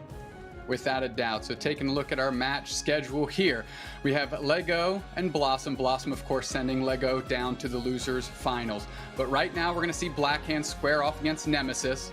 And then in the losers finals will be the winner of Blackhand and Nemesis against Lego. And of course, the end boss, Blossom, waiting for everybody in the grand finals here. Now, let's take a quick look at what the format was of this event, Jeff, and let people know how we got here. If you're just joining us, we started out with 16 teams today for our finals. They are playing best of 3 matches in this double elimination bracket. That means these teams that we are about to watch in this loser semifinals, the loser is done and out. They are going home. So these teams will be playing for their tournament life in the match you are about to watch. Without a doubt. So we need to see what the path was that led these two teams to where they are now. As we see, Lego is waiting in the losers finals here, and Blackhand and Nemesis are in the losers semifinals. But Full Send getting dispatched by Nemesis. They were in the top 4 last month. Gladiators getting eliminated by Blackhand. Gladiators won last month. So these teams are ready to go, and although they're in the losers bracket, they've got themselves poised to make a run here, starting with the losers semifinals. Yeah, definitely. One of the things that's really fantastic about this NA region finals today is we're seeing a lot of new faces break through to these top 4 finishes. It's important to remember that Pokemon Unite is still a very young esport. It's awesome to see all of these new teams get involved and punch through to success in these early events. We can take a look at the player cards here of these two teams, Blackhand versus Nemesis. You're going to see these players populate here. Blackhand, we saw them last month. A player you're not seeing on the screen, though, however, is the coach of Blackhand, Excellent. And you have to say that a dedicated coach is working out here because they're the only team in NA that have made back-to-back top 4 finishes here. Yeah, really fantastic to see Team C continued success as well here as we dive on in to our draft portion of the tournament. We see a Greedent lock in very quickly there for Atreyu. No surprise for anybody following this scene, Atreyu is one of the best Greedents in the world, not NA, the world. And I'm excited to watch them play that particular Pokemon, and we know how invasive and just cumbersome and annoying they can be when it comes to working through that early game if you're sitting here on the side of Blackhand. Is that not only a Decidueye locked in for Yeet Hand here, but I believe that looks like an attack weight Decidueye, leveraging that scoring item where your attack scales more and more, the more subsequent Aeos energy you're able to insert into the opponent's goals. Decidueye dealing big damage off the buffed Spirit Shackle here off the latest update. And of course, one of the Pokemon can then outrange Duraludon. So maybe taking that approach of like, I just won't get in close, we'll eat you up from far away, and then let the rest of the team sweep through once Duraludon has been taken care of. Speaking of Duraludon, Dupe, is this the first team we've seen Duraludon absent from in our tournament broadcast today? I'm taking a thought, maybe a Desu when they were on Dragonite might have pushed that out, but I still think that Duraludon was making it the bottom path there. But we're watching here on the side of Nemesis rolling through. That's Yeet Fan Rex, and as an Able, gonna hold down that bottom path.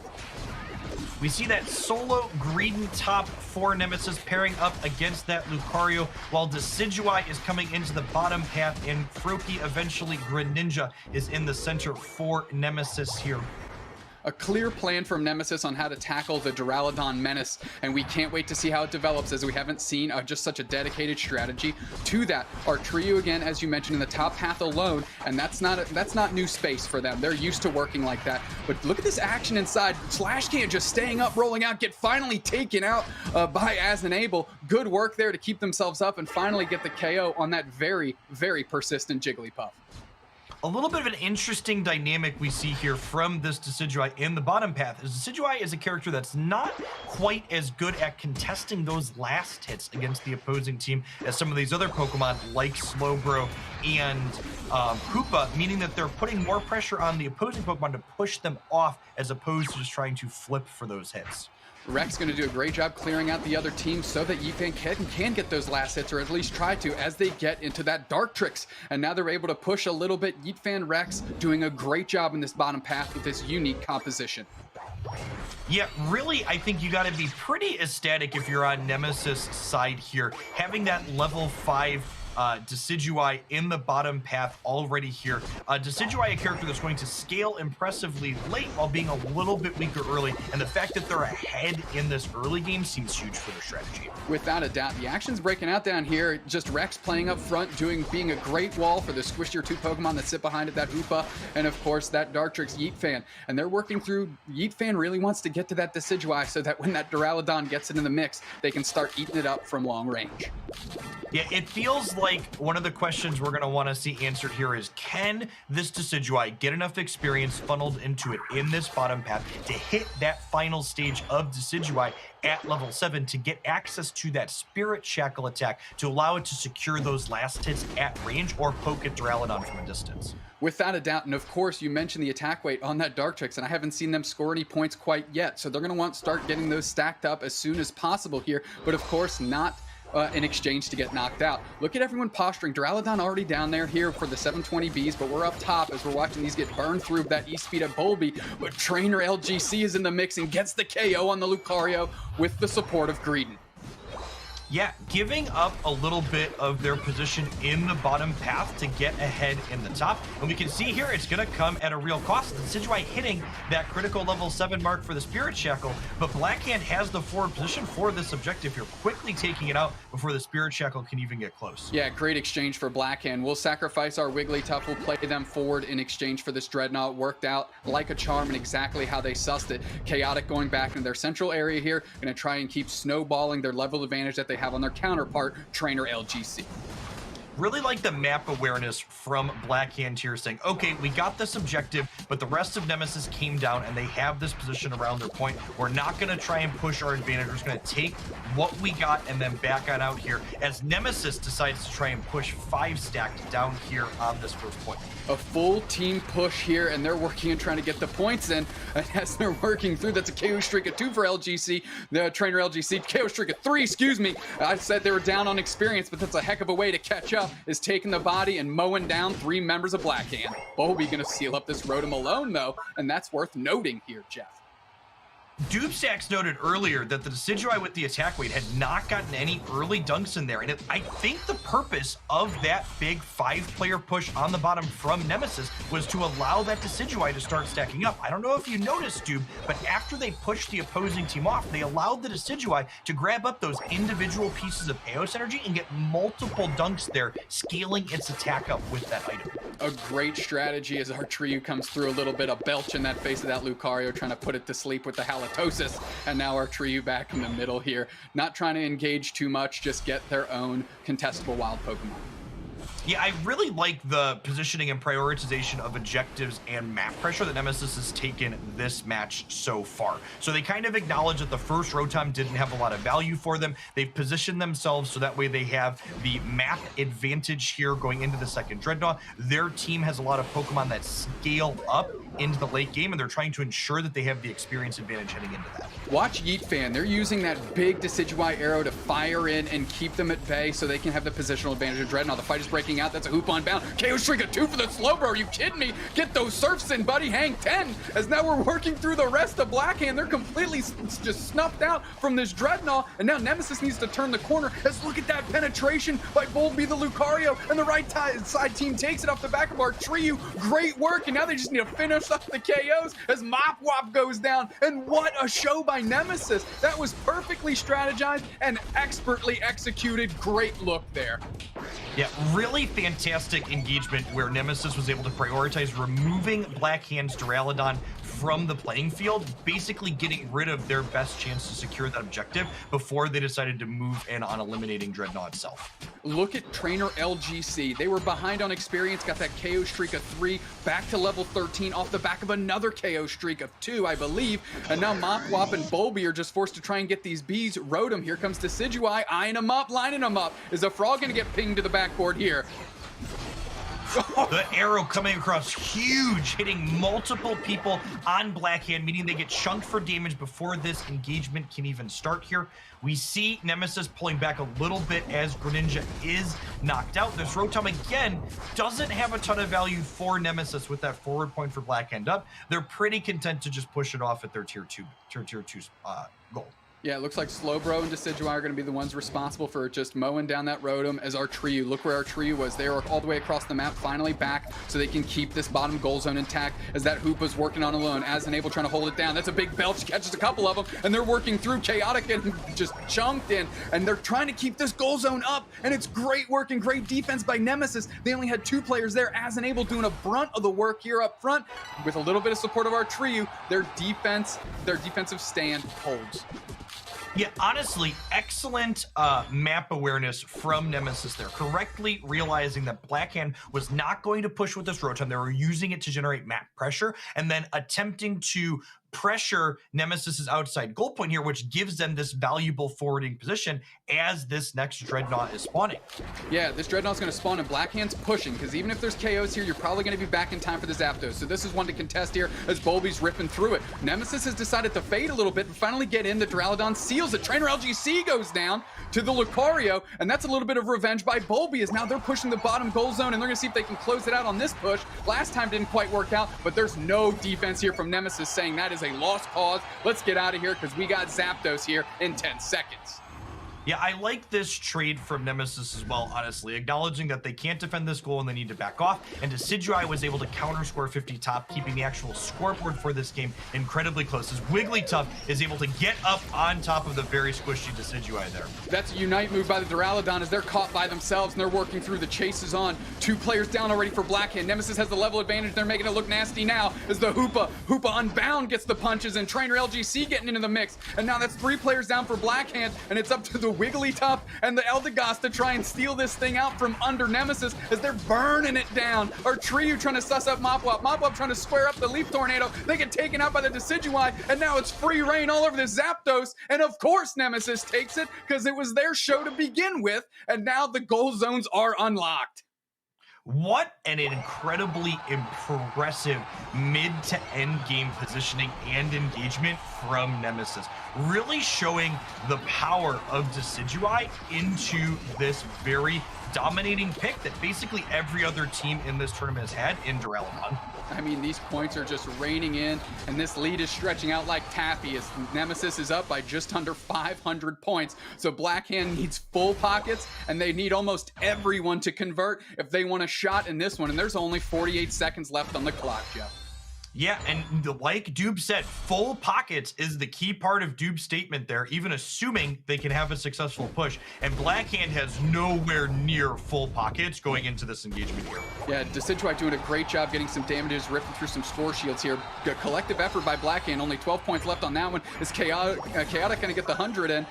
Oh no, Volby dunked in their face! No, and then the Unite move by the Greninja, and the Unite move back by Chaotic for the buddy barriers, and now they have to push as it's a mad scramble, and there's no way there's enough points in Black Hand to bring this thing up to parity, so now it's about the score sheet. Who's gonna tally more KOs? Who's gonna put the more notches on the belt? And it looks like it's Trainer LGC.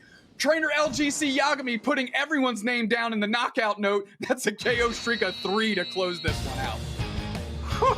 In a closer game, that score by the Lucario might have spelled disaster, but fortunately or unfortunately, depending on how you look at it, Nemesis's lead was so commanding, 7-16 to 345 here, that little flub did not matter. Honestly, just what a commanding end game engagement from Nemesis. Despite being down almost every objective leading into it, able to easily and cleanly sweep through that team fight before the Zapdos. I mean, trainer LGC cracked on the sticks. They were finding it for sure. Great play out of them. I do want to highlight Yeet Fan on the second Dreadnought where they were postured in the tall grass and they were just letting the Spirit Shackles rip, catching whichever player on Blackhand got too close, and that gave them the huge positional advantage, able to take that Dreadnought and just steamroll that advantage forward. Yeah, what an incredible amount of knockouts. Speaking of trainer LGC, who was the MVP for Nemesis here, having twice as many knockouts on their character as the sum total of knockouts from Blackhand this game. That is without a doubt here. So we've gone through the post-game score, and I'm trying to see, look at the damage output now, 59K for trainer LGC, and that means that they were working really well in tandem with their squad. Sometimes we see those big 100K plus numbers, but what you need here in these type of matchups sometimes is just a finisher. Somebody that can, hey, we chunked them down, we just need somebody to clean it up before we all get caught with our pants down, and trainer LGC, they check that box in spades in game one. Well, and honestly, we had almost 90,000 damage from the Decidueye there on Nemesis' side, and that's really quite a fantastic 1-2 punch. For those not familiar, Greninja's Surf mechanic has what we call a reset, where if it gets that last hit, you get to do it again, and this combos really well with Decidueye's Spirit Shackle, which chunks them to start, so you have the Spirit Shackles go in, and the Surf comes to clean up very elegantly afterwards. Yeah, that was a great showing by trainer LGC, but let's get into some of these replay highlights from game one and talk about it here. And now we're looking, I believe it was right at the second Dreadnought here. Look at the Unite moves flying that Decidueye, and of course the Slowbro with their Surf being able to get a KO streak of 2 for themselves as Nemesis locks up this Dreadnought.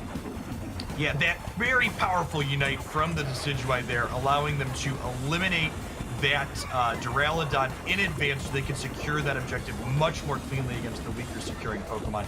And then there was this end game team fight here, just completely dominated by Nemesis. They eliminated 3 people quite quickly. The supports from Blackhand tried to escape, and as they came back in to try and steal the last hit on this objective, they were completely unsuccessful with Nemesis pulling back off appropriately to wipe out those supports before finishing the bird.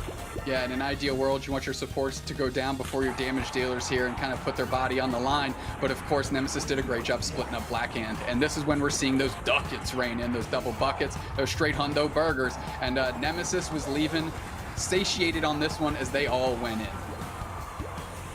Yeah, really fantastic showing from Nemesis overall, I think, highlighting how important team synergy is in this game. We had this Greninja from LGC here, just an incredibly powerful pick to walk in and clean up what Decidueye had started in those games with its damage numbers. Yeah, Duraludon, what? Says trainer LGC, as that Greninja looked very clean in partnering with the grass type Decidueye. A little bit of shake, a little bit of bake here, and the team gets it done. Trainer LGC just looking great in this particular game one, and I can't imagine they're gonna switch off that just yet. Yeah, I'm going to be really interested to see if Blackhand reaches into their tool belt and decides to change things up. I honestly would not be surprised if that was the first Decidueye they've played against in this tournament. It is not a particularly popular pick in the current format, and its Spirit Shackle seems quite powerful after the most recent rounds of buffs to it. Clearly, Nemesis is working together with a clean strategy here, and it looked really good. But let's talk about Blackhand. You said they might need to make an adjustment. What is the best adjustment they can make specifically against the Decidueye, that unique Pokemon you just mentioned?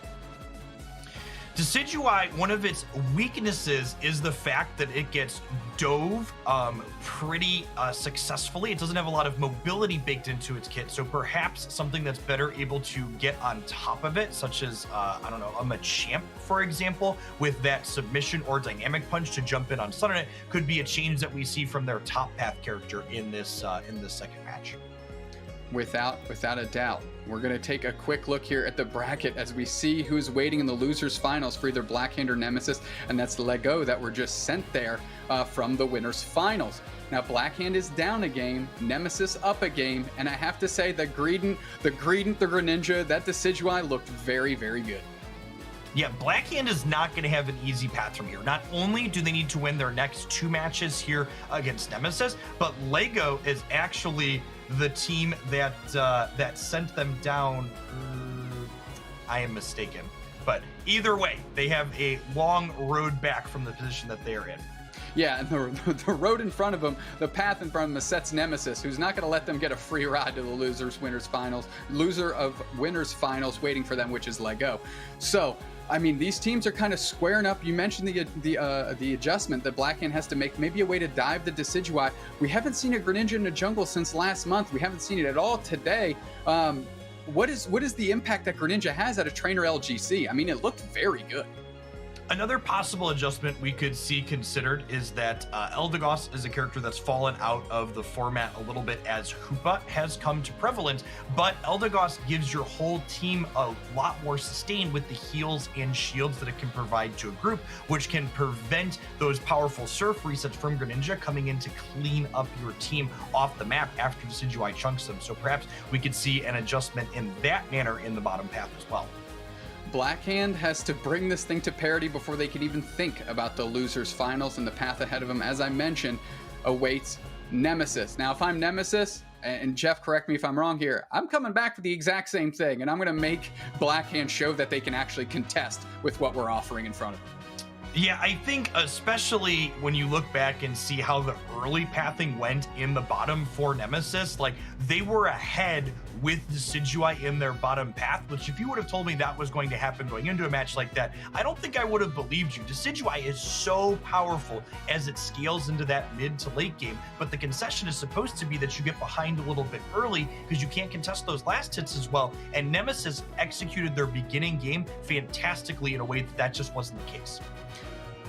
Let me talk a little bit about the Slowbro as well. Let's transition that into Nemesis Slowbro, which was a key component in that bottom path, and how disruptive they were with the surfs of their own. You mentioned the Greninja surf, allowing for the resets to work in tandem with the Decidueye, but let's not undersell Rex's surfs with the Hoopa in the bottom path, as well as the Decidueye there too, and how they were able to unlock those last hits that you said are a little bit more difficult for the Rowlet Dartrix to secure, and that's off the back of Rex, and we saw them intentionally leaving Pokemon on low HP just so the Decidueye could pick that up. I loved that play, and that's probably the unsung hero for me for Nemesis in that first game. Yeah, one of the other things too to observe is that the bottom path for Nemesis there, they're playing 3 range characters that are all leveraging the item Muscle Band, which does damage to opposing Pokemon equal to the % of their HP remaining. And when you combine this with the triple range in that bottom path, it really allows them to push off the opposing team by dealing damage to them. So instead of contesting those last hits simultaneously, you instead deal damage, forcing them to retreat so they can give it to that Rowlet more securely. Now we're in the character select screen. We're going to see how these Pokemon line up here. And without a doubt, Yeet Fan, Decidueye, Trainer LGC, Greninja, nobody's switching up because why would you? Rex there on the Slowbro, no changes on Nemesis. And we said, why would you change anything? Taking a look here, Slashcan back on the Wigglytuff, Curios on that Hoopa, and Mopwop on the Eldegoss here. So they're going kind of double support in that bottom path, using Curios kind of as a pseudo support, but also the damage dealer in that path. Yeah, and we're seeing that pivot. That's exactly what I talked about moments ago, where Eldegoss is going to potentially give their team more sustain, kind of trying to mitigate those surf resets that Greninja can get when you get low. If you're never low, surf can't knock you out to get those valuable resets.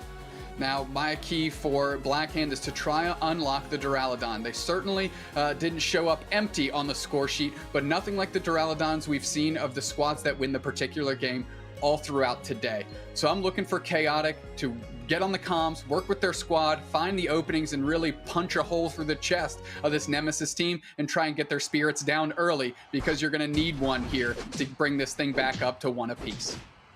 We see the same pathing split that we saw in the previous game with that solo Lucario top for Blackhand and the solo Greedy top for Nemesis. We have Duraludon as well as Froakie heading into the central areas for each team respectively, as our first brawl breaks out over that ever-important first Dino on the bottom, which it looks like Wigglytuff was able to secure here. Yeah, that's great if they're going to go the Sing route, because you want to get that early. That's what allows you to push forward into this lane, especially and try and catch some of these ranged Pokemon early. Look at the Yeet Fan positioning here as Slashcan jumps up and they're putting the pressure on Asenable. Asenable making it out in the face of Slashcan. Yeet Fan just chipping in and sending them packing, saying you've overstayed your welcome. Yeah, really like this pressure from Blackhand. I like that they decided to walk up and just start contesting the Audinos, kind of acknowledging the fact, hey, the downside to your Rowlet early is the fact that it's not going to allow you to contest last hit. So rather than trying to fight against your triple muscle band path, we're instead just going to secure these pieces of wild Pokemon and then get out. Our Trio and Trainer LGC moving in tandem in that top path, and they're in the face of Bulby, but here comes Chaotic, gonna throw some damage out. It's all about the bees. Are they gonna elect to take each other's body? A Trio getting a good share of that as they turn into Greedent here, already level 5, and the chase is on. Bulby's trying to get the KO, but that Greedent is slippery, gets out. Trainer LGC literally just sitting on that top goal zone, firing some water into the face of the opposing squad, sending them packing. Yeah, anytime you can be at parity with Lucario in the top path as a non-Lucario Pokemon, you got to be pretty happy with your position. So both Lucario and Greedent there being 5 is pretty big. That being said, looking to the bottom path, we're seeing what I would more expect to be the norm in this bottom path, where Rowlet is still not quite hitting level 5 for its first evolution yet, and Blackhand is a little bit ahead there to start. Yeah, Bulby putting the pressure on our Trio a little bit. Our Trio, no stranger to that, as LGC is coming with Bulby. Now they got the pressure on our Trio, frames them up and darts through, and with the combination of Trainer and Trainer LGC, they're able to take out Bulby here. Here comes Chaotic to try and keep some of this scoring from going in. Our Trio playing forward, letting the Frogadier get out of there, but the Frogadier grabs an A-Palm on their way out and gets that Greninja well sussed out. Nemesis, again, getting the early experience lead here, and they're going to keep pushing that advantage. So a little bit of a head in the top path for Nemesis while being a little bit behind in the bottom path. We see that Rowlet second form hitting level 6. He needs one more level to hit that final form of Decidueye at level 7 here. And we see those bees getting ready to spawn at the 720 mark, being the next key source of experience for all of these players. We just saw the central area players for both teams go down, one to the Eldegoss on Nemesis' side, and I'm not too sure who took out Duraludon, but that's worth noting here as both those players are still sitting at level 7. And typically you ideally want them at level, close to 9 for Dreadnought here, but neither of them are in that stratosphere.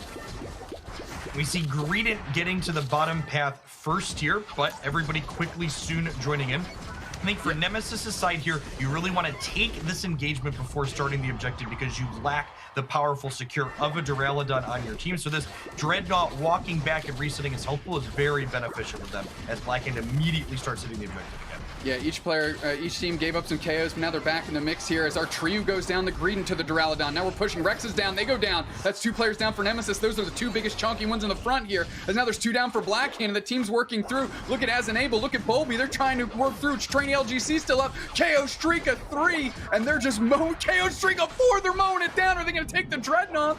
They are, with the help of Asenable and Trainer LGC now, just level 8 shades ago, now level 10 and feeling good.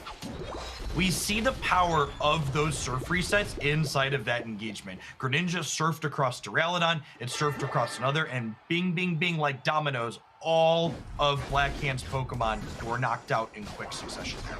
Yeah, they're going to have to find a way to keep Trainer LGC on a leash because they are just running rampant here. And now we have the Unite move by our Trio getting in the face of Blackhand all over this goal zone as all of Nemesis is still there. We see a Unite move by Duraludon. They're working through, but look, it's the Slowbro up front and Trainer LGC, of course, taking the body and getting a KO here. Rex still playing forward, and now the points are just raining in this goal zone. And if they can work through that, just like you said, the Decidueyes get their stacks in, Jeff. Yep, and we see that exact same 5-player push for the full team on Nemesis on the bottom there, allowing Decidueye to start unlocking that attack weight stacking with a couple of scores there to start. We also saw a very good pivot from Blackhand. In the previous game, Blackhand had rotated players out of the bottom right away, but they adjusted this time through even if they weren't successfully able to push that attack off. Trainer LGC, Yeet Fan, and our Trio. Good presence in the top path. Nobody's all over Rotom yet, but they're all squaring up here as it's just Hoopa left to babysit the bottom path goal zone. Rex is playing very far forward, and they're trying to use Yeet Fan and LGC to get in the mix here, as here we go. Just our Trio getting to the mix. Now they're trying to work through Rotom, but Blackhand takes it from a range here, and let's see if they decide to escort it in. They're pushing. Unite move by Duraludon, and they're going to try to use that as a piggyback to get these points in, and they start raining them in, and they're going to close this goal zone out with a huge overcap. So Blackhand is caught back up and then some in terms of points. However, if we look at one of the more important scoreboards, especially for the early and mid game, the levels are definitely still favoring Nemesis here. We're going to start seeing a bunch of Unite moves popping off for all of our characters as the second dread starts to come up. See Greninja get portaled in off of that Hoopa after it was recently knocked out. I mean, the buddy barrier's doing work because nobody's fallen yet. Of course, I say that Slowbro, Lucario, Duraludon all biting the dust here, as now it's our trio on the Dreadnought Trainer LGC. Blackhand doesn't really have any players that can pressure right now, as that Hoopa already used its Unite move. They're chasing down Mopwop as Enable's on the scene. They get a KO there, and now there's 3 players around Dreadnought. Nemesis just has to hold back Curios. They do. Fluffy Tail Dreadnought, KO String a 2 for the Hoopa. Goodbye, Turtle. The squirrel is eating you up. And Nemesis pushing that level advantage, and just a great showing in that bottom path. Such fantastically consistent engages from Nemesis here. They take that team fight, they knock out the Duraludon, the Pokemon capable of securing on Blackhand's team, and they quickly pivot to turning on the objective, picking off the rest of Blackhand as they come in as the objective gets low. Something that's getting pretty dangerous. That Decidueye, that bottom path Pokemon level 12, and Duraludon just ticked from level 12 to level 13 on Blackhand. And that's not where you want to be in the damage dealing race here. Blackhand really wants to get Duraludon up on those levels, as Yeetfan look at them just sussing out with those big arrows, firing them across the map and seeing who the weakest link is so they can say goodbye, firing them through the bead. Just how much incredible range the Spirit Shackle has on Decidueye. That arrow flies further than we can even see off of our spectator screen here, pinning Pokemon in place and lowering their speed should they try and walk outside of that arrow's deadly circle. Rex doing a great job playing in front of the squad here is going to unlock the door for them to put pressure on Rotom. Blackhand not willing to give it up too easily as Slash Can gets in the mix with the big sleep. Duraludon converting on a KO on the Slowbro here, but Nemesis is sending the Rotom, but immediately they're scattering away from it. They know that's not what's important. That's that map present that they don't actually have to exist in here, as our trio gets into the mix with a quick belch and then scampers away, and all of Nemesis resets to get some of that Pokemon experience that rests throughout the map. Yeah, we see Nemesis pause there for a minute, wait and see if the Rotom's gonna go in, or if there's few enough of Blackhand there that they can pressure it. They acknowledge, no, this is not worth getting knocked out for. We're gonna back off and go get value somewhere else on the map, likely knocking out wild Pokemon, and more importantly, getting into position as Zapdos spawns here at 2 minutes. Yeah, Nemesis is all over it here, and Blackhand trying to get together to make a collective push, because they're gonna need everything. Rex playing forward, eyeing up Curios, and here we go, we're chipping in, we're waiting. There's the Hoop on bound. We're there to bring it everybody in like the Avengers. Here we go. Chaotic into the mix. That's Duraludon. Buddy berries are everywhere. We're chucking fists into each other's faces. That's another Unite move, and 2 more Unite moves from the Lucario and the Greninja. And we're mowing them down. 1 player down for Blackhand. Nemesis keeps pushing forward. Nemesis takes it. 2 players down. 3 players down for Blackhand. And now they have taken the bodies. They've laid them down. They've got the points. They got to convert. Straight Ducats after stealing up the Zapdos here. And Rex gets the first Hundo Burger in, as Nemesis is turning the tides into the face of Blackhand. Just consistently fantastic engagements, battle after battle here. The Duraludon went down for Blackhand, and Nemesis knew that was their moment to turn and secure with their Surf, with their Spirit Shackle, with their Belch from their Greedent. They took the objective successfully, just like they did both of the Dreadnoughts that game. Really fantastic team fights overall from Nemesis in this set. Yeah, 313 point difference here. Our trio's playing so far forward. Blackhand needs, again, full pockets, full hearts, and a team push on that furthest goal zone to make this work. But I'm not seeing a lot of purple pips get together here, as they're just trying to rein it in the hard way. But our trio is there always to put in a 45 once everybody leaves the home goal zone here. They get plus 46 there, 353 to 612, and I don't think that's enough, Jeff. Not quite yet. Look at the HP pools just get deleted off of these characters from these arrows from afar. Sure, they broke that outside goal and got their first bits of points in, but they were left at a third of their life total, dude, unable to push in on the second point that they desperately need to score on as well. I mean, that belly flop, just belly flopping in for another 100 points to rub salt into the wound there by who else but, of course, the Greedent, just getting those final points, and his Blackhand is dispatched unceremoniously out of these losers semifinals by Nemesis.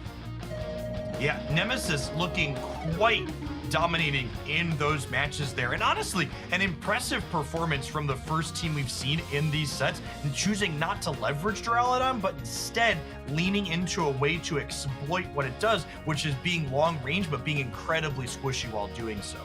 Without a doubt, if these teams have been practicing and scrimming against Duraludon v Duraludon, Nemesis taking an unconventional path here to find the finish line cannot be understated, and it's obviously paying dividends here for them. Blackhand, you're taking a look, you know, those numbers, those KO numbers are down. I mean, they barely match up to what Trainer LGC was bringing to the table, but then you look at Asenable, 6 KOs, Artriu, 4 KOs, Rex, 4 KOs, and Yeet Fan, I wouldn't be surprised if we see their damage numbers top the pile.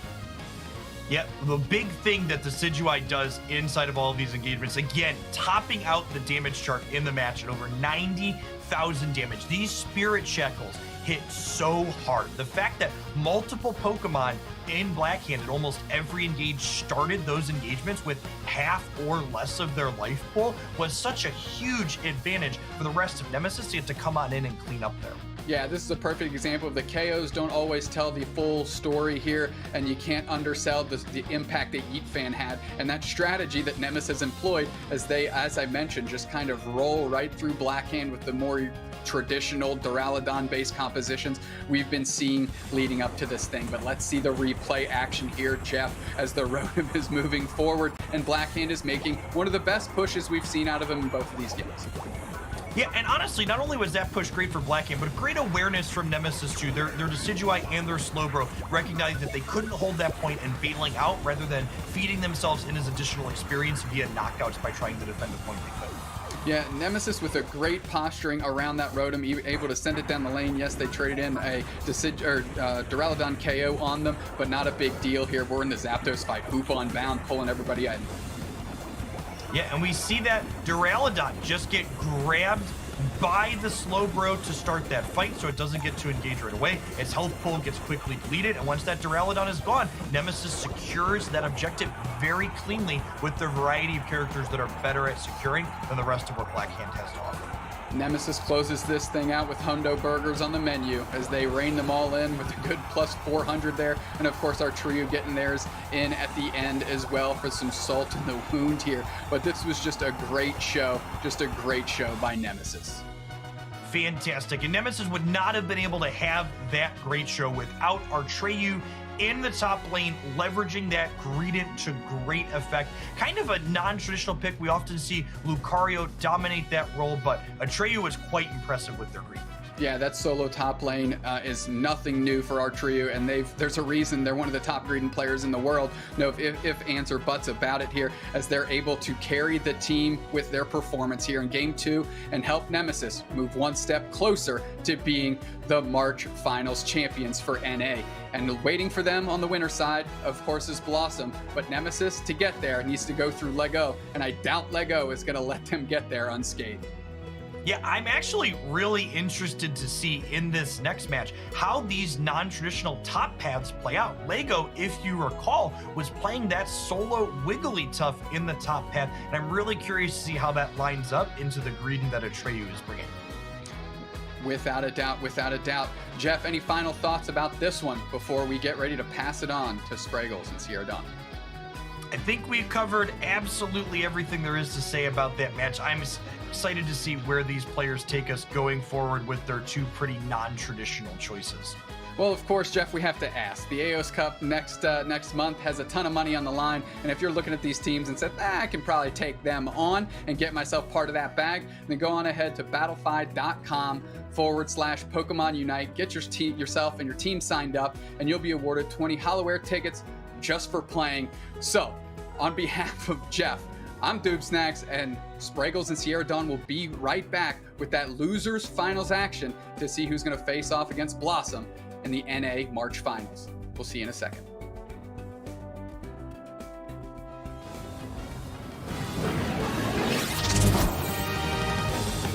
Hey fellow Pokemon trainers, welcome to Pokemon Unite. Today we're going to explain how scoring works in Pokemon Unite. The very first thing you need to do to score points is collect Aeos energy. One way to do this is by knocking out wild Pokemon. Once you do, that energy is automatically added to your Unite Ball. Wild Pokemon are worth different amounts of energy, and this is indicated by the number above their head.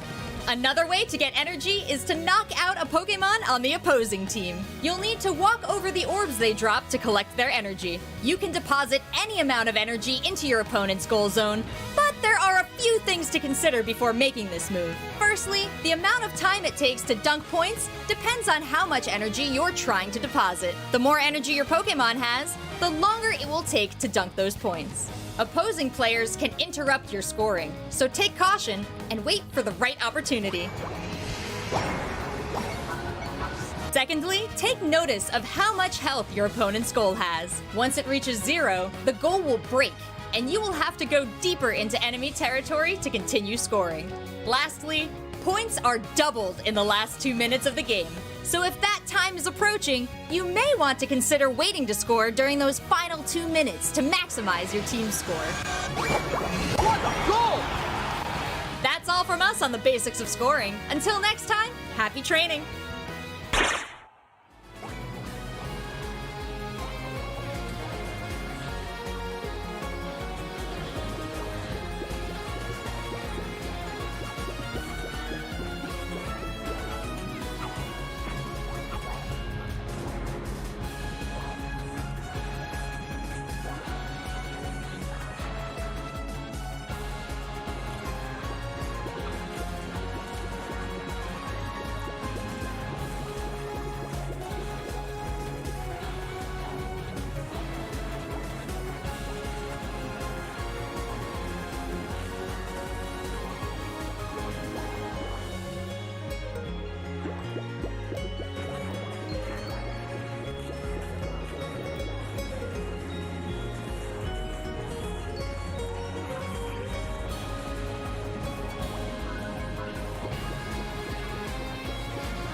Hello, everyone, and welcome back. We are here in the Losers Bracket Finals. Hi, I'm Spreggles, your resident content cowboy. Yeehaw, joined by the incredible Sierra Dawn, and we are going to be seeing some incredible matches today, where the winner of this is going to head into our grand finals. Sierra, who are we watching? Coming up next, of course, it is going to be Nemesis trying to make their way onto the grand finals, and they're going to be playing Lego, who already took that loss to Blossom. Honestly, breaks my heart just a little bit that we have to say goodbye to one of these two teams, because I've liked what we've seen from both of them. Nemesis, though, they got some cheeky strats up their sleeve. I totally agree. It's incredibly cheeky. They have Greninja, they have Decidueye. You can't help but root for a team that feels like they are doing everything they can to provide such a unique and awesome strategy in these finals here. Taking a look here again, Lego versus Nemesis. One of them will go up against Blossom in our grand finals. If it's Lego, they have already fought them once and they have lost, so they're gonna have to change something up. But Nemesis is yet to meet Blossom in that winner's bracket. Yeah, it's two different stories, both just as interesting. It would be the redemption arc from Lego to be able to make their way back up to the grand finals and try and take Blossom down once and for all. Well, of course, Nemesis, seeing these different picks, these different Pokemon coming out, and seeing how that's going to face off against this Duraludon changes that we've seen come out from these teams could make for a really interesting grand finals overall. And taking a look at our teams right here, some incredible players and some incredible fashion on both. I particularly appreciate Yeet fans' fashion choices coming up from the bottom there, crawling their way into these grand finals. Let's see if they can make it with that Decidueye. That would be such an exciting Pokemon to see there. Of course, also Artreyu, one of the best Greedent players out there. Such an exciting matchup right now. You're right, Sierra. Is it the team that's going to go back up against Blossom, or is it going to be this team with really, really exciting different Pokemon picks making it to the grand finals? I think what's most exciting about these picks, too, coming out from Nemesis is that the name of the day has been Duraludon. Every single team has been running it up until this point. So it's really interesting to see just how they're able to adapt without it, but also how they're able to overcome it. We obviously saw that they were able to take their last round in a 2-out. It was a great showing, but different teams, there's always a little bit of shakeup. So it'll be interesting to see if this Duraludon punishing that this composition has going on can continue on forward. Yeah, you either play Duraludon or you live long enough to see your team counter Duraludon, and that is what Nemesis plans on doing. We actually, really interestingly enough, also have some Pokemon change-ups on the other side. LEGO is actually using a slightly different composition than what we saw before. They do have that Lucario on their team now, so I wonder if those matches we saw earlier in the winners finals has kind of convinced them to switch things up. I really like that change because one of the biggest things was that Wigglytuff just wasn't doing enough damage, and Lucario, especially on a team that already has the damage output with that Duraludon, is just absolutely insane. So I wish it was a change that we got to see going up against Blossom. Maybe this would have been a little bit of a different story, but I think also being able to recognize when you need a change and changing something up, it's better late than never. Absolutely. So there is that Lucario in the top path. We will miss Wiggly here. And also, they are putting Pikachu into that bottom path. So a few switch-ups here for LEGO. As you can see, these teams battling over that first objective there. Looks like it was possibly secured by, yes, it was by Yeet Fan, the Decidueye on Nemesis. And you have no idea how happy I am to say a Decidueye is in this tournament. I mean, seeing the same Pokemon over and over, yes, it definitely says to their strengths, but being able to see new things come out once we get this far into the tournament, absolutely insane. Though it seems to be a pretty slow start from both teams, at least along this bottom path, a lot of just getting experience from their own wild Pokemon, and even along the top path, a couple of traded blows, but a pretty uneventful start. Yeah, it looks like both teams trading a little bit, just trying to get as much experience as they can. Obviously, we have Greedent in this top path facing off against that Lucario. And then here in the bottom, we have this fight over these bees. It looks like a lot of that goes to LEGO, maybe some of it to that Slowbro there, but it looks like LEGO actually had the upper hand in that little engagement. I think so too, and obviously one of the things you have to look at is this Decidueye, this Rowlet. You want to try and be able to get that evolved up. You know, as cute as this little round owl is, I absolutely love it. I want to hug it, I want to hold it, but no, you want to get that evolved up to start being able to deal some damage, really show us why you brought Decidueye into today. Slowbro gonna be outputting some damage, but unable to quite save that Rowlet as Parasite's gonna chase it down and secure that KO. And I wonder if this Pikachu is actually a bit of a counter pick to that Decidueye that they know they're going to be running up against. It seemed to work very well. It was staying at range just like Decidueye was and outputting a ton of damage. Pikachu is a Pokemon that we saw so much in competitive play until Hoopa kind of came along and strangely enough took its place. But now LEGO has both on their team. Yeah, we can get all of the new Pokemon. We can get that Hoopa, we can get that Duraludon, and we're gonna have enough room for the old favorites. We're gonna ping the Pikachu as well, and I like it. It'll be interesting to see how that all shakes up along the top path. Greedent gonna do the things, try and get a sneaky score in, but is gonna get punished from that from the Lucario, outputting a lot of damage. This was, of course, a Wigglytuff before, and we can already see how that damage output is definitely going to be a benefit here. Greedent, a little difficult to take down, but slowly and surely, it looks like this KO might get, oh, maybe not. Look how, it managed to get the berry. Look how fast it is. Oh, Greedon. I mean, you Wow. just can't seem to do anything about Greedon. You had that Lucario hitting it with as many power-up punches as it had available, but it just could not stop this Pokemon. However, I'm loving seeing a Power Punch Lucario, and now we have a big secure right there from Greninja. Trainer LGC on Nemesis right here. Multiple Pokemon are going down too. A Unite move doesn't end up hitting anyone there. The Pikachu was already gone, and now it looks like Nemesis is going to put a lot of points on the board. I mean, you gotta love that. You get the Dreadnought, you get the points.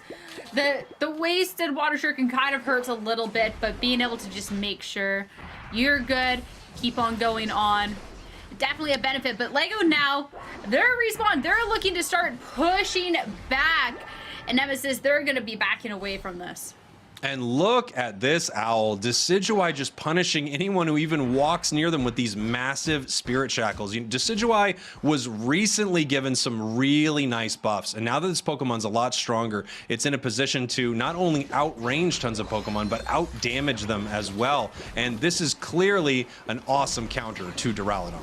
Ooh, definitely already taken a lot of damage in return, though. Backing up, but at least, you know, being able to hit this from a distance is going to be working out. KO's traded on both ends. Gain a little, lose a little, but Nemesis is going to be the ones pushing on forward to take this fight all the way into LEGO's base. And at this point, you can see that they're just going to score these points because LEGO, they have to respect this. They have to back up and maybe try and group all together to try and fight again on their terms. And Lucario joining the fight, well, they're getting ready to fight this out. That's for sure. Big moves. And Lucario will actually go down for that. Yeah, and you can see a really cool moment there. Their Decidueye is stacking an item called an attack weight. And every time that Decidueye scores, its big Spirit Shackle arrows do more and more damage. So that's the reason you actually saw them let that Decidueye just pick up a couple Aeos Energy, put it in, pick up a couple Aeos Energy, put it in. It's one of the strongest moves in the game already, and now it's going to hit even harder. Big Unite move here from Hoopa. Everyone coming down for this Dreadnought. I mean, this is where the fight, the action's gonna happen. Hoopa Unbound, doing all the damage out here, and Decidueye being able to follow up. Massive KO.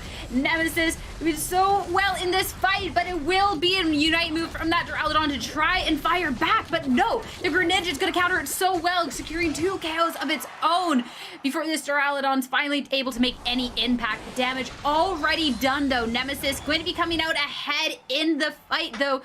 Not getting the Dreadnought in the end. Wow, I mean, look at this score right here, Sierra. It's 19 to 172. Obviously, Nemesis outscoring LEGO considerably, and it really feels like they need to figure out something to do against this Decidueye. It is just always too far away to deal with, but not too far for Decidueye, where these massive Spirit Shackles come in and KO everyone. Well, you can see they tried to deal. It's going to be the Rings Unbound, bring the fight over to the Decidueye, but it backs up, able to secure a KO, and as Nemesis pushes on forward, every member of LEGO is dropping. They took the fight to Nemesis, and they're going to run away and not even be able to secure their lives. And LEGO, that's a lot of momentum lost. What a fun combination, by the way, with Decidueye dealing all this damage, Greedon running in there just causing so many problems, but also using its Belch to deal incredible damage, and then Greninja being able to clean up a ton of those KOs with its Surf. This is just such an interesting, unique team composition, and I really love it. I really love that it's working so well, too, because it just shows that this game is not solved. There are so many strategies that you can account for. And one of those strategies is just pure aggression. And LEGO, they lost the last fight they pushed forward on, but feeling confident, pushing it again, they're going to get the upper hand. They're going to break that base open towards the bottom path just in time, too, to try and get an upper hand as Dreadnought's going to be appearing shortly. And it doesn't even feel like it, Sierra, but we are only 30 seconds away from Zapdos, as crazy as that sounds. So much has happened in this match. This is a little lower scoring than some of the games we've seen so far, but it really feels like Nemesis has had such an incredible upper hand for a lot of it. That was really great of LEGO to be able to break that bottom goal, but I wonder what's going to happen coming up here in about 15 seconds for this huge fight. At this point, it's the teams getting ready in the central area, getting ready to fight. Unite moves coming out, a big water Jurgen, but it's going to be the revolving ruin in return. Gonna be backing up, but Decidueye doesn't mind taking those fights from a distance. That damage being dealt out will get a KO, and Greninja being able to follow up with it. Nemesis taking the upper hand in this fight, and that means as the Zapdos spawns, they're gonna be able to secure this and win the game with such low amount of points on each side. You know that's gonna make all the difference. I mean, we just saw a full team wipe at that Zapdos, and now every member of Nemesis is going to run to try to put some points on the board. We saw Decidueye put in their 100. We saw Greninja put in their 100. Slowbro and Green trying to run through this center here. Hoopa scoring some points right now, and look at this, 112 to 572. Even though 3 members are down on Nemesis, there is so much ground that LEGO needs to make up. Luckily, they do have a little over a minute, which in Pokemon Unite terms is a very long time. It is a very long time, but for 2 teams that weren't scoring too much, and Nemesis up almost to 600 points now. LEGO, they have their work cut out for them. A minute left, and at this point, Nemesis, while their players are back in the game, they're going to be jump padding out into this outer thing, but instantly going to be falling. That's going to be points over in LEGO's pocket for them to be able to cash in. And for sticky of the situation as it was, they are doing a great job of trying to bring themselves back into it. 30 seconds left. This Blissey, though, being forced to back away, though not going to get KO'd. Wow, I mean, what an incredible start here. It looks like they are pushing them back. 2 members of LEGO down. We're trying to get some scores in the bottom path. We do have Blissey score. This match is close, but the whole team gets wiped. 4 KOs from Decidueye. Move it out of the bottom tier. Decidueye is here. Decidueye is here, and Decidueye is here to make a statement. You've been talking too much about Duraludon. It's gonna be my name. Absolutely insane. The 4 KOs to be cleaning it up. And as we're gonna see these scores rake in, I mean, it was still such a great battle coming out from these 2 teams. But Nemesis, that Zapdos, gonna be giving them the victory going on in this best of 3. Yeah, and of course we do see Decidueye is going to be our MVP for Nemesis, Duraludon the MVP for LEGO, but we are looking at the counter to what every team in this tournament is playing. And interestingly enough, besides the match that Nemesis lost, they have beat every team they have run into 2-0, and I think it's because they have come up with such an amazing strategy that really counters this Duraludon. Well, this is interesting too, because you were talking about the Pikachu potentially being brought out to try and counter the Decidueye, but no, this Decidueye put in the work. Ethan very rightfully so MVP of this match. And LEGO now, they need to find some sort of adjustment that actually will truly counter this Decidueye, because we just saw the impact it had. We saw this absolute insane amount of damage that it dealt, almost 100k.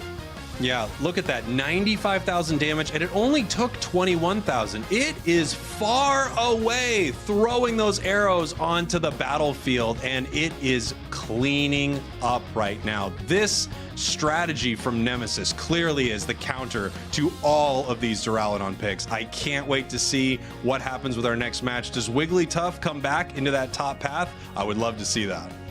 I don't know. I don't know if I liked what I've seen out of Wigglytuff so far from this team. I feel like it's just a case of Decidueye is so good, and this team, they've been preparing for Hoopa. They've been preparing for Duraludon, but I don't think anyone really expected Decidueye to come out and play. Yeah, it's one of those incredible picks, because if you don't know how to play against it, it's going to really punish you, which we saw a lot in this match. Taking a look at some of these big moments throughout this, we have this fight here in the bottom path where Duraludon goes down, Nemesis able to secure that Dreadnought. And sure, Duraludon from LEGO is still able to do in some work, because the thing is, it's just not enough work from this combination that Nemesis was able to be bringing out. LEGO, they still been able to push in. We saw that neither of these teams were really scoring too much at all until this Hoopa fight, but as this fight came around, just being able to take this fight from the distance, and then Greninja being able to get up close and personal, secure multiple KOs, and this objective could go in their way. And after that, I mean, Nemesis are just punching their ticket to, you know, almost getting back into the grand finals. It was such a strong showing from them, and if that's how they're going to play going into this, I think that they could take the series and the whole event. I totally agree. I mean, they are such an exciting team right now, doing things that really no team in any of the games that we've watched today have tried to do. 4 KOs from that Decidueye, pushing them off. Really incredible. Of course, Yeet Fan is going to be our MVP. This is the Decidueye player. They normally love to play Lucario with leftovers, Assault Vest, Rocky Helmet. I don't know why, but I highly doubt that's what they normally love to play. However, right now they are crushing it with that Decidueye. Hey, when somebody is going to come out here and make a statement like Yeetfan has, they can play this Lucario, this Greninja, however they want. I trust in what they're doing. Okay, maybe not quite that much, but not. This Decidueye gameplay has been absolutely phenomenal. That 4 KO at the end is insane. And considering Greninja is a normal secondary from them, and seeing that role was given to somebody else for Yeetfan to take the Decidueye, I think really shows their strength as a player. Yeah, absolutely. And I would love to see this leftovers Rocky Helmet Assault Vest Lucario. If that's really what they play, I will eat my hat. And I'll eat your hat too, Sierra. I'm going to eat everyone's hat around here. But the real question is, will LEGO change up their strategy? Do they want to do something different? Do they have a plan to dive in and get near that Decidueye? Do they need to bring Talonflame out here? There are a lot of considerations to be made, and their tournament is on the line right now. If they lose here, they are going home, and Nemesis is heading to the grand finals. This is always when it's such that weird situation too, because when the games are close, you can maybe chalk it up to, oh, we just need to change a couple of things. And it did come down to Zapdos at the end, but the thing was the Zapdos wasn't a flip. That was Nemesis, I feel like, completely in control of that central area, winning that fight and being able to take the game from there. So I feel like there needs to be some sort of change. If it's not going to be from gameplay, then it has to be some sort of Pokemon adjustment. Yeah, it feels like that as well. I mean, every time LEGO would move forward, they would be punished for it by that Decidueye. So there's got to be something that they can do to counter that pick, because right now it is running all over this match. Not something I ever thought I would see is Decidueye absolutely dominating here in the March finals, but I am so happy to see it. Oh, me too. We always talk about, not knowing what we're going to see, and some teams kind of adapting to a similar sort of play style as, certain Pokemon are very strong, certain strategies start to emerge, and seeing something completely different than anything else we've seen today with this Decidueye, with this Greninja, has been an absolute treat. And you love to see something a little out of left field coming to make a splash over in the losers finals, and not too surprised to see the Decidueye Greninja locked in again.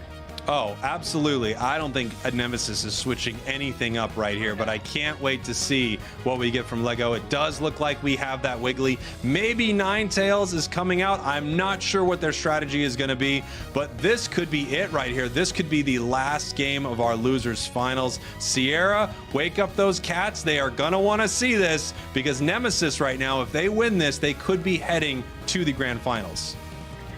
I think this Wigglytuff out here put them both to sleep. They're snoozing. They're waiting until the grand finals. But no, the Wigglytuff, I'm intrigued to see how it's going to be facing off against this, because obviously different team, this Wigglytuff might be able to make a better stand. It'd be interesting, especially if they opt to go along that top path again by itself. Yeah, I mean, a few interesting things we saw there. Ninetales, now that it has that extra mobility, I wonder if they're going to be able to use that to get in close enough to Decidueye to deal some damage. And also, Wigglytuff is such a tanky Pokemon that there could be times where it could run straight through a Spirit Shackle all the way to that back line so that it can put that Decidueye to sleep, or even roll out all the way over there. So without question, they're going to need to answer the question, what do we do about Decidueye? Sure, was that Ninetales ever locked in, by the way? Is that just debate, or what was up with that? I'm not sure. It's the last Pokemon I saw in there, so I think they might be running that Ninetales. Maybe they're being a little sneaky here, but I think that's who we're going to see inside this match, which would be really cool, seeing them switch up a few Pokemon on their roster. Yeah, especially since we've seen Ninetales at certain points of the day make a splash, and I feel like that could be interesting too, because the thing with this Decidueye is just the distance.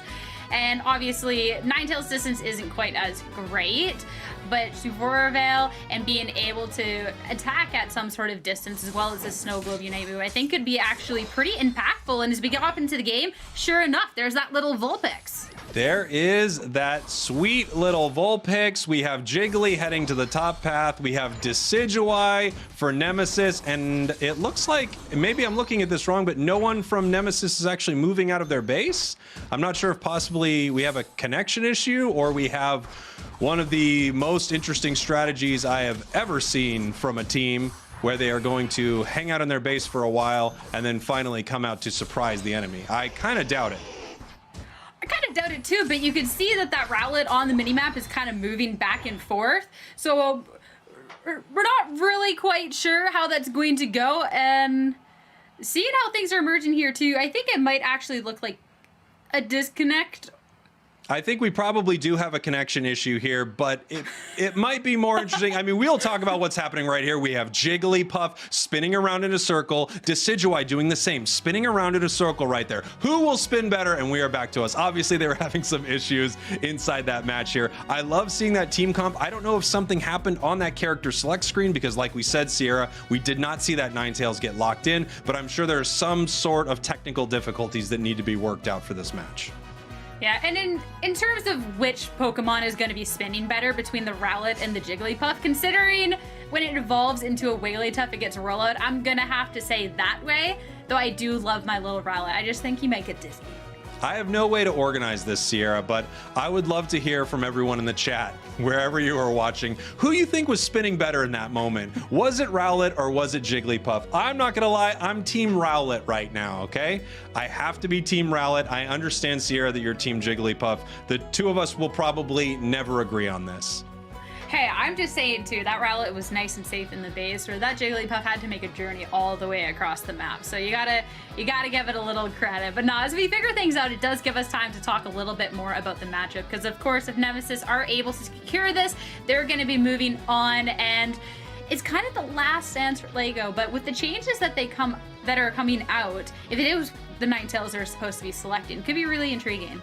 Yeah, it really could. And I think when you see a match go the way that round one did, basically every change that we're seeing from LEGO is either them saying, well, the strategy that we actually wanted to play was this, or we believe that somehow this strategy is going to counter that Decidueye. And I think it's probably a little bit of both. They obviously wanted to play that Wigglytuff in the top path. It was one of my favorite things that we've seen all day so far. I mean, it's right up there with all the Greedents I've seen and seeing, of course, Decidueye. So I have to assume that part of this is a counter strategy, and I also have to assume that part of this is the strategy that they feel more comfortable playing. See, I love the concept of it, especially since the Jigglypuff, the Wigglytuff definitely seemed confident in going so. We saw that it faced off against Lucario earlier on and felt great despite how strong Lucario is. Just didn't really get to see the damage output. But since it is completely different composition now, there is no Duraludon to be worrying about. And instead, this Greninja and this Decidueye, things that maybe you're feeling Wigglytuff could be good against, could be interesting. I'm really intrigued to see if it's going to be Sing or Rollout, because I think that both could be merited considering the situation. Rollout can get nice up and close and personal with these long-range attackers. Sing could just shut them down, but I'm intrigued to see how it'll end up. Yeah, I mean, I'm also very curious to see what is going to happen with that team comp. Part of me is a little crestfallen that this wasn't another even more exciting strategy from Nemesis, which is huddle in base. We're going to be there for the first couple minutes. The enemy's going to think we've disconnected or something like that, but we have not. We are running into this match for this first Dreadnought. Sure, we're under leveled, but we have the element of surprise, Sierra. No, I think it's a good idea. I really do think it's a good idea.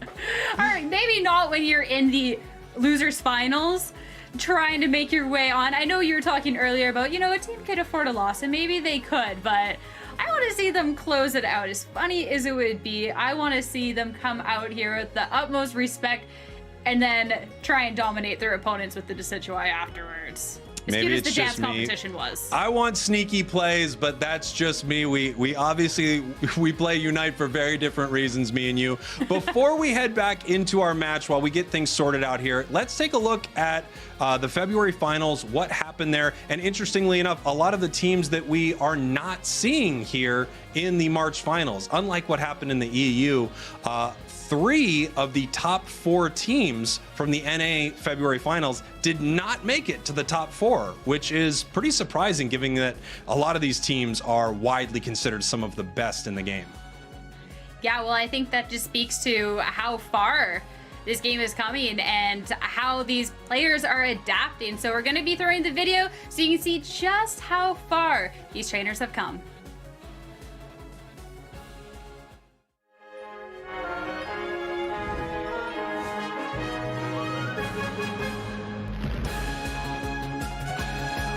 Look at that barrier! Look at that barrier maneuver! What do we call this? The Hundo Burgers. There they go. Random Gaming are your grand finals champions for the EU. There's now 4 KOs down. Big burst like that. Goof. Look at this. Goof just hiding out in the tall grass. Damon Gladiators, your North American February final champions.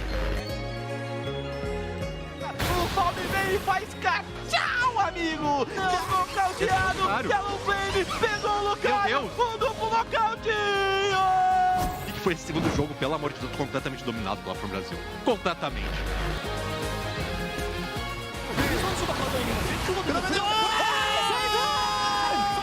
안으로 들어왔어요! 썬더버스트!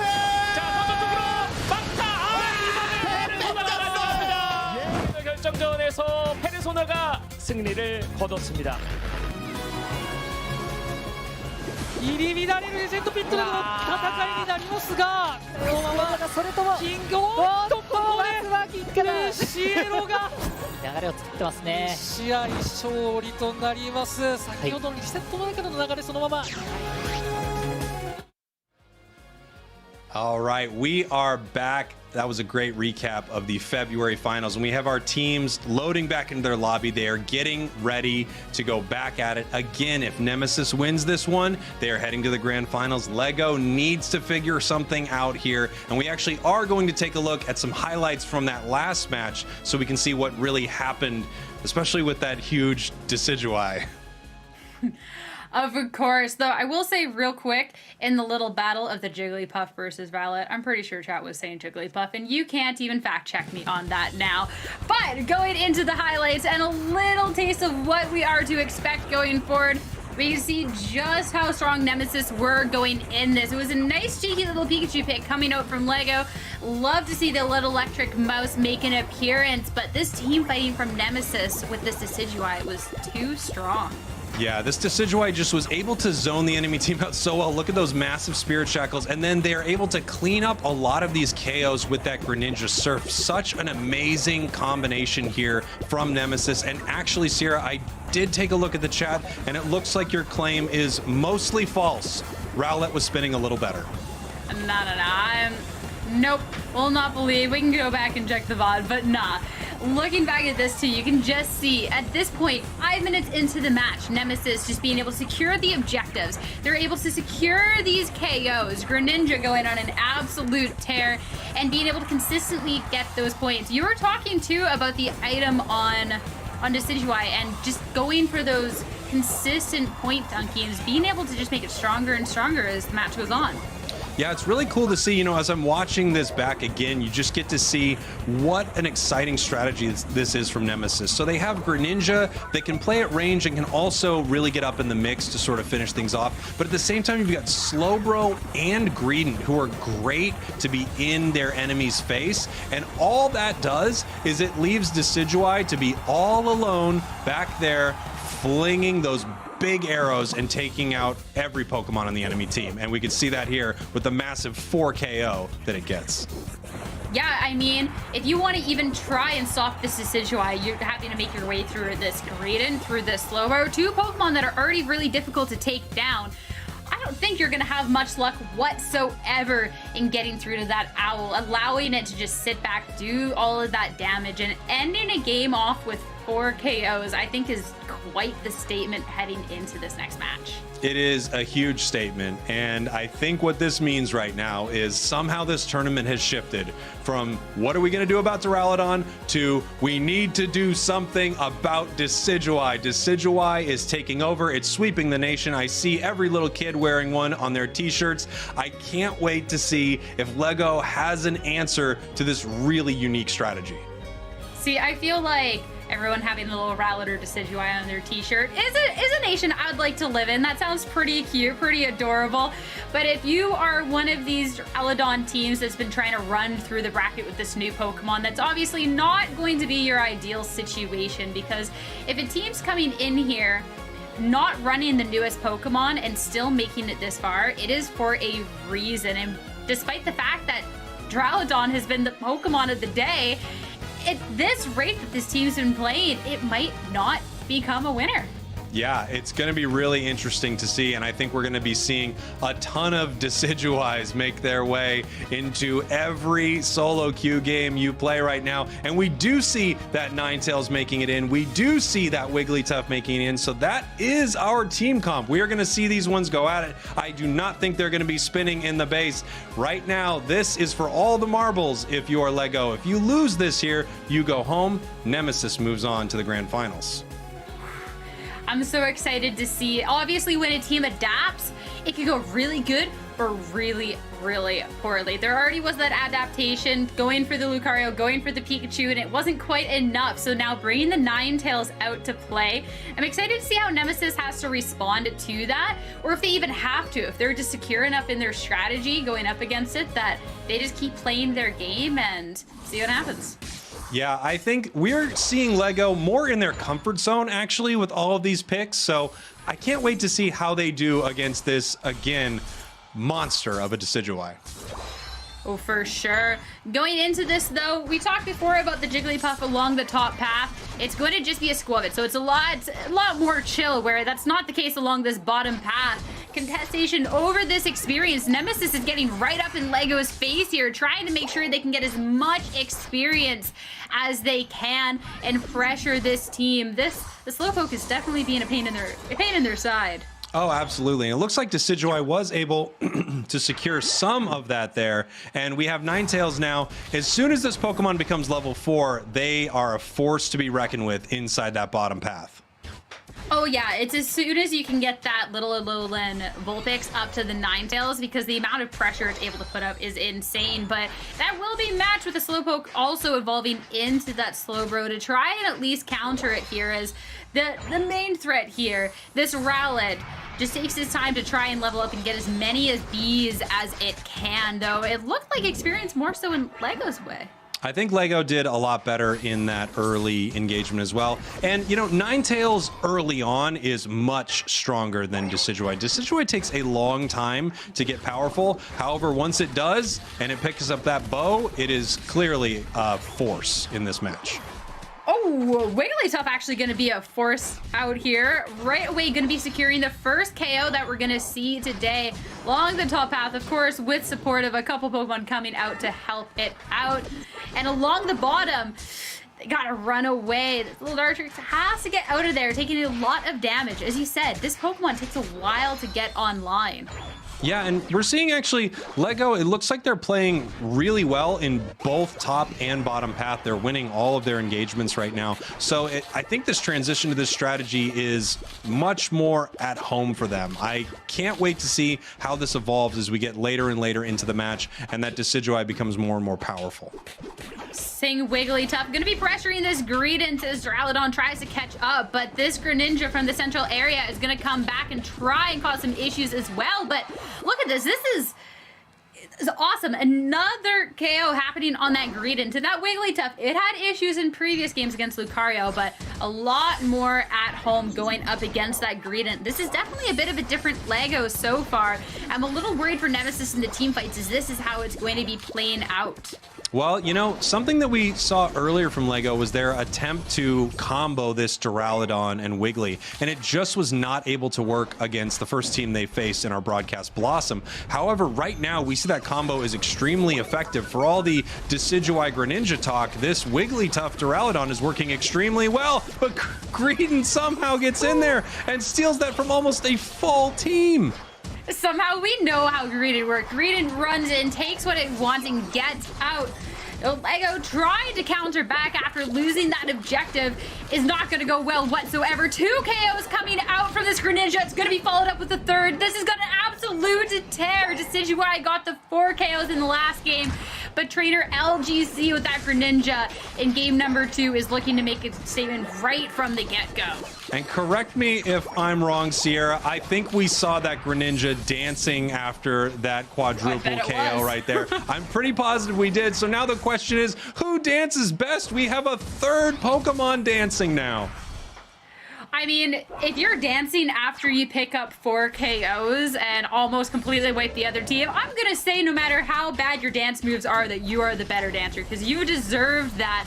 Looking to try and put a bit of pressure onto this Duraludon, but instead Duraludon popping that Unite move, going for the Revolving Ruin is going to deal that damage back out to the Greninja instead. There's only so much that Greninja can do.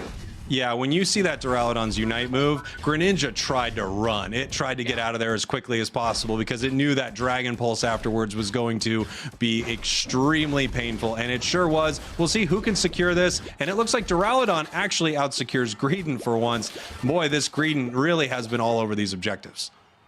It really has been. That was like a sliver of health too. That was really, really close, but not quite enough. That means, of course, Rotom will be able to go into the goal. Greedon's going to back up, and Lego will break that open. But now it's time for the rotation along to the bottom path, because this Dreadnought objective is going to be coming up shortly, and already Nemesis are on the scene, all hiding in the bush, and this is the time for Decidueye to start outputting that damage. And it's not going to be the only one. Rings Unbound coming out from both ends. Unite move in retaliation to each other, and it's going to be a barrage of damage coming out both on the Dreadnought and on the other team. The end, though, it will be Nemesis to secure the KO on the Dreadnought and continue on this train of pain. Lego, no survivors. I mean, look at that. The Decidueye Unite move. And Decidueye taking a couple shots at Greninja there, saying, I really think that I'm the better dancer. That Decidueye Unite move, incredible. And then from what feels like another county, these arrows are flying in, taking these Pokemon out. Some incredible plays so far. Nemesis, I mean, still just so dominant with this awesome combo of Greedon, Decidueye, Greninja, and then of course you can't forget the amazing support from such a frontline monster like Slowbro and Hoopa, bringing everybody to the party. And that is definitely giving Nemesis great way in this. This Greedon able to secure 2 KOs and then follow up with a third. Lego try to put that pressure back, but at this point the score might be even, but looking at the levels, getting 2 of those Dreadnoughts, being able to get the team wipes, Nemesis definitely are feeling pretty good, and they're going to keep applying that pressure onto Lego as Parasite, Sand both have to be running back. Yeah, I mean, we can see, look at the spins. Look at the spins from Decidueye here, setting up their Spirit Shackles, and they are going in on this top goal. Can they score here? Decidueye with a double KO. Can it make it a triple? It does. This top goal going down right here. Wow. Wow, wow, wow. Wow is right, and being able to make sure that Lego is gone, removed from the picture, can get that Rotom before going back towards the bottom path. That's the great thing about being able to get the objective. Sometimes you can follow it in, you can take another fight, you can go score some points, or you can make sure somebody from the other team is distracted and you can go get that Dreadnought safely. Of course, this will be the last Dreadnought before the Zapdos is up, and they've already got control of the island. At this point, the Decidueye is pushed so far up as the rest of Nemesis just work on bursting this Pokemon down, and they look to be in great shape heading into Zapdos. Yeah, here we have everyone preparing for this Zapdos fight. You can see everyone finding their position around this Zapdos pit, and in just a short 2 minutes we will know if Nemesis is heading to the grand finals right now, or if we have another match ahead of us. We have that big Slowbro Unite taking down that Duraludon. Can they get it? I'm not sure if they're able to secure it. Some of these Spirit Shackles missing, but they do take Duraludon down from Lego. Now 3, 4 Pokemon, 5 down! absolutely insane. All of the Unite moves coming out before Zapdos even hits the field, and as Zapdos appears, Lego's nowhere to be seen. At this point now, Nemesis, they've gotten Zapdos. They can push forward for the points, and I don't know if Lego can find a way back into this. The levels that Nemesis have, the points that they're able to secure. They got a minute and a half to try and make something happen, but I don't know if it's too late for them. They need a lot of points, as you were mentioning, so they need to find Aeos energy anywhere they can. We can see Greedent running back to this battlefield here to pick up everything that it can, but you're right. The point difference is massive here. They need a huge win, but this is great. If they can catch this Greninja right now, they might be able to head into this fight with one of the most damage-dealing Pokemons on Nemesis down. No, it doesn't look like that. Greninja gets out of there. It's out of there, but at least it getting some points. But I think with a minute left, there has to be a big move from Lego now. And as they're pushing forward at this point, the first base was free, but you're not about to get a second one from us. Nemesis are going to launch pad over, and they're going to be putting all of this pressure. 2 KOs already for Greninja, and it's going to be chased down to try and get a third. And look at this. Look at this insane damage. This point, it's over. It's done. Nemesis is going to be moving on into the finals. I mean, a very reasonable GG from Lego right there. They recognized there was nothing they could do to come back from there, and they gave the victory over to Nemesis, who, wow, has just played incredibly well, brought such exciting Pokemon into these games. I'm so excited about seeing Greninja and Decidueye that I'm not even talking about one of my all-time faves, Greedent, who is the MVP here for Nemesis. I mean, as soon as you start talking about one player, you're talking about another, because Nemesis as a team, they worked as an absolute unit together in these fights. And I think that just really shows why they've been able to make it this far as well, to where you're so preoccupied by one person and what they're doing, and you can just turn over, oh yeah, this person's also great, oh this is also great. Absolutely fantastic. And even just looking at the damage dealt from each of the players, it's fantastic across the board. Of course, Greninja and Decidueye the standouts, but everybody putting in their fair share.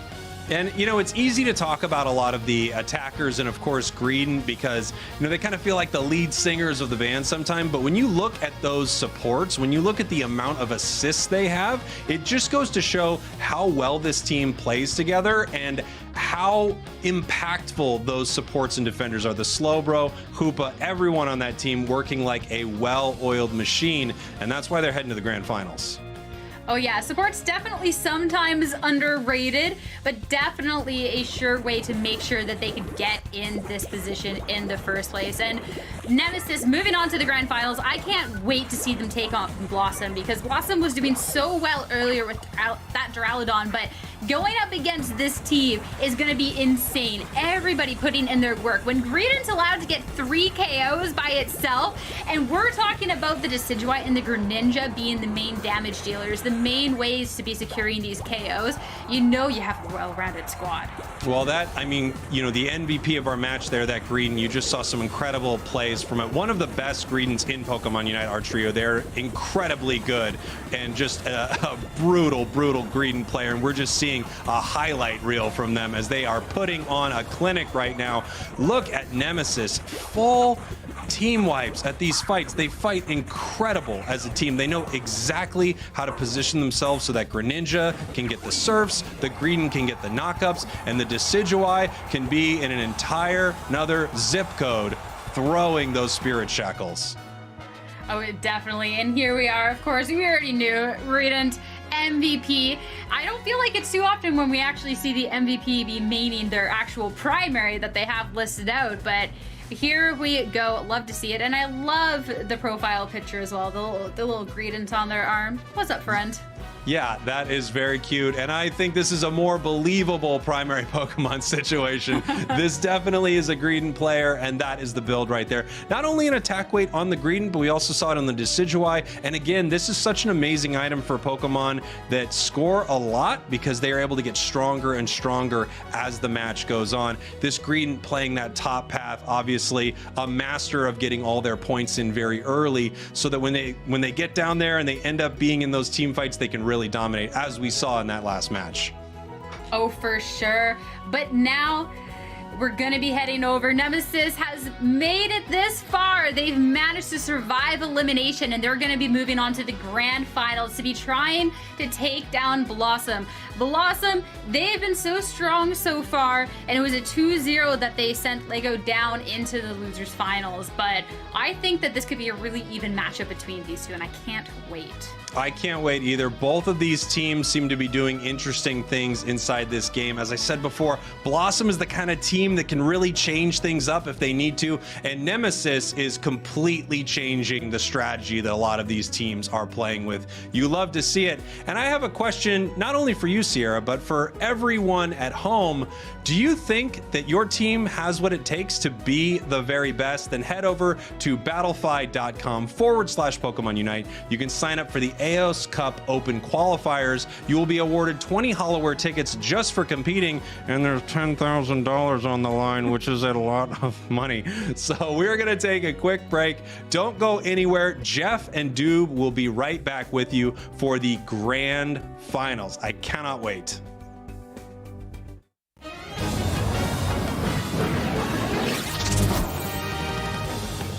Hey fellow Pokemon trainers, welcome back to Pokemon Unite. Now we're going to cover the map layout, features, and key objectives. Remote Stadium, the crown jewel of Aeos Island. There can be a lot to take in here for a new trainer, so let's go over key areas, mechanics, and objectives to get the most out of your game. Let's start by talking about key features of the map. You'll notice the stadium is divided into 3 major sections: a top path, a bottom path, and a central area. At the start of a game, your team will split off to control these areas by defeating wild Pokemon and gaining experience. Be sure to utilize different aspects of the map, like tall grass to hide from opposing Pokemon, and jump pads to quickly traverse to other areas. Each team has 5 goal zones. As you may know, this is where you dunk your Aeos energy. But these zones are used for more than just scoring. When you're in a friendly goal zone, your Pokemon will gain a shield, a movement buff, and heal slowly over time, making combat more favorable for your team to ward off opposing Pokemon. Also, when multiple friendly Pokemon are in your enemy goal zone, you and your team will score faster. But that's not the only way to give your team an edge in battle. Let's take a look at the rest of the map and talk about key objectives. Take note of the very top, middle, and bottom portions of the map. This is where Rotom, Zapdos, and Dreadnought will spawn, and they give huge benefits to your team if you manage to defeat them. Let's start at the top. This is Rotom. Cute little guy, isn't he? Rotom spawns when there's 7 minutes left in the match. Defeat it, and it will make its way towards an enemy goal. But be aware the enemy team can knock Rotom out before it gets to their goal. Once it arrives, it will score your team up to 20 points and charge the goal for a limited time. That means your team will be able to score goals without the need to charge your Unite Ball, scoring instantly. Plus, the enemy team will no longer be able to heal or gain shields in their zone for the duration that the goal is charged. Now let's take a look at the bottom of the map. This is Dreadnought, an elite Pokemon. Pretty intimidating, huh? This tough Pokemon also spawns at the 7-minute mark during a match. Whichever team defeats it will receive a ton of experience and temporary shields for their team. This opens up a fantastic opportunity for your team to push and score on the opposing team. Once Dreadnought is defeated, it will spawn again after 2 minutes. Keep an eye on the timer at the bottom of the map indicating its next spawn. Consistently taking Dreadnought will give your team a significant lead in experience and excel in late game. Speaking of which, once there are 2 minutes left in the match, Zapdos will spawn in the Legendary Pit. This is often the climax of a match. Taking Zapdos will grant the player that knocked it out 30 Aeos energy, and 15 Aeos energy will be distributed to each teammate still left in the fight. Plus, all enemy goals will become charged for 30 seconds. Goal! That's all you need to know for the basics about the map and key objectives. See you next time!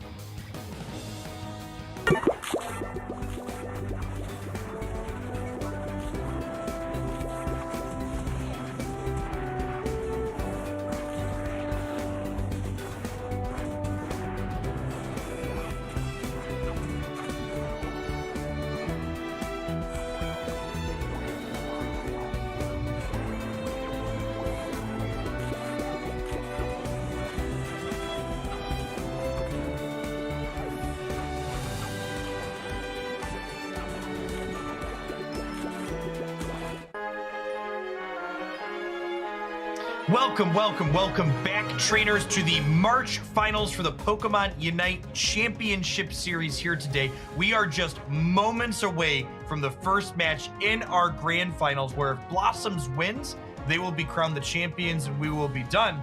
However, if Nemesis takes them down in the first match, on to the reset we go, along with the second match. Nemesis looking vicious upstarts out of the losers bracket, but let's take a look at the schedule we've had so far to get us to this point. Of course, we started off in the winners finals with Blossom taking out Lego. In the losers semifinals, Nemesis dispatched Blackhand, and Nemesis keeping that train rolling, dispatching Lego 2-0, and now they look to complete the whole shebang here in the grand finals against Blossom, resetting this thing and then winning one on the hop. Yeah, important to note here, we've talked a lot about rematches from the losers to the winners bracket. This will be the first time that these two teams have played against each other in this top 16 in this first match of our grand finals here today, as we take a look at the path that these teams had to get to this grand finals position that they are in now. Yeah, Blossom again, we take them on the winner's bracket there to the left. Had to play quite a few less games than Nemesis, but Nemesis feeling good, feeling warm. 2 convincing victories in the losers semis and losers finals to bring ourselves to these grand finals teams. But let's see how these teams square up against each other, if we can get them pulled up on the screen to see who is facing off against who and where between Blossom and Nemesis.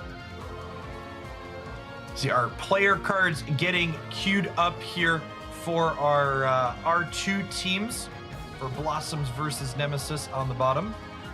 Yeah, some players to look out for. Rin, of course, for Blossom. We've seen them do work, and I'd be remiss to say if it wasn't Trainer LGC or our trio there for Nemesis. Just 2 players that have looked great in the last 2 matches we've seen them compete in. Yeah, I'm going to be really interested to see how these teams choose to react to one another. You know, if you're on Blossom side, you haven't played against Nemesis, but I would be very surprised if they haven't been watching Nemesis play all of these lower bracket matches. They wait for them in the grand finals. And this team composition that Nemesis has brought with this Greninja plus Decidueye as their primary damage dealer is definitely outside of the norm of the format that we've seen by and large from teams today. Yeah, without a doubt. Blossom has had some opportunities to do some good homework on Nemesis in the last hour or so. So hopefully they've been studying up, taking some notes, and realizing that they need to adjust for this Greninja and this Decidueye, because like we've mentioned before, whatever Nemesis is doing is working, and I don't see them changing it right now. Yeah, I would be very surprised if we don't see Nemesis run back the 5 Pokemon that they've brought in the 2 previous matches that led them to pretty decisive 2-0 victories. That being said, on the other side, I'm kind of expecting Blossoms to do something a little bit different than the match that we saw them play at the very start of the NA broadcast, where they were playing into another more typical opposing Duraludon composition.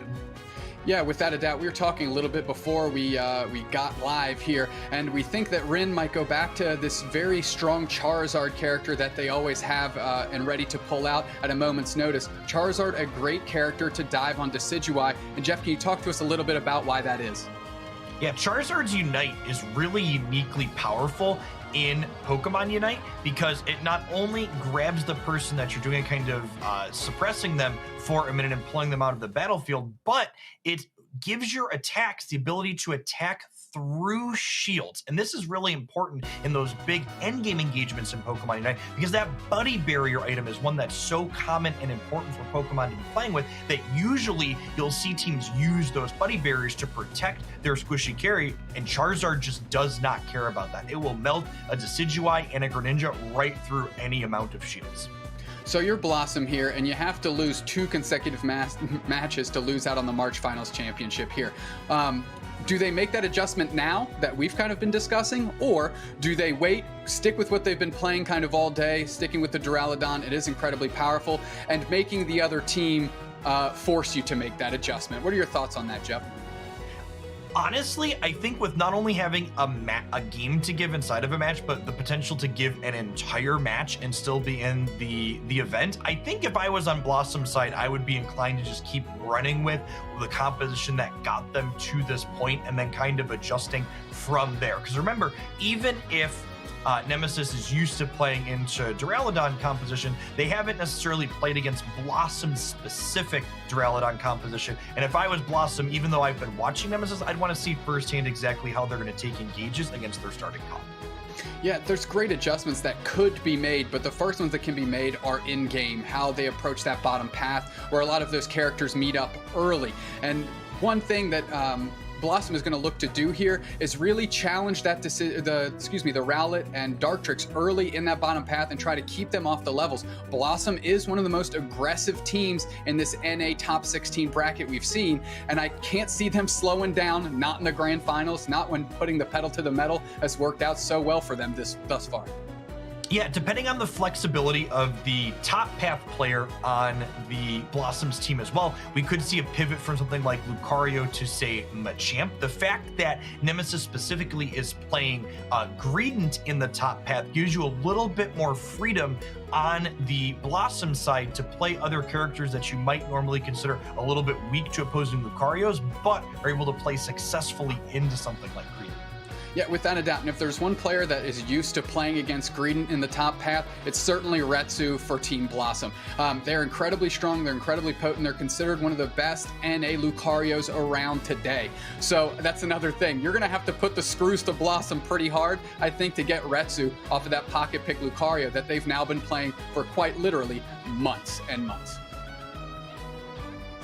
Yeah, the Lucario in and of itself isn't even necessarily a bad pick. Perhaps something we could see happen with trying to counter the Decidueye and the Greninja is we typically been seeing Lucarios favor the E-Speed configuration for Lucario. A power-up punch gives you more securing potential in your composition outside of just the Duraludon, and it also allows you to dive into opposing squishier Pokemon for one incredibly large hit in a burst. Another point to highlight here, Jeff, and something I want you to talk me through a little bit. How much adjustment is Blossom going to have to make with Archery? We know how strong they are on Greedent. We know that they are just mutants at invading, just an absolute monster when they come through and decide to get on your side of the map. Is that something that Blossom is already thinking about, how they're going to make that adjustment? Or is it, hey, you know, business as usual, we're going to keep plugging forward and really, again, force you to make us make a change? I think the big thing that Greedent brings in the top path, as opposed to something more typical like E-Speed Lucario that we've seen, is Greedent has a ton of securing power with that Belch stack, especially when it's got its attack weights built up. That being said, I think we're going to go ahead and throw to a short break before we dive on into our grand finals. So we'll be back to Aeos Island in just a few minutes, trainers. Thanks for hanging out. Don't go anywhere because we're about to crown a champion for the NA region of the Pokémon UNITE Championship Series.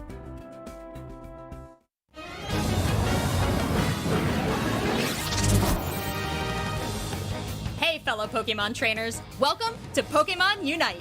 In this video, we'll explain the basics of how a match on Aeos Island will go down.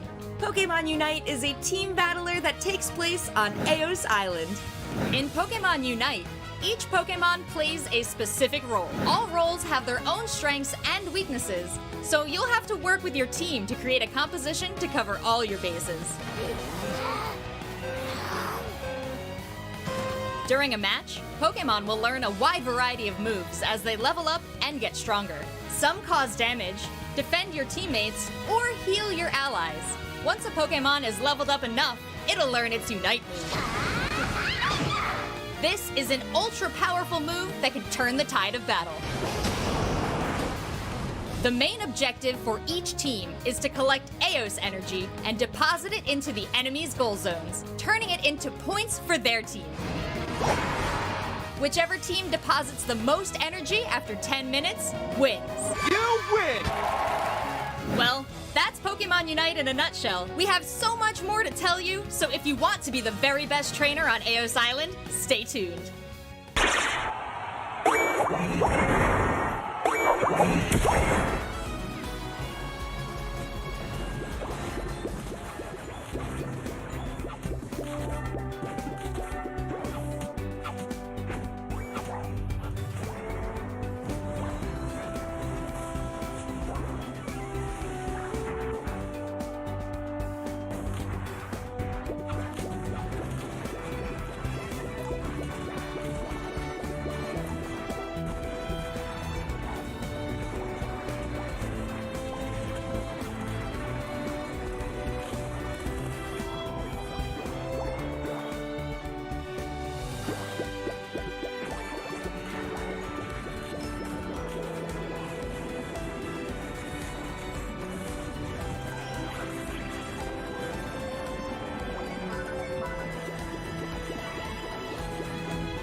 Welcome back, trainers, to Aeos Island, and we are just moments away from the NA Grand Finals for the Pokemon UNITE Championship Series March event. Could not be more excited to see what these teams are going to do. Will Nemesis continue to show us Decidueye? Will Blossom counterpick with something spicy as well?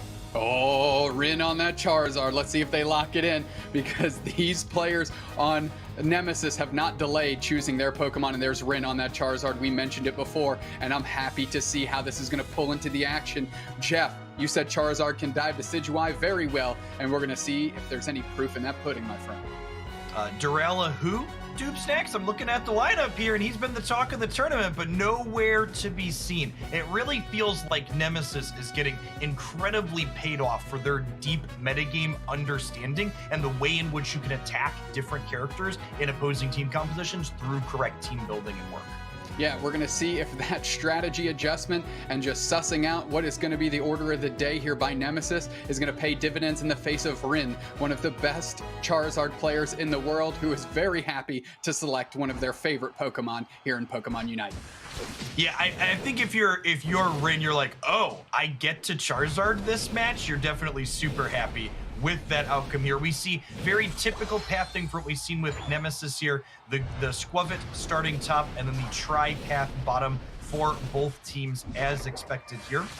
Yeah, nothing too crazy, too unique here. And I think Elo got that top contestable Audino there as our trio is working through. They're going to start getting the stacks up for themselves here as Squavit is working through this Apom, and Retsu getting those points. They're like two ships passing in the night, Jeff. Yeah, we see both these top path characters, something we haven't really called out, but these characters are playing the attack weight score item similar to Decidueye, and they score in between those knockouts because that attack weight item boosts your attack for each individual score. It does not care about the amount. Exactly right. Playing a little bit back is Blossom. Faz on the future Blissey as well. Currently Chansey, of course. And now Trainer LGC pulling up to see if there's anybody to be swept off their feet here. And Rin posturing very far forward, trying to get our trio to dive and push back a little bit as they're waiting for Retsu to join into the mix here, as they're all posturing around those bees, both top and bottom. Wow, it melted in the bottom lane of those bees. Yeah, with 6 characters there, the bees disappear very, very quickly in the first big brawl of the morning. Looks like Retsu going down with a powerful hit from that frog. Greedon, can't keep getting away with it, dude. Slippery squirrel. It can indeed, and Rin cannot be happy about that, as now Trainer LGC and Rin are going at it. Our trio has the opportunity to do kind of like a pincer maneuver on Rin, but they decide to just back off a little bit and focus on those wild Pokemon. But here's our trio, of course, in the face of Retsu and Rin, making them earn it here in this top path.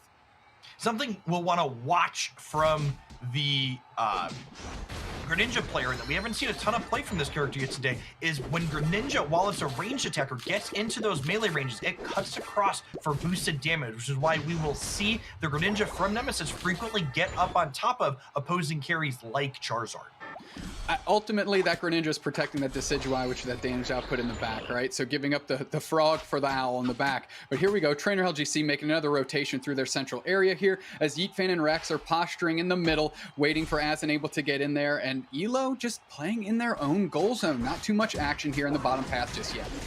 The bottom pathing and secure for Nemesis is so fantastic. They consistently funnel all of this experience into the now Dartrix and soon to be Decidueye. Getting that character to level 7 before that first Dreadnought objective gives them such an incredible advantage with that Spirit Shackle attack. Just a big surf by Rex into the bees, pushing back Blossom, and Yeetfan and Azenable are working together with their crew. But here's Trainer LGC waiting in the wings here, waiting to jump on another Pokemon if they cross too far. That's Faz AP. Look, Trainer LGC taking the front spot as they're pushing. Blossom forced to retreat a little bit, and Dreadnaught's here, and the positional advantage is going to be to Nemesis.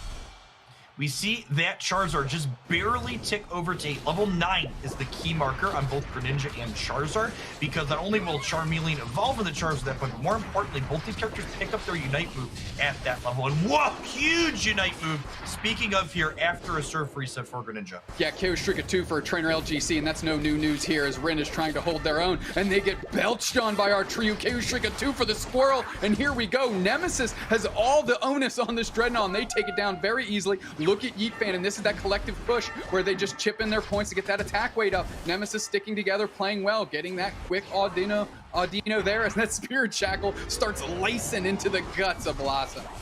Yeah, we've seen this in actually every game that Nemesis has played. All 5 of them consistently stay bottom after this first Dreadnought. It allows them to not only break this point, but more importantly, get scores for the Decidueye. I don't know if you caught that there, but Charizard tried to unite, and Slowbro just united it right back. Slowbro Unite, the just I don't care of Pokemon Unite. Regardless of what you're doing, unstoppable or not, Slowbro's gonna grab you and put you in your place for a few seconds if it wants to. What a sequence there by Nemesis, taking the Dreadnought, taking the body very well, pushing, closing out that goal zone, and then absolutely shutting down the Charizard counter picked by Rin to this Decidueye, keeping that thing up. Look at Retsu and Rin working in the middle here. They need to get their experience somehow to try and catch back up to Nemesis, who's got the slight advantage and another tick on the attack weight for Yeet Fan.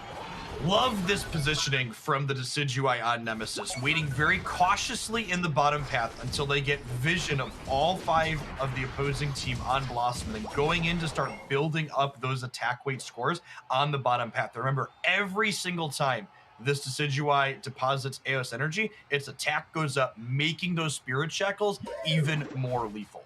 Good presence here by Nemesis on that goal zone. Going to try and stem Rotom from getting in there too free. They leave Yeet Fan to the work here as the rest of Nemesis goes down to the bottom path, and they're getting ready. Look at Retsu just hanging out here. Finally, Rex gets in the mix, take care of this Rotom. But that action's going to be in the bottom path, and maybe I'm taking a look. Hoopa is already level 9. They can pull in the squad whenever they want, and they decide that's right now. Hoopa Unbound going into the action. They're putting the pressure on Mike Spam. Mike Spam getting pushed back. Artriu leading the charge. Look at Rin just catching a bunch of fists from space here, and they unite the Hoopa. The Hoopa Unbound gets taken down by the Charizard here as they keep pushing. The Decidueye's down, and now the Charizard melting through this squad, but Artriu not willing to give up, just belching all over the place. And what a presence here by Nemesis as the Dreadnought is finally getting worked on. The left side team takes it. That's Retsu with the Unite move right through.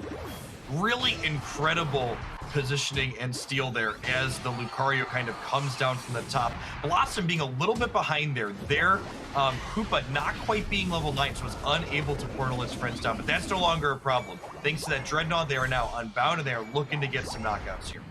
Yeah, fortunately, Nemesis not willing to play into that particular hand, staying back a little bit, not willing to get into the mix of that Hoopa Unbound there, as Mike Spam is slowly going to go back to the itty-bitty Hoopa here, and all of Blossom resets to start getting their wild Pokemon. It might look like that Unite move from Blossom Hoopa didn't accrue a lot of value, but it's also important to note that even if that's the case, we're at that kind of critical 345, 354 minute mark, which is kind of that last window where most of these characters will be able to use their Unite move while also still recovering it in time to have it for that ultimate fight surrounding the Zapdos. So using your Unite move for minimal value in that time frame is generally speaking the correct thing to be doing. Yeet Fan trying to line up some arrows here, gonna see if they find their mark. Just some shadow balls coming through, and Retsu dives right into the squad, and they're working through, sending Artriu reeling here as the Charizard's on the chase, and they take down the Squirrel, cooking it up for everybody to eat. KO streak of 2 for the Charizard here. They're ushering in the end for Nemesis, and they're gonna let it burn, baby, as that Charizard looks really good, and Blossom has the lead in this top path here, and they're gonna be able to get this Rotom. It's all on trainer LGC if they want to have some sort of challenge. Yeah, incredible series of extreme speeds there. We see the Surf on the Ranger popping off a little bit before that boosted auto on Venusaur gets to snap it right down into its place again. Yeah, I mean, Blossom not up with these Nemesis shenanigans here. They got caught off a little, just caught a little bit off guard in the early stages of the game, but they have rallied back very strong. Nemesis about to take this Rotom uncontested here as Blossom decides they want to be in other places on the map here with just 13 seconds before Zapdos. As we see the final stretch here closing in, Hoopa is pushed forward for both teams, able to call up that hyperspace hole at a moment's notice. Very notably, multiple 13s on Blossom sides, while only a single character above 12 for Nemesis currently. The Hoopa Unbound sucking everybody in here, and the fight is broken out as we're watching. There's one player down, that's the Venusaur. That's a good one for Blossom, and one they would have needed. As Charizard gets the Unite move in the middle, and they're trying to burn down Rex. They find As Enable, they take them out. They're working on Rex too. KO Sugar 2, here we go. Rin actually finishing, the Hoopa actually finishing out. That's Mike Spam working that through trainer Trainer LGC trying to make a move with the Unite move. They're fighting through mic spam, but the Decidueye takes the KO on the Hoopa. Trainer LGC still working through. They're putting the pressure on Fabs. The Charizard is down, the Blissey's down, the Hoopa's down, and now Nemesis is all over this Zapdos. It's up to Retsu. Are they going to be able to E-speed through? No, it's a KO by Trainer LGC on them, and then the Venusaur comes through with the Unite move. They can't finish it off, and now all of Nemesis has unlocked the goal zones and needing to push to get these points in. Elo not letting that Hoopa off the leash too soon, but our trio getting that Hundo Burger in, and look at the Blissey trying to cut off Yeet Fan the Decidueye, breezing right back through with those wings. Up over 200 points now at this point. Blossom's Nemesis not over for Blossom just yet if they can put back a big push. Notably, the Unite move reset on Charizard is incredibly fast. So if it's able to clear some of these wild Pokemon and gain that charge back up, they could have a chance to push. That being said, these two Pokemon getting caught out top here could cost them, as they need to get multiple 100-point scores in to get ahead in this game. Yeah, Nemesis really bubbling up, focusing on the defense. Look at the pressure in the bottom path, though. That's Charizard and Blissey working through to try to get some points in. Retsu's picking up points and going to try and meet them. No, they're going straight for the gut goal zone here, as Rex wasn't able to keep that score in, 332 to 459. And now Retz is coming in, but here comes Retsu. Charizard Unite move on the slow, bro, and they're going to try and burn them down with that heat coming from the mouth here as Trainer LGC gets points. But look at that. Our trio on the other side of the map just getting more points in, and of course, Trainer LGC getting more KOs in. And this one, I believe, is going to go to Nemesis in game 1 of our grand finals. Something that we saw there that we don't get to see on display particularly often in competitive Unite is Decidueye actually gets to defend that goal zone from inside the base with those Spirit Shackles, dude. I mean, it looked good. It looked good. Nemesis again had that wonky team fight in the middle there where Blossom really seemed to find their footing, able to collect themselves, compose themselves, and what a great showing in that team fight in the Zap Pit. Yeah, final score 362 to 551 in favor of Nemesis. The big thing that stands out to me in my mind about that end game engagement was Decidueye was able to actually get out and reset while the Slowbro bought time from the Charizard, allowing it to come back in with full health alongside that Greninja to eventually push out the Charizard and then secure that Zapdos pretty handily. Yeah, we're taking a quick look at the scores tick up, and Greedon getting their fair share, over 300 points scored by them for Nemesis here in this path to victory. And Blossom is really going to have some puzzles to figure out here. First off, Decidueye Greninja combination. Second, our trio. Darn it, why are you always in our side with that Greedon, and why are you always scoring? Yeah, I think it's definitely, Nemesis has proven that the onus is not on them to adjust in any of these matches. Their strategy has been cleaving straight through all of the competition in this tournament that we've seen so far, and I fully expect Blossom to adjust some amount of things, whether it's perhaps something other than Charizard going center path, perhaps we see something more mobile like a Greninja of their own, or a Blaziken Cinderace able to reposition around those arrows perhaps, or a different character in their bottom lineup. You know, the fact that Decidueye is the attacker slot for Nemesis opens up the possibility for you to play a variety of other things in that bottom path. Absolutely. Before we're going to jump into some highlights here, but I want to mention Rex. Doesn't matter what counter pick you choose for that Decidueye, Rex is going to be there to help you shut it down and really stuff those counter picks here. But this is when Nemesis just mowed through that first Dreadnought there, no issues, and then made that collective push so that Decidueye could start getting their stacks up on that attack rate.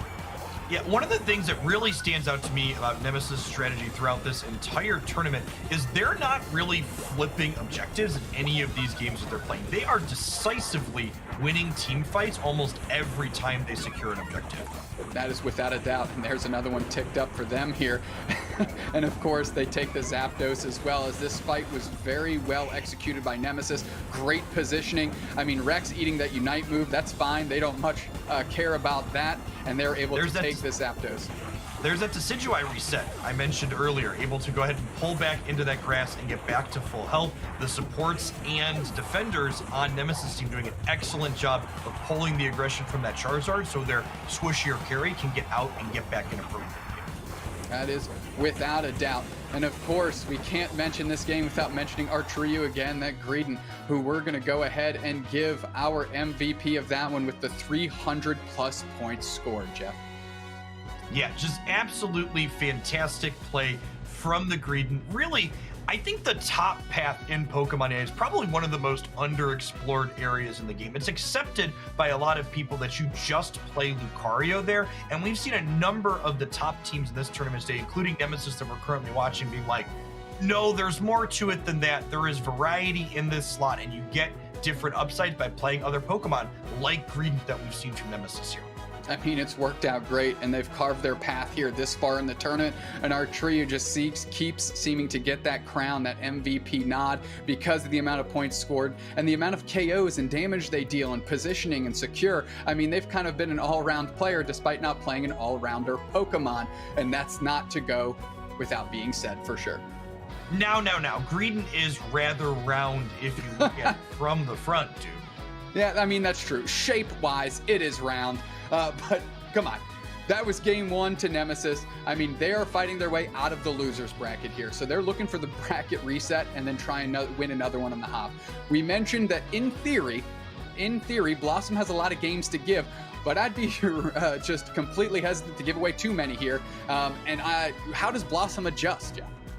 I mean, I would honestly just try experimenting with some things. I would be very surprised if Blossoms has played into the composition like Nemesis is currently playing before this tournament today. What they're doing is kind of pretty far outside the realm of the norm in the current format that we see these players playing in. I think Cinderace would probably be my start to try next for the center path after Charizard failed to successfully push through that Decidueye.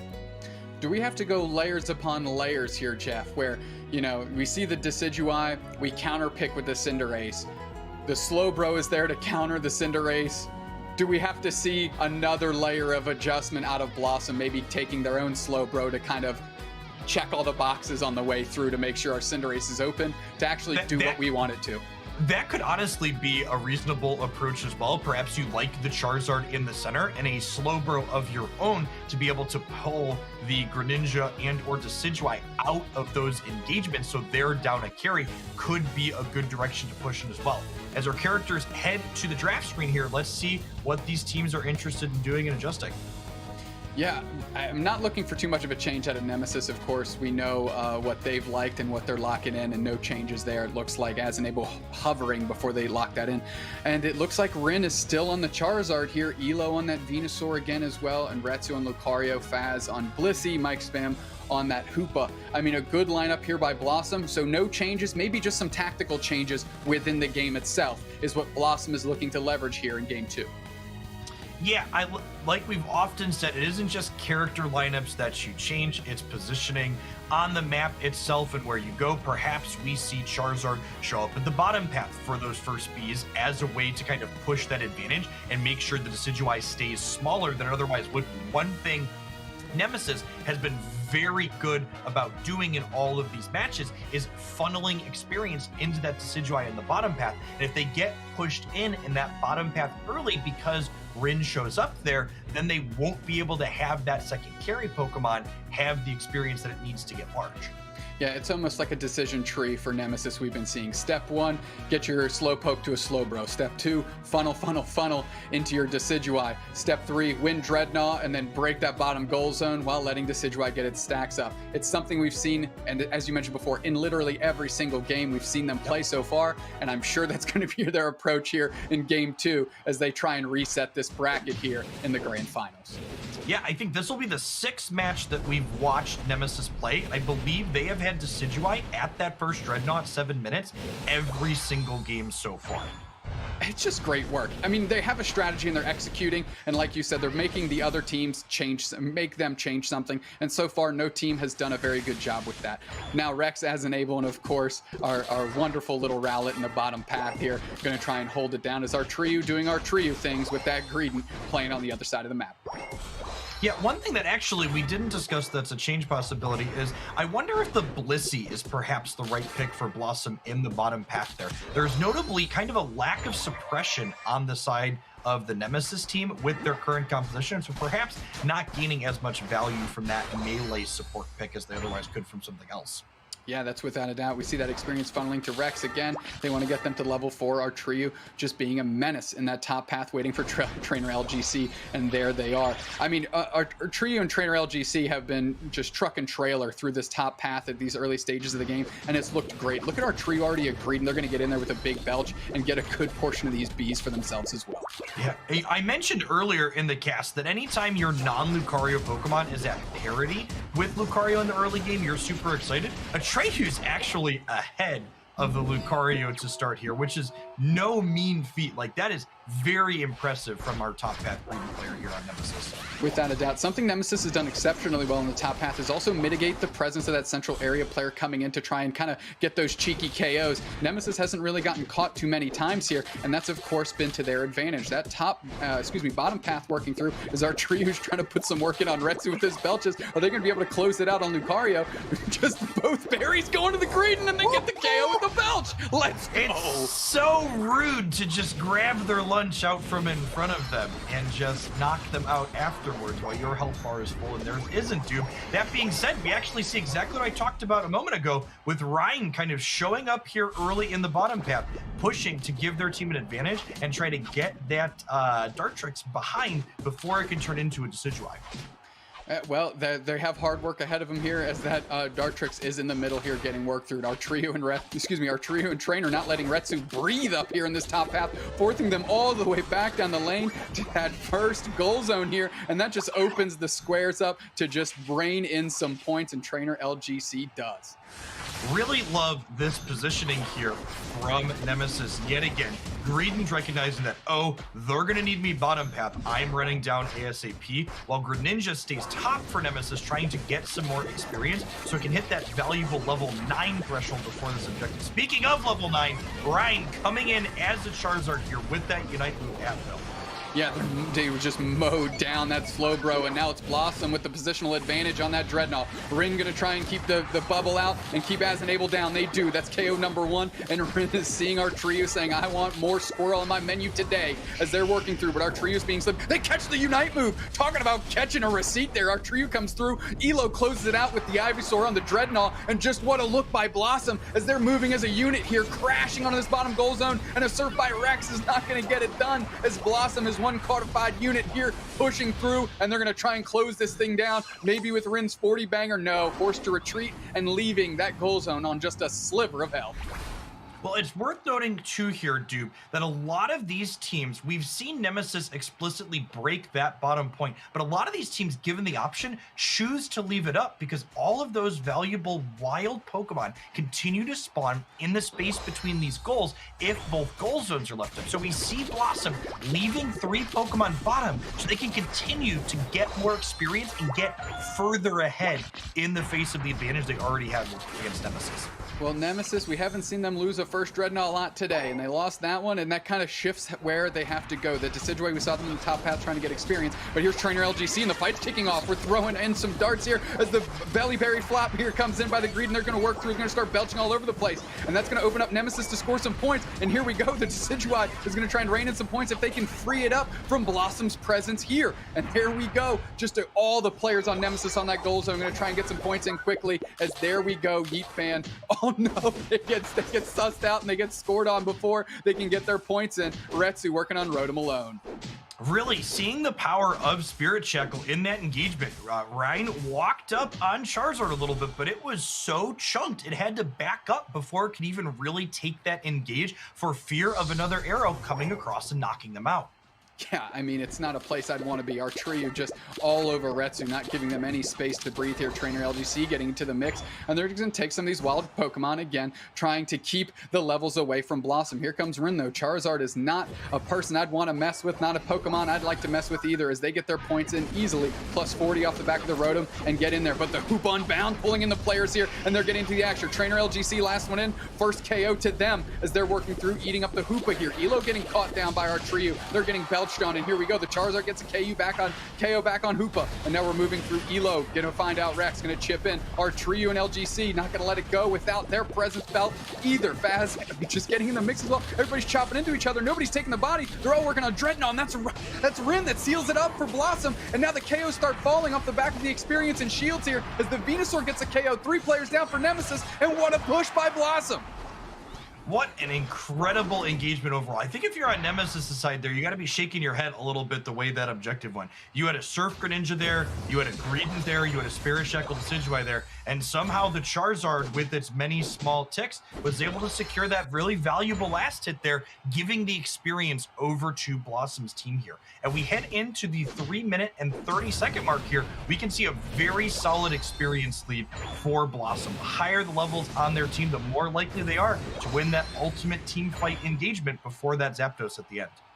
I'm watching the pips for Nemesis up top. They're kind of all around that Blissey right there, and they're kind of joining up in the middle as we're going to see who's going to be on the chopping block or who these teams try to eye down to get some KOs. They're actually just kind of bubbling around each other, not willing to engage just yet, but there's the Decidueye getting 40 points downstairs as Elo, the Venusaur, going to try and cut that off a little bit, but not before another tick goes in. Yeet Fan's probably going to go down here, and not a bad spot to take a KO. If you're Nemesis, it could have been worse, but now these teams are posturing around the road.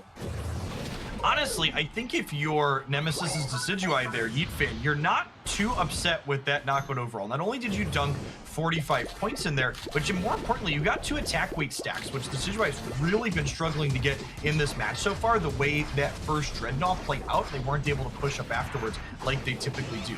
This Rotom's going to be walking in at a kind of inopportune time, but with the amount of damage Decidueye and Greninja are able to chunk out, they should hopefully be able to clear it no problem before the Zapdos spawns. Kind of seems like Nemesis is going to leave that up to the Greedent and the Greninja there as all of Blossom is rotating down. Going to maybe make a move on this Dreadnought. So far, Blossom has taken every single objective in this map, Jeff. We see not only is Rin level 14 with Charizard here, but they have 2 level 13 characters on top of that. Venusaur especially becomes an incredible monster to engage with once it hits 13. The Petal Dance just has such an incredible radius while you have speed to run people down. Kind of like a fake bait and switch here. Nobody actually going for the Dreadnought. They're going after each other. You just hoop on bounds coming into each other here as Blossom is getting pushed back by Nemesis. Nobody's down yet. A couple buddy berries have been melted through, and that's what it's going to come down to. Who can be left standing here as the big Surf comes in, catches a couple players, and that's a Decidueye following up with the KO here as more Unites are flying. The buddy berries are stacked up. That's 2 players down for Blossom, 3 for Nemesis. But here we go. Trainer LGC is a big carry here, but they go down to the Charizard, and Lucario takes out Hoopa, and now Blossom has all the pressure around the Zapdos here as Elo is left alone to try and mow it down. Blossom's resetting, gonna try and get some HP, but here comes the absolute menace. Greedent running through and pulling Elo's attention away, and that Zapdos is still there, which means Nemesis completely comes off respawn, and he'll have another crack at it in what I call an honest fight, because there's no Unite moves left. Yeah, this is the re-engage. I don't think we've actually seen a re-engage like this a single time today in the tournament. Both teams kind of exhausting each other in a pretty even fight. Respawn timers come up, a couple of people reset, and Charizard going down here in the top path is huge. Time is getting sharp, but that should turn the battle in Nemesis's favor if they're able to convert on it. Yeah, I mean, they're falling like dominoes on Blossom now. Their 2 attackers are just going down. Just Elo left to deal out the damage. There goes Faz. That's 3 down for Blossom. Nemesis is getting better. This extreme chainer. LGC gonna find it here. Can they take out the Zapdos in time with the full team wipe it on Blossom? That's everyone down on Blossom, and it's all on Nemesis now, as I think they're gonna get a free shot on it. The rest of their players are already going to score. Yeah, I love this with the non-damage characters just walking up so they can get their points in and get reset with plenty of time. They know that the game is close overall. They're up by 100 points now, and Blossom basically just has to full speed run across the map. And we see a concession there, it looks like, because this match is over. I agree. Honestly, just the engages in the full team fights in the end game from Nemesis have just been so fantastic. Even that last one was the closest we've seen where Blossom took them out, but they put Blossom off enough that they couldn't secure the objective, ultimately letting Nemesis win this game 278 to 411. You want to talk about resets, Jeff? I heard you mention it, and Nemesis just reset this bracket. The Greedent, Decidueye, Greninja lineup here is too much for Blossom to handle as they lose 2 in a row, and Nemesis has won their 6th game in a row here to reset us here in Grand Finals. We're looking to score, but we know what happened. Nemesis won that 2nd no Unite move fight here, and they were able to use that, leverage that, take the Zapdos, score the points, and they've punched their ticket, reset this bracket, and they're ready to go without a doubt. Watching Nemesis crush their way through this tournament from the loser bracket with this off-format composition, I think we're going to have to change the name from Duraludon to Duraludon, Dude Snacks. There are none of them here to see in this finals match. It pales in comparison in the face of Yeet Fan's Decidueye in tandem with that Greninja. It just looks good, and we're going to see that action here. As Blossom does, in fact, take this Dreadnought, because they've taken every single one here with the Charizard ticks. This Charizard counter pick has looked good for most of this game, but ultimately fell just a little short here as the Decidueye gets in. Those 45 points for those ticks that you mentioned are so important. Yeah, honestly, this match really communicates to me, this game, how strong this composition from Nemesis is. This was a game where almost nothing broke in Nemesis's favor in the early engagements, and they still had a close, incredible fight, and then a decisive refight at the end. I'm so glad we got to see a reset fight. We get to see a reset grand finals here as Nemesis, after wiping out the whole squad on bottom, on Blossom, just putting them completely down, able to take Zapdos carefree as the Slowbro and the Greedent are already on the back end scoring. Yeah, really fantastic positioning overall. Even at the end there, sending out your supports and defender ahead of time to get their points because you know their health is low and they won't survive to get it otherwise. And of course, Atreyu with the Greedent, MVP of the match, maybe even the tournament at this point, just bringing the fantastic play to that top path ahead of Lucario at the beginning of that game, which is just such an incredible feat to do with any Pokemon. I don't know what Artreyu's workout regimen is to hold a Greedent up on their elbow like that, but it's impressive for sure. Now Blossom, of course, has made it to the grand finals from the winner's bracket, and a little bit tougher of a road here for Nemesis, but they've won 6 games in a row, which they've reset this grand finals bracket, and now whoever wins this match is going to be your NA March Finals Grand Champions. Yeah, Blossom had some games to give, and they've given almost every game they can at this point, Doomstacks. You know, it makes me wonder, I made the Duraludon joke a few minutes ago, but maybe they're supposed to put that character in on Blossom's side in some other combination of things. I don't think you can just keep submitting the same thing that you've submitted twice already and got run down with. Like, I don't think Blossom could really ask for a better start than they had in that second game, securing both Dreadnoughts in every Rotom, and they still just lost that last team fight engagement. Yeah, we mentioned kind of before this match started what we expected out of Blossom. We both kind of thought, hey, let's stick to what got us to the dance here and then make adjustments if we actually have to. Well, they kind of jumped the gun, made the adjustments out of the gate, and now, well, the adjustments they might have adjusted to are now the ones that are falling short. So where do you go? Do you go back to your original plan, which we've seen Nemesis defeat for every game leading up to the grand finals, or do you have to go back to the drawing board, try to draw something up fresh here and see if you can bring this thing back from the brink, because you lost and now it's all on this match laying ahead of you, Nemesis. Yeah, you've got exactly 1 game left to experiment with on Blossom's side, so I wouldn't be surprised if we see something a bit different out of them. While Rin is definitely one of the best Charizards in the world, their range of Pokemon that they're proficient with is incredibly large. A lot of really powerful center path Pokemon that scale up really well, whether it's Duraludon or Charizard or Cinderace. They're phenomenal with a number of them. I'll be interested to see what they choose to pick when this draft screen comes up here. Maybe the switch isn't the Charizard in the jungle like you mentioned. Maybe it's Faz, maybe going to a Wigglytuff or something like that. Something that can maybe get a Sing Engage, put something to sleep, one of the forward players, or that Greninja as it darts in, maybe put it to sleep so the Charizard can gobble it up in due time. But something needs to shift here for Blossom because they just lost 2 in a row. And like I mentioned before, and I can't stress this enough, momentum is key, and that is all in Nemesis' favors as we've literally watched them on stream win their last 6 games. Yeah, they are unstoppable if momentum is key here, Dupe Stacks. They are just running down the competition with their off-format picks here.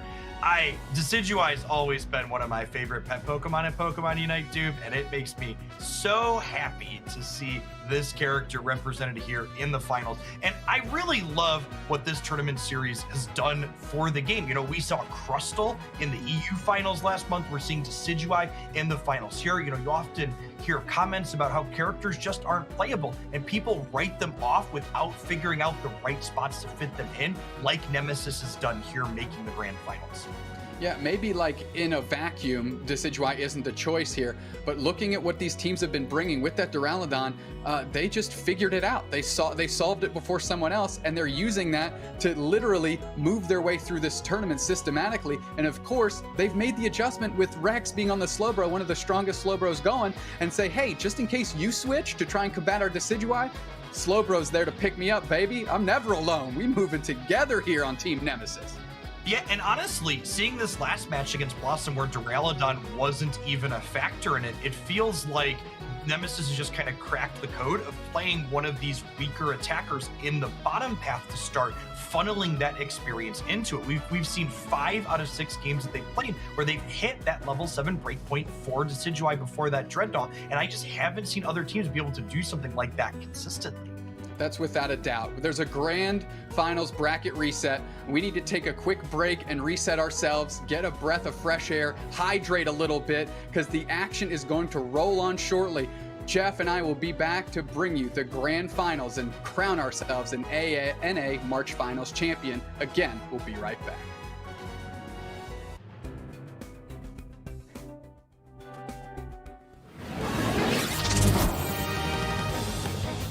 Fellow Pokemon trainers, welcome to Pokemon UNITE. Now it's time to talk about team composition and picking the best Pokemon for your team. Ready, go! First, let's go over the different roles a Pokemon can have. Attackers excel at dealing tons of damage from a safe distance at the cost of a lower health pool. Defenders are proficient in protecting their allies with high health pools and abilities that fend off and absorb damage from enemy attackers. Supporters, as the name suggests, support their team with a wide variety of abilities, from inflicting status conditions and walling off foes to applying buffs and healing teammates. Speedsters usually control the central area of the map and are generally the quickest to level up on your team. They also will usually switch between the top and bottom of the map to support current objectives. All-rounders have an equal balance of attack power and health and are a great option to use in most situations.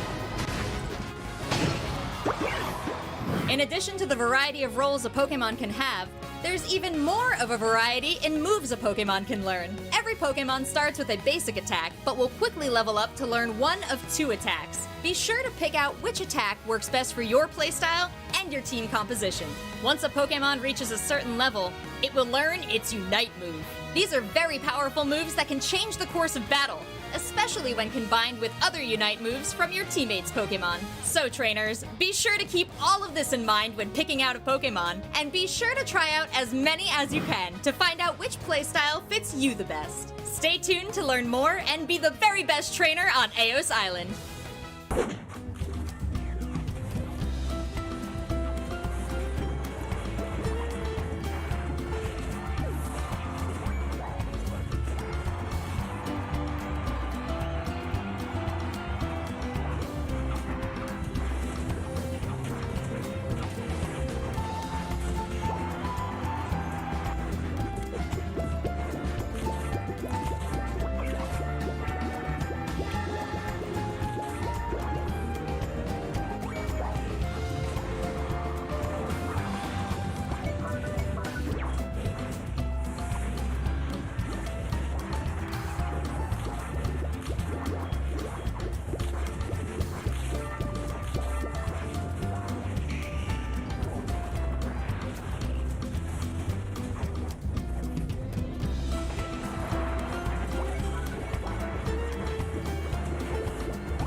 Welcome back, trainers, to Aeos Island. We are here with the Pokemon UNITE Championship Series monthly finals for North America. Everybody loves an underdog story, Dupe, and boy, do we have an underdog story playing out in our tournament so far today. Nemesis coming up from the losers bracket with a composition that no one in this tournament saw coming, and they are just one match away after resetting us in our grand finals from being crowned our champions. Yeah, how we got here, right? Losers semifinals, Nemesis dispatches Blackhand. Losers finals, Nemesis dispatches Lego. Grand finals, Nemesis dispatches Blossom. And they forced themselves the grand finals reset. I'll tell you what, if you told me Nemesis was an underdog and you didn't tell me they were from the losers bracket, I would tell you they've been taking this whole thing down from the jump because they are looking good, winning the last 6 games in a row.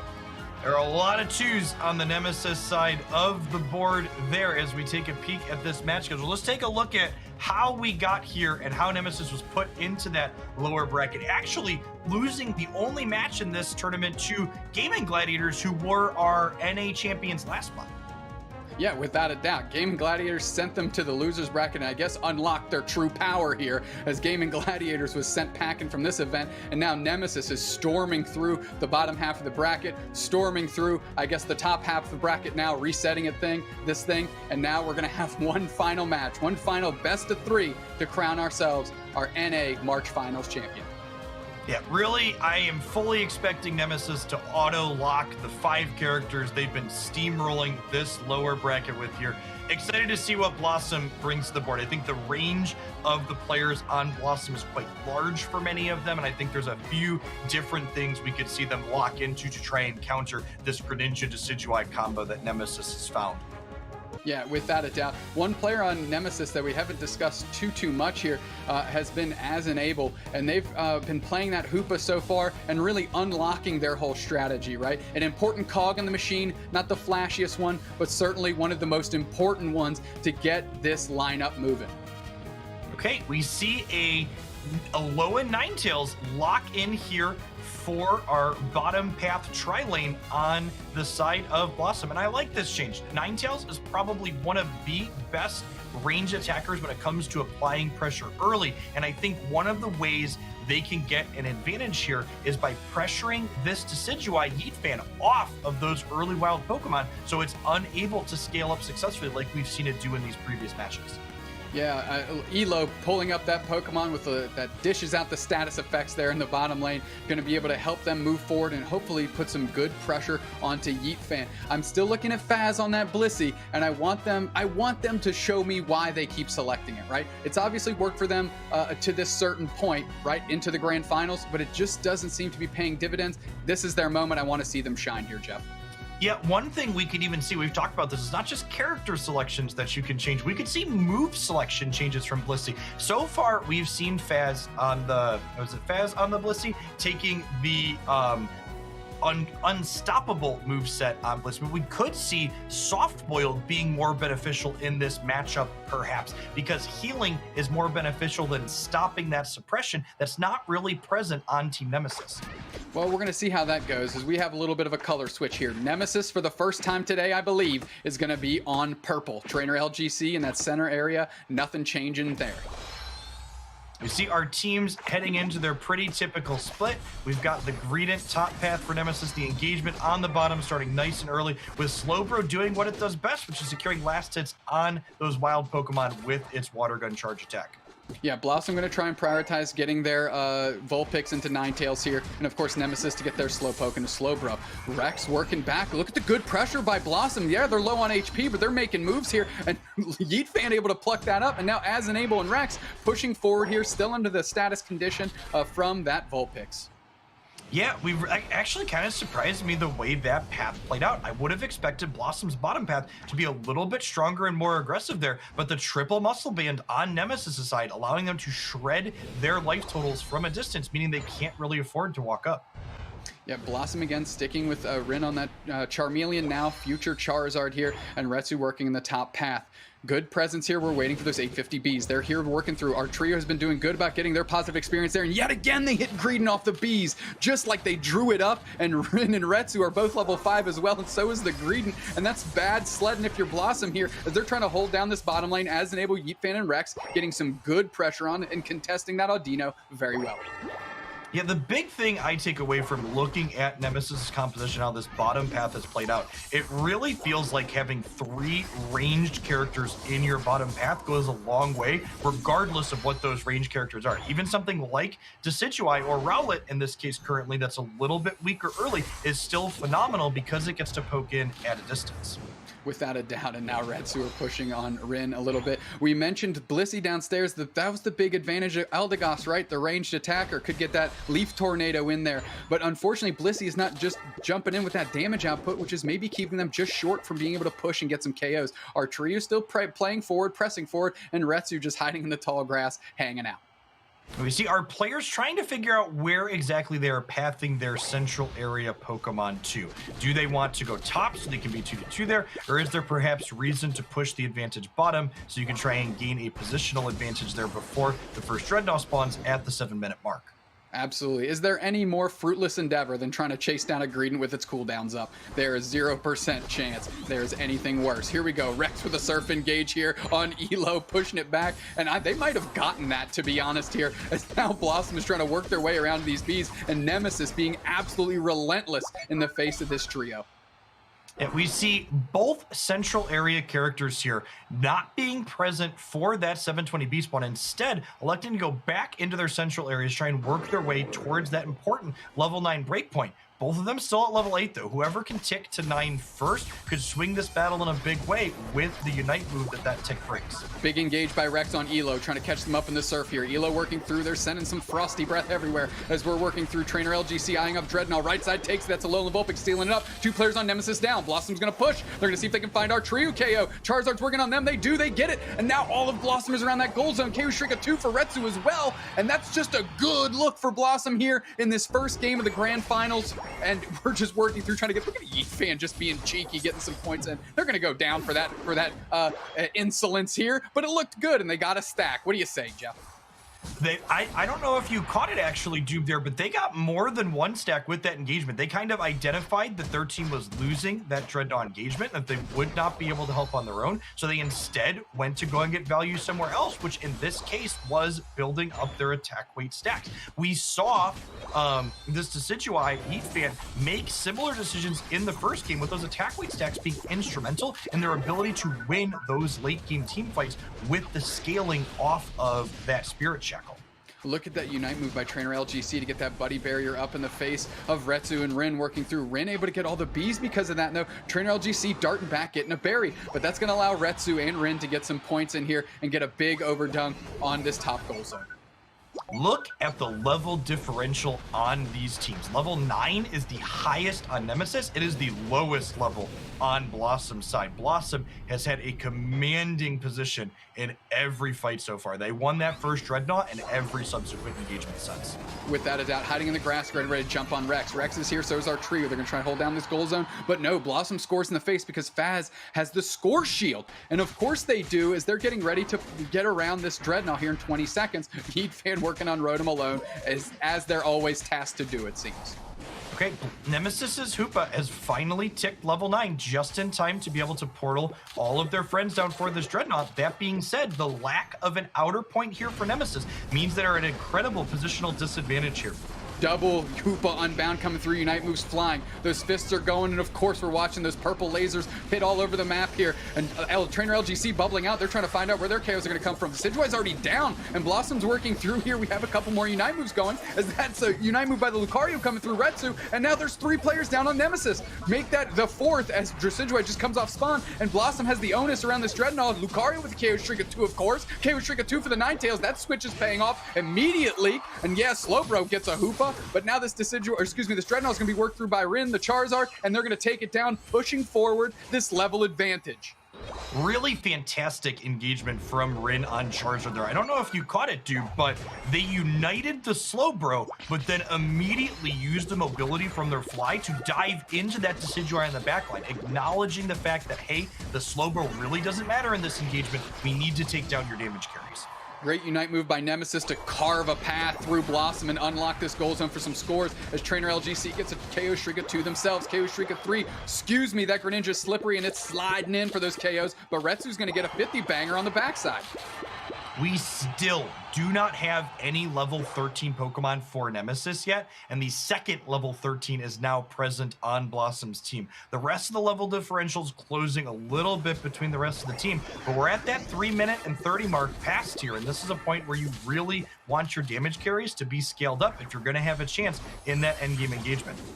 Yeah, we're going to see how they engage into this in this Rotom area here, and any KO for Nemesis is a good one because they're getting a lot of experience on the back end. They're not giving up as much, which is good. Archery using their Unite move, belching all over the place, but they don't have the damage output or the defense to stay up as they're taking down Big Surf by Rex to try and free up this goal zone as the Rotom is getting ready to tick in, and it'll close that thing out if they're able to get it here. But look at Rex actually chipping back into the Rotom, sending it the other way here, and as nobody has officially claimed the Rotom, it was just getting pulled down the lane pretty far, and now Rin and Faz are in the mix trying to get all over Rex. And now what's going on with this Rotom? It's just been hanging out. I was like, what's up, guys? I'm here too. Greninja going down in the central area for Nemesis here. Highest level Pokemon for Nemesis, giving some valuable experience to the now third level 13 Pokemon for Blossom, while Decidueye has just barely ticked 12 on the Nemesis side. Yeah, Nemesis just forced to play into this Rotom here as all of Blossom is across the map, picking up just their wild Pokemon, gaining that experience, and going to get this Dreadnought for free. There's no way Nemesis can contend here. They're going to have to make some sort of high-level Zapdos play.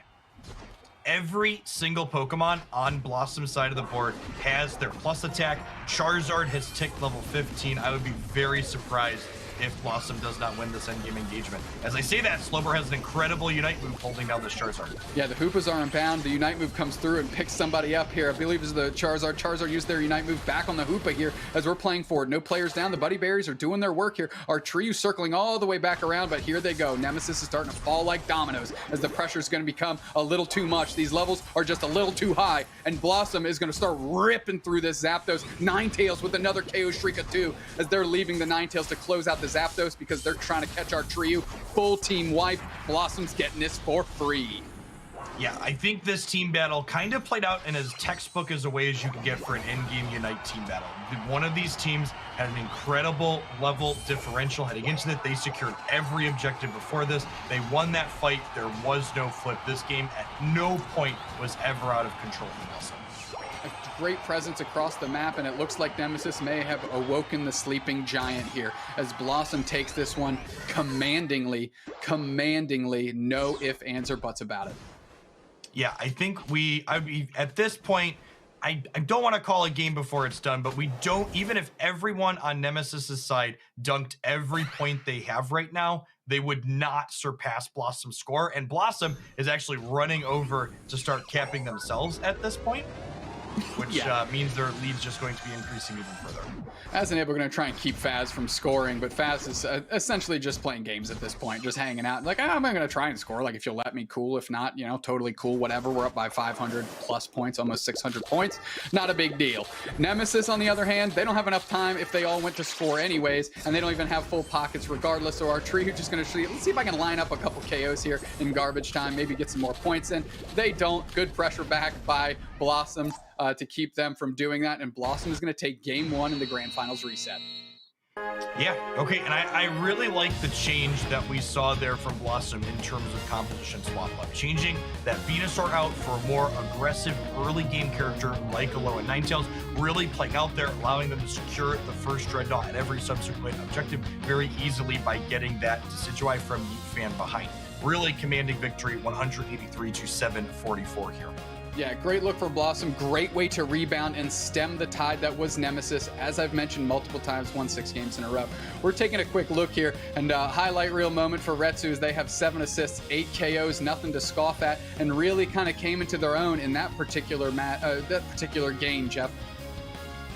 Yeah, definitely. We see so many knockouts. Really a kind of low-ish damage game overall, with none of the characters on Nemesis barely breaking 50k. We had a couple of 80ks on Blossom sides, nothing to scoff at there for sure. Yeah, one thing I want to note here, a Yeet fan and Trainer LGC, their damage output numbers a heck of a lot lower than what we've seen when they've been winning. That is for sure. And the other thing to highlight is Elo with that character change, Pokemon change, going from Venusaur to the Alolan Ninetales. You said you wanted to see some of that status effect control in the bottom path to try and leverage their composition. They made that switch, and it looked good. Yeah, I'm interested to see if we'll see Nemesis pivot or change something after this loss. You know, a lot of the time when you've got your steam rolling and your strategy's working, there's no reason to change anything up. This is the first time we've seen them down a game here in the top 4, and that could command something to, you know, change up. I wonder if we'll see like a full swap and say perhaps, okay, we've convinced Blossoms not to play Duraludon. They don't have our Decidueye anti-Duraludon tech. Maybe it's our turn to bring out the Dragon. That is enough to be said. Let's take a look at the highlights here from Game 1 of this Grand Finals reset here between Blossom and Nemesis. This is that first really commanding dread fight where the entire opposing team of Nemesis was wiped off the board before Blossom secures it quite safely. This was a fantastic push from Nemesis, though. Yeah, double Unite moves there out of Trainer LGC and, of course, Yeet Fan. They're able to get some points in, a good KO streak for themselves. They were behind on the experience, so they got a good share of that back here. Unfortunately, this didn't really coalesce into anything later on into the game. Yeah, able to get a couple of dunks in there for Decidueye, but honestly, one of the drawbacks to playing that attack weight item, if you're not able to convert early, one of your item slots is effectively wasted. That is without a doubt. And there we saw Blossom pivot. Go ahead and take care of our tree. You're not going to let the Slippery Greedent do any devastating heroics here in this one. Easily take Zapdos after the fact, and of course, Duckets raining in straight hundo burgers. Yeah, really just clean game start to finish there. Love the fact that they left the Ninetales on the Zapdos clearing it out. Basically, everyone's like, fan out. There's a Greedent in these bushes somewhere, and we're going to find it before we knock the Zapdos out. Did they find it? For sure. We mentioned Retsu before, and here they are with their Lucario, and just a great presence. I said 7 assists, 8 KOs. We saw a couple of them in the highlights there. Really found their footing in this particular game. Understanding the Grand Final reset is a heck of a time to hit your stride. Yeah, Lucario here with this maximum damage composition attack weight. You generally get a number of scores very early in that solo top path, the way it plays out. And then Razor Claw plus Muscle Band, letting you increase your attack and just pump out even more damage in a short amount of time, especially with those extreme speeds and the way they reset. Lucario dealing tons of damage, doing good, especially in tandem with Rin. They worked very well together in that top path. So, I mean, you mentioned the switches that, of course, Nemesis might need to make here. But if you're Blossom, have you unlocked the keys to the castle here? Is this what you're running back, this Ninetales, with this Retsu, Lucario, and Rin at Charizard, etc.? Yeah, I think if your attacker in the bottom path feels comfortable on Ninetales, after the most recent balance patch, is just a very generically good Pokemon that's very powerful into a variety of things that also just happens to be extra good early. So maybe you have Rin change up their center path character, but they like Charizard and they're good on Charizard. So I honestly would not be surprised to see a full 5 run back from Blossoms for the second game of the reset. There's a lot of merit in winning and playing the Pokemon that you enjoy and using those things, although maybe not top tier on random tier lists across the internet here, but something that's near and dear to your heart. And I don't think Rin would want to take this crown with any other Pokemon than one of the favorites they like to play. Now, for the first time we've seen it so far, Nemesis is definitely on the back foot here. They can't lose this one or else their tournament lives are over. So what do they need to do to adjust, if anything? I think they have two very different decisions they can make, right? Like they could just chalk this one up to a fluke and run back their same thing. That being said, I don't think it was a fluke, dude. I think that Ninetales in the bottom allowed them to pivot in a way on Blossom's side that allows them to attack this Decidueye early and prevent it from getting those important levels. And I think if I was on the Nemesis side of these teams, I would be considering other attackers or central area picks that my players are comfortable with to try and combat this change that Blossom has made. That's interesting that you say that, because my first thought was I'm going to take a little bit of different angle. How do we maintain our composition without changing too much, yet adjusting what we just saw across the map?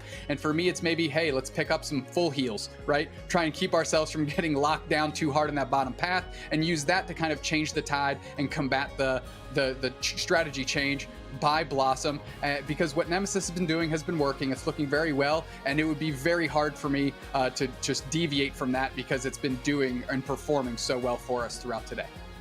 Yeah, definitely. And one of the big things about discussing composition changes is I mentioned specifically if the attacker and the central area player feel comfortable on other things. There's a lot of value in a game like Pokemon Unite to having your players play characters that are not only powerful in the role that they're in, but they're characters that your players are both familiar with and like playing. At the end of the day, Pokemon Unite is an incredibly fun game, and I think even at the highest level of competition like this, players perform better when they're enjoying the mechanics of the Pokemon that they're playing with.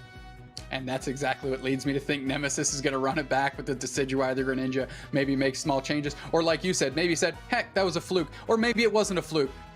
Doesn't matter. We're lining up Decidueye, we're lining up Greninja. We're going to try and pop off, have some fun, and keep people watching at home interested in what we're doing, because it's something new, it's something unique, and man, does it look good when it's working. Another more unconventional change, depending on the role flexibility that players on their teams have, something we've seen before is they could say, okay, maybe our Decidueye is unable to get these levels and last hits in the bottom path. Maybe you put your Decidueye into your central area for this game, and you have your Greninja play a different attacker Pokemon that they like in that bottom path that can line up into that Ninetales a little bit better than Decidueye does. So off the top of your head, Jeff, what would that switch look like? What Pokemon would they maybe change to that can combat that Ninetales effectively? You could play a Ninetales of your own. You could play Duraludon is another incredibly good ranged character that would lean into that kind of triple ranged bottom path that we've seen them playing to pretty good success. Duraludon notably last hits a little bit better than the Decidueye does, so it's a little bit harder to bully off inside of path early, for example. You know, we haven't seen Duraludon in a while. This might be the time to pull it out here, as these teams are getting ready to select what Pokemon they want to take in this very crucial match, a crucial game here in the Grand Finals reset match. And it doesn't look like we're going to have too many changes on the character select side for Blossom on the right-hand side of your screen. Oh, we are going to have... No, I'm mistaken. No, we're good. Yeah, I think you're right. I think everybody's locking in. We don't see a check mark on that Decidueye yet. Not yet. You don't see a check mark on the Blissey either. It's hovering, but look at As Enable, look at Trainer LGC, both picking up those full heal items for this game here, maybe in an effort to combat the Ninetales for certain. Rex going to stay on that potion. That's been a kind of a slow bro go-to item here as of late, and I love to see that too. Our Trio, Fluffy Tail, Greedent, let's go. We knew that was going to get just check marked immediately. Yeah, and we could see, we've talked about this before too. Maybe we see a positional change from the way the Pokemon rotate out of the Nemesis side. They say, okay, we're getting pushed a little bit early because of the Decidueye in this bottom path. This means for second Bs, I want my Greninja to show bottom and push an advantage there to catch them back up against this Ninetales that's being a little bit of a bully early to start. Is there any world where Trainer LGC rotates to the bottom path as opposed to going to support our Trio in the top path? Yeah, definitely. We could even see, we've seen teams before put that central area character into the bottom path for both rotations of Bs, allowing them to really push that advantage. And that could actually have a strong result in a lineup like this, because it would possibly let the Decidueye get a dunk with that attack weight item extra early. Well, here we go. Grand Finals reset game 2. Blossom going to try and put an end to the shenanigans that has been the unique composition of Nemesis here, as Trainer LGC is starting to work through their central area. Okay, the big thing to watch here after we see this contest of the Audino and the bottom path here is, where do these central area Pokemon end up at? Do they continue just going top as we've seen, or will we see a little bit of a change here as we see Hoopa for Blossom secure a lot of these last hits here? A bunch of Audinos getting an early lead for Blossom in this bottom path. Yeah, good work by them there as Retsu's working through, and here comes Trainer LGC to put some pressure on Retsu. They're going to the top path, no changes. They're going to support our Trio, and it looks like Rin is going to finish up their rotation and end up there as well. But Trainer LGC on the chase, finally sending Retsu scrambling, who makes a quick curl and back towards their top goal zone. Well, it looks like not a lot was accomplished there by the push from the Froakie on that Lucario. You'll note that Lucario's passive did end up getting procs there. That shield came up, it got that little bit of movement speed boost, and it won't have that now while that is on cooldown. Yeah, especially with the bees here and our trio coming through, and Greedent again on the bees. That's been the order of the day for that squirrel for sure, as they're going to quickly blow by and try and get some points. And no, they're scrambling all the way down the path. They're leashing Blossom along to try and open themselves up and force them into just not doing what they should be doing, which is scoring and getting experience. And I was going to say, please don't tell me our trio makes it out of this one. Retsu finally just catching them just like a snake in the grass. Atreyu's ability to line up their tackles in between extreme speed ticks against a level 5 Lucario is so incredibly impressive. I think most players would not be able to hit those last hits in between as consistently as Atreyu does. Oh, it's just an absolute clinic anytime they're on the sticks with Greedent, that's for sure. Retsu getting the points up top. Trainer LGC and Artreyu going to stop that nonsense. As Artreyu dives in on Retsu, here comes Rin for the support. That forces Artreyu back, saying I'm not ready to take a KO just yet. And of course, the Charmeleon rotates back into their central area. Yeet Fan, that Dartrix already going to start working through the Pokemon in the middle, and Faz can kind of try and stem that and not let them get off the rails too quick, because we know that's what Nemesis is trying to do. And the fight is kicking out downstairs as Trainer LGC joins the mix as Greninja. They're pushing. Rex is kind of caught in the middle. They're low on HP. They get mowed down by the Ninetales here, and now Nemesis is forced to retreat because they don't have that big body up front, and as Enable just has to say, okay, let's slow it down, folks. We've got the bees coming up in 5 seconds, and then a Dreadnought. Yeah, we see really interesting rotations for a number of characters here. Greninja going back into their own center path, but Greedent poking into the opposing central area while the Lucario goes back up top to clear bees. Notably, this Charizard is not particularly close to 9, which is one of the ways they kind of push their advantage here in the bottom. And Charizard did not go back into their central area to clear those buffs again, so I would imagine Greninja is closer to 9 than they are. Yeah, that's for sure. Dreadnought's here. We're going to see how they posture. Blossom has a little bit of a positional advantage, but that big surf is going to change that quickly. They're in the face of Rin. Rin working through, backing up as the Charmeleon here. Nobody's into Dreadnought. Nobody's in each other's faces yet as Rin tried to push the pressure on, but Retsu decides not to. No, they back out, but Blossom's all over the turtle here. They're trying to smother it, and Rin takes it off the Charmeleon, and that gives them Charizard, which means that Unite move is unlocked. Are they going to use it here to try and pick off a player here? They're just slowing flames everywhere. There it is. We're going to catch some receipts on that slow, bro. Good night, sir. As they're working back up the path using the fly, taking another KO here. And that Charizard is feeling it, Rin is feeling it, and what a time for this Pokemon to be heating up. Yeah, Charizard there really flexing the power of its Unite move, getting to dive into a massive group of opposing Pokemon and push all of them out here. That being said, look at this Decidueye. This is one of those kind of change-ups we talked about being possible for Nemesis here. Same characters, but Decidueye's positioning here is very different after this Dreadnought, going up to the top path to get some of those dunks in to try and scale up its very valuable attack weight. Yeah, it may have gotten a couple ticks, but it certainly cut the receipt for that. Retsu says the top path is mine, stay out of here. As Blossom is defending their bottom goal zone with 4 in the face of 3. Here comes our trio, going to try and put the pressure on here with a little bit of belch, but forced back quickly as Rin is getting into the action and leading the charge forward. Mike Span and team pitching in and just throwing some shields from the back, just throwing some bombs from the back. Yeet Fan, though, with that Spirit Shackle, going to try and find its mark. No KOs there, but good enough to force Blossom back. The next engagement is going to be rough if everybody shows up. Look at the incredible level differential, not only between the supports and the bottom path attacker, but there is a 2-level difference between Lucario and Greedent currently. And this Lucario is definitely maxed on its attack weight stacks at this point, so it is supremely scaled up to deal lots of damage with extreme speed. Yeah, we already see Nemesis kind of rolling into the top path near that top goal zone here, almost giving up Rotom uncontested, and they know it's going to be there, so they're going to be there to catch it. Let's see how far Retsu wants to drive this thing in. Are they just going to posture around and try to get some Corphish? No, they circle back in, and Yeet Fan is on the scene, and so is Rex. And Retsu's probably just going to dip out and say, yeah, all right, Rotom's not free here, so I'm going to back off and make them deal with it, but here's Dreadnought. Yeah, that Rotom creating very powerful positional advantage on the map, putting pressure on that top goal zone, allowing Blossoms to get ahead in this bottom. And oh, we see the big drawback of Charizard here. Its Unite move is good, but you need to have The ult from that Blissey saving the Charizard despite the fact that it got unstoppable. Supreme teamwork from Blossoms there. Yeah, Nemesis came out, tried to put Blossom on the back foot. They opened up that portal, but it's the KO streak of 3 for the Ninetales as the Charizard was able to make it out with the help of Blissey here. And they close out the bottom goal zone. So what started off looking really shaky, man, did it turn in their favor very quickly as Blossom has to be feeling good, up by 140x points here in the Grand Finals reset, already up a game, and those levels are looking fresh too. Yeah, more important than these points, dude. This level differential was already large, and it's only getting larger. Second, level 13 ticking up on the level board for Blossom, and a single level 11 being the top of Nemesis here.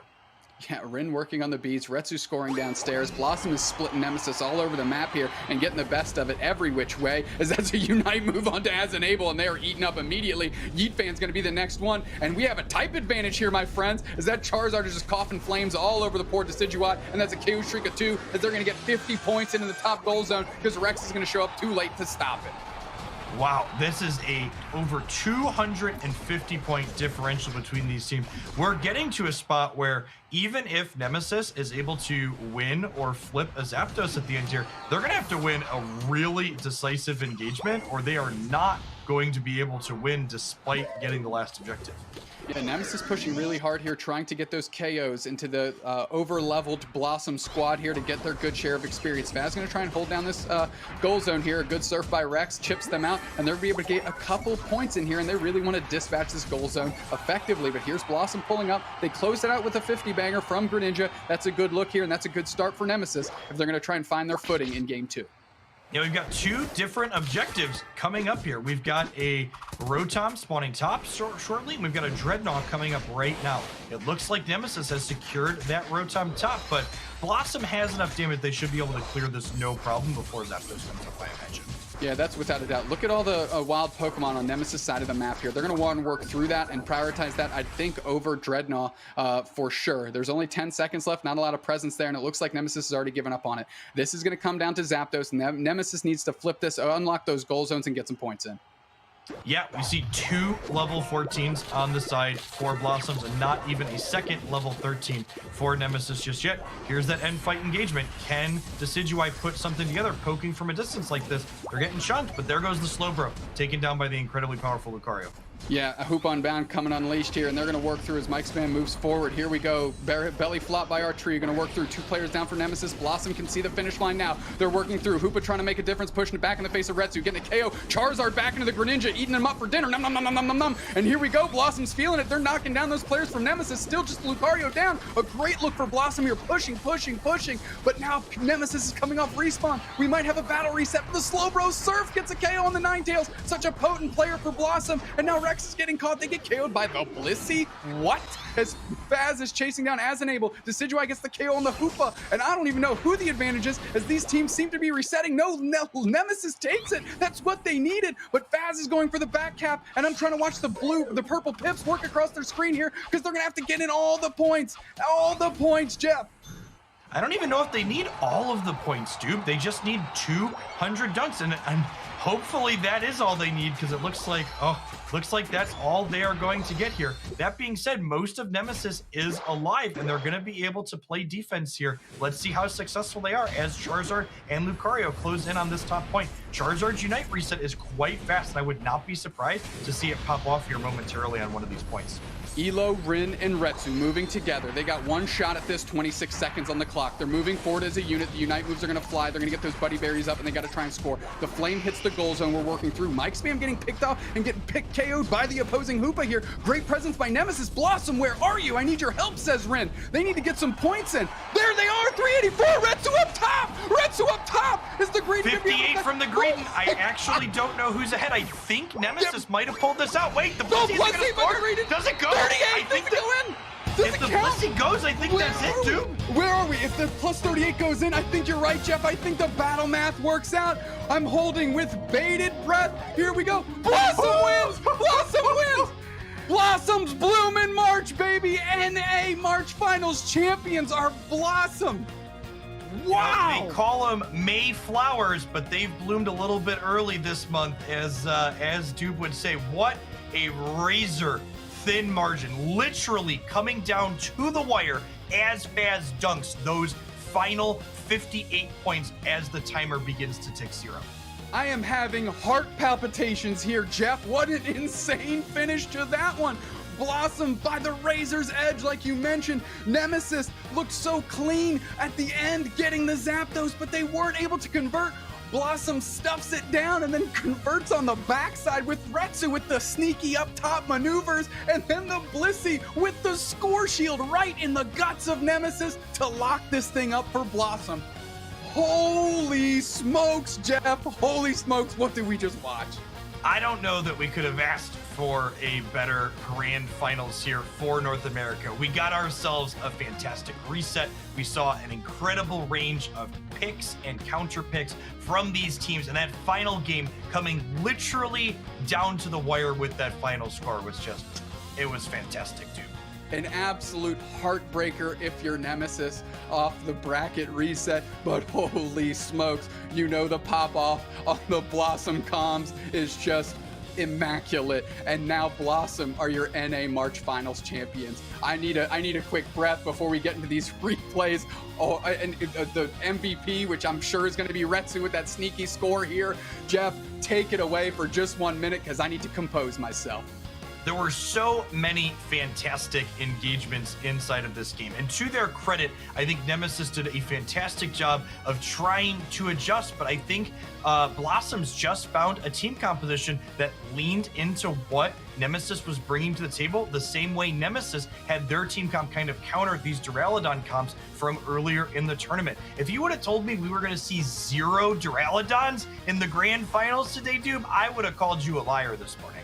I'll tell you what, that Charizard looked good. That counter pick worked out. And ultimately, I think the real switch was the Alolan Ninetales. Let's check out this game too, which was just an absolute barn burner. That Charizard doing work, moving up the lane, of course. No problem here. That path is mine, I say, and stamping it with a KO streak of 2. Burning down more than just Barnes here, including the Nemesis team. Charizard really the pick of this set, along with that Ninetales to counter this Greninja Decidueye composition that Nemesis cut through the rest of the competition with. Yeah, Elo flexing themselves in that Ninetales spot, getting a KO streak of 3 after Retsu comes through and just whoop, poaches that Dreadnought. And now we're going to see when the chase was on by Rin into Yeetbane. This is a KO streak of 2 for them as Retsu pulls up and Rin gets the easy 50 score here in the top goal zone. Yeah, it really can't be overstated how important all these early scores were for Blossom. The only reason they were in a position to be able to have that last second dunk count for their victory was because they did such a phenomenal job consistently pushing and scoring earlier in the match. Without a doubt, what a team fight here, and this is the final stretch as Trainer's just chipping into Faz and lets Faz off the leash, not for long, gets a KO there, but this let just enough time for Blossom to kind of restructure themselves, reposture themselves, and of course, make Blossom on the razor's edge with that final Blissey score, Arch NA March Finals champions. Congratulations to Blossom. Blossoms making it all the way through our upper bracket to the grand finals without losing a match, and then losing that first reset to Nemesis, but coming back with a small team reconfiguration to really put things away in a commanding fashion in that reset match.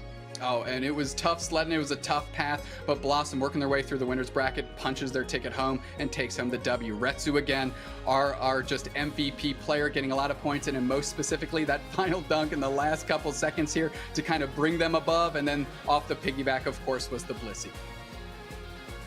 Yeah, definitely. Retsu and Ryan, definitely the heavy hitting carry characters on Blossom's team, putting up tons of both damage and knockouts in every game that we saw them play.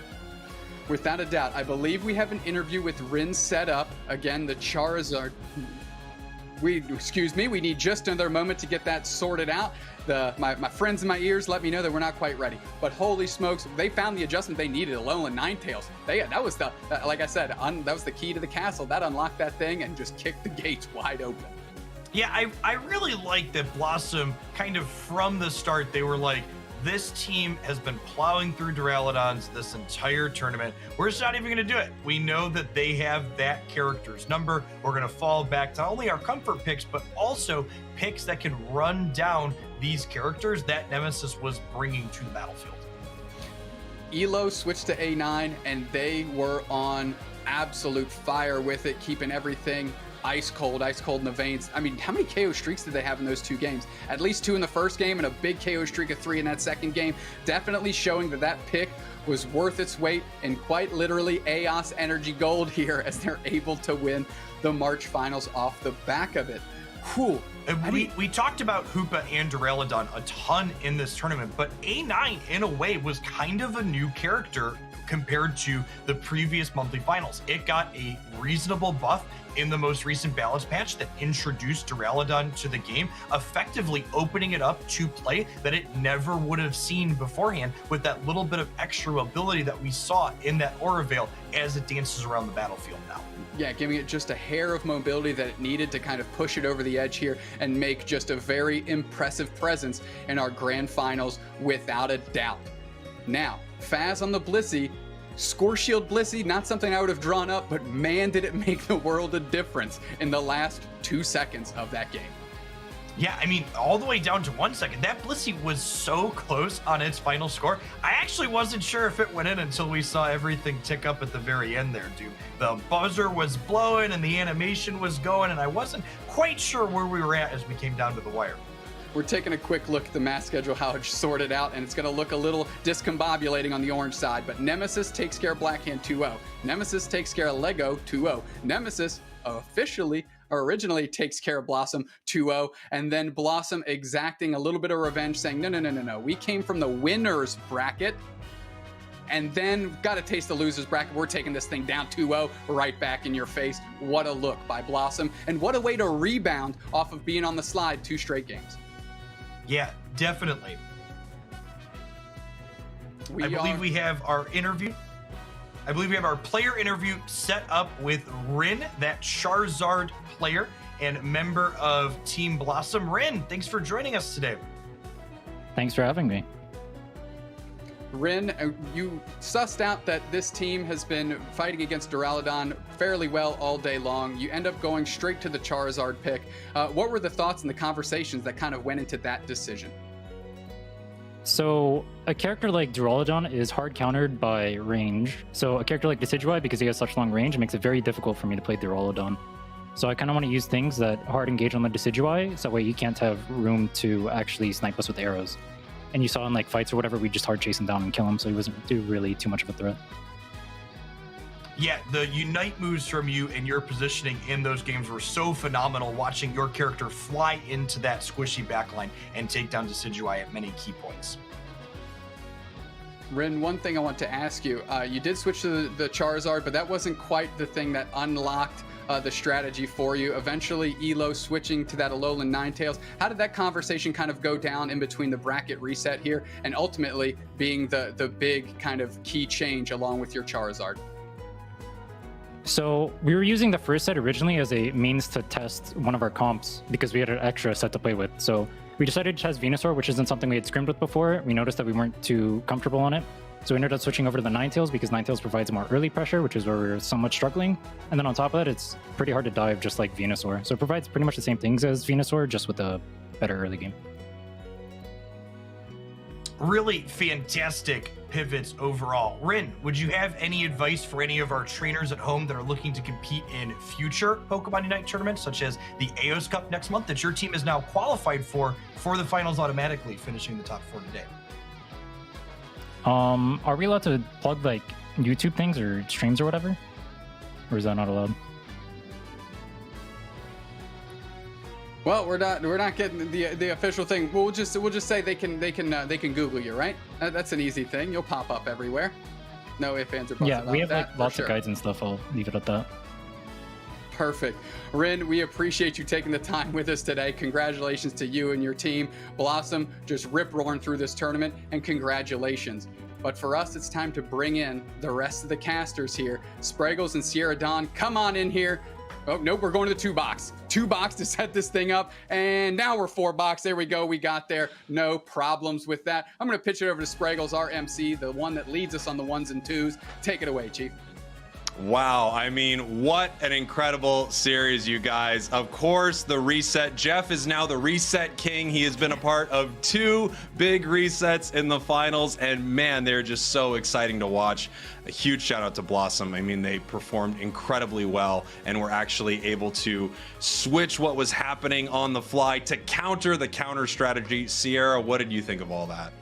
Is absolutely incredible. I mean, the counter to the counter strategy, like you said, absolutely amazing. And being able to sit on the sidelines and watch all of that unfold too as Blossom was able to take the championships, insane. As y'all were doing the interview and chatting, I went back and had to watch it a second time. Just the last 20 seconds of that finals, you could not ask for a better close off of the day. Truly such an incredible finish. One of the best matches I've seen in Pokemon Unite, and I can't believe it was in the grand finals with that final Blissey score. It was unbelievable. Looking ahead now to the next stage in the Pokemon Unite Championship Series, we've got the Aeos Cup coming up. Here is a look at our updated leaderboard right here. You can see big teams like Game and Gladiators still up there on top. However, Blossom coming for that #1 spot. Blossom, Nemesis, Lego, and Blackhand have all qualified already for the Aeos Open qualifiers, but every other team is going to need to fight for their spot. And that could be you. Do you think you have what it takes? If so, register your team now at battlefy.com/Pokemon Unite. You also get 20 Hollowware tickets just for competing, but there's something even bigger than that. Sierra, what is another big reason to play in the Aeos Cup? I know everyone wants the Hollowware tickets, but there's also an insane prize pool. Another thing to note is that the players competing will be fighting it out for $25,000 in cash prizes, including $10,000 for that first ranked spot. And this is the perfect chance. If you think you have what it takes, you could be walking away with some money in your pockets. Absolutely. Before we get out of here, I just want to hear some final thoughts from our amazing cast. Doob, what did you think of just all the crazy matches today? Well, my heart is still racing. I'm trying to take deep breaths here when I'm not on camera to try and settle this thing out, because that was just absolute chaos from top to bottom in the best way possible. And of course, I want to thank everyone for letting me be your eyes in the sky here on Aeos Island for the March finals, for the EU and NA March finals, of course. I'm stumbling over my words. My heart's pounding like a rabbit over here. It's so exciting. I absolutely understand it. Jeff, my man, some parting thoughts. Pokemon Unite is such an incredibly deep competitive game, and we've really gotten to see that on display in these monthly finals last month and this month with these interesting picks and counter picks. Watching this game develop its competitive scene from the very start has been phenomenal, and I've been glad to be a part of it here. And Sierra, it was a real treat to cast with you today. Some final thoughts. First off, it was the treat casting with you. Let's be straight. Let's get that settled. But no, this is absolutely amazing. I said it right at the beginning, and being able to see what adaptations these trainers were able to make from February into now only makes me so excited to see how the scene is going to develop in the future, because we've already got so many great things coming out of today. I have to echo the sentiments of the whole crew here. I love seeing this game evolve with new Pokemon coming out all the time. Things change very fast, and all the best teams need to react to it. A huge thank you to the Pokemon Company for putting on such an amazing event, and of course to our broadcast team for guiding us through it, and to everyone watching at home. The excitement around Pokemon Unite is amazing, and it is all because of you. A final yeehaw to you and yours, and that is going to be a wrap for the March finals of the Pokemon Unite Championship Series. Blossom has claimed the top spot in the North America region. Join us on May 7th for the Aeos Cup, where trainers will compete to be the very best. Thank you all for watching, and have a wonderful night.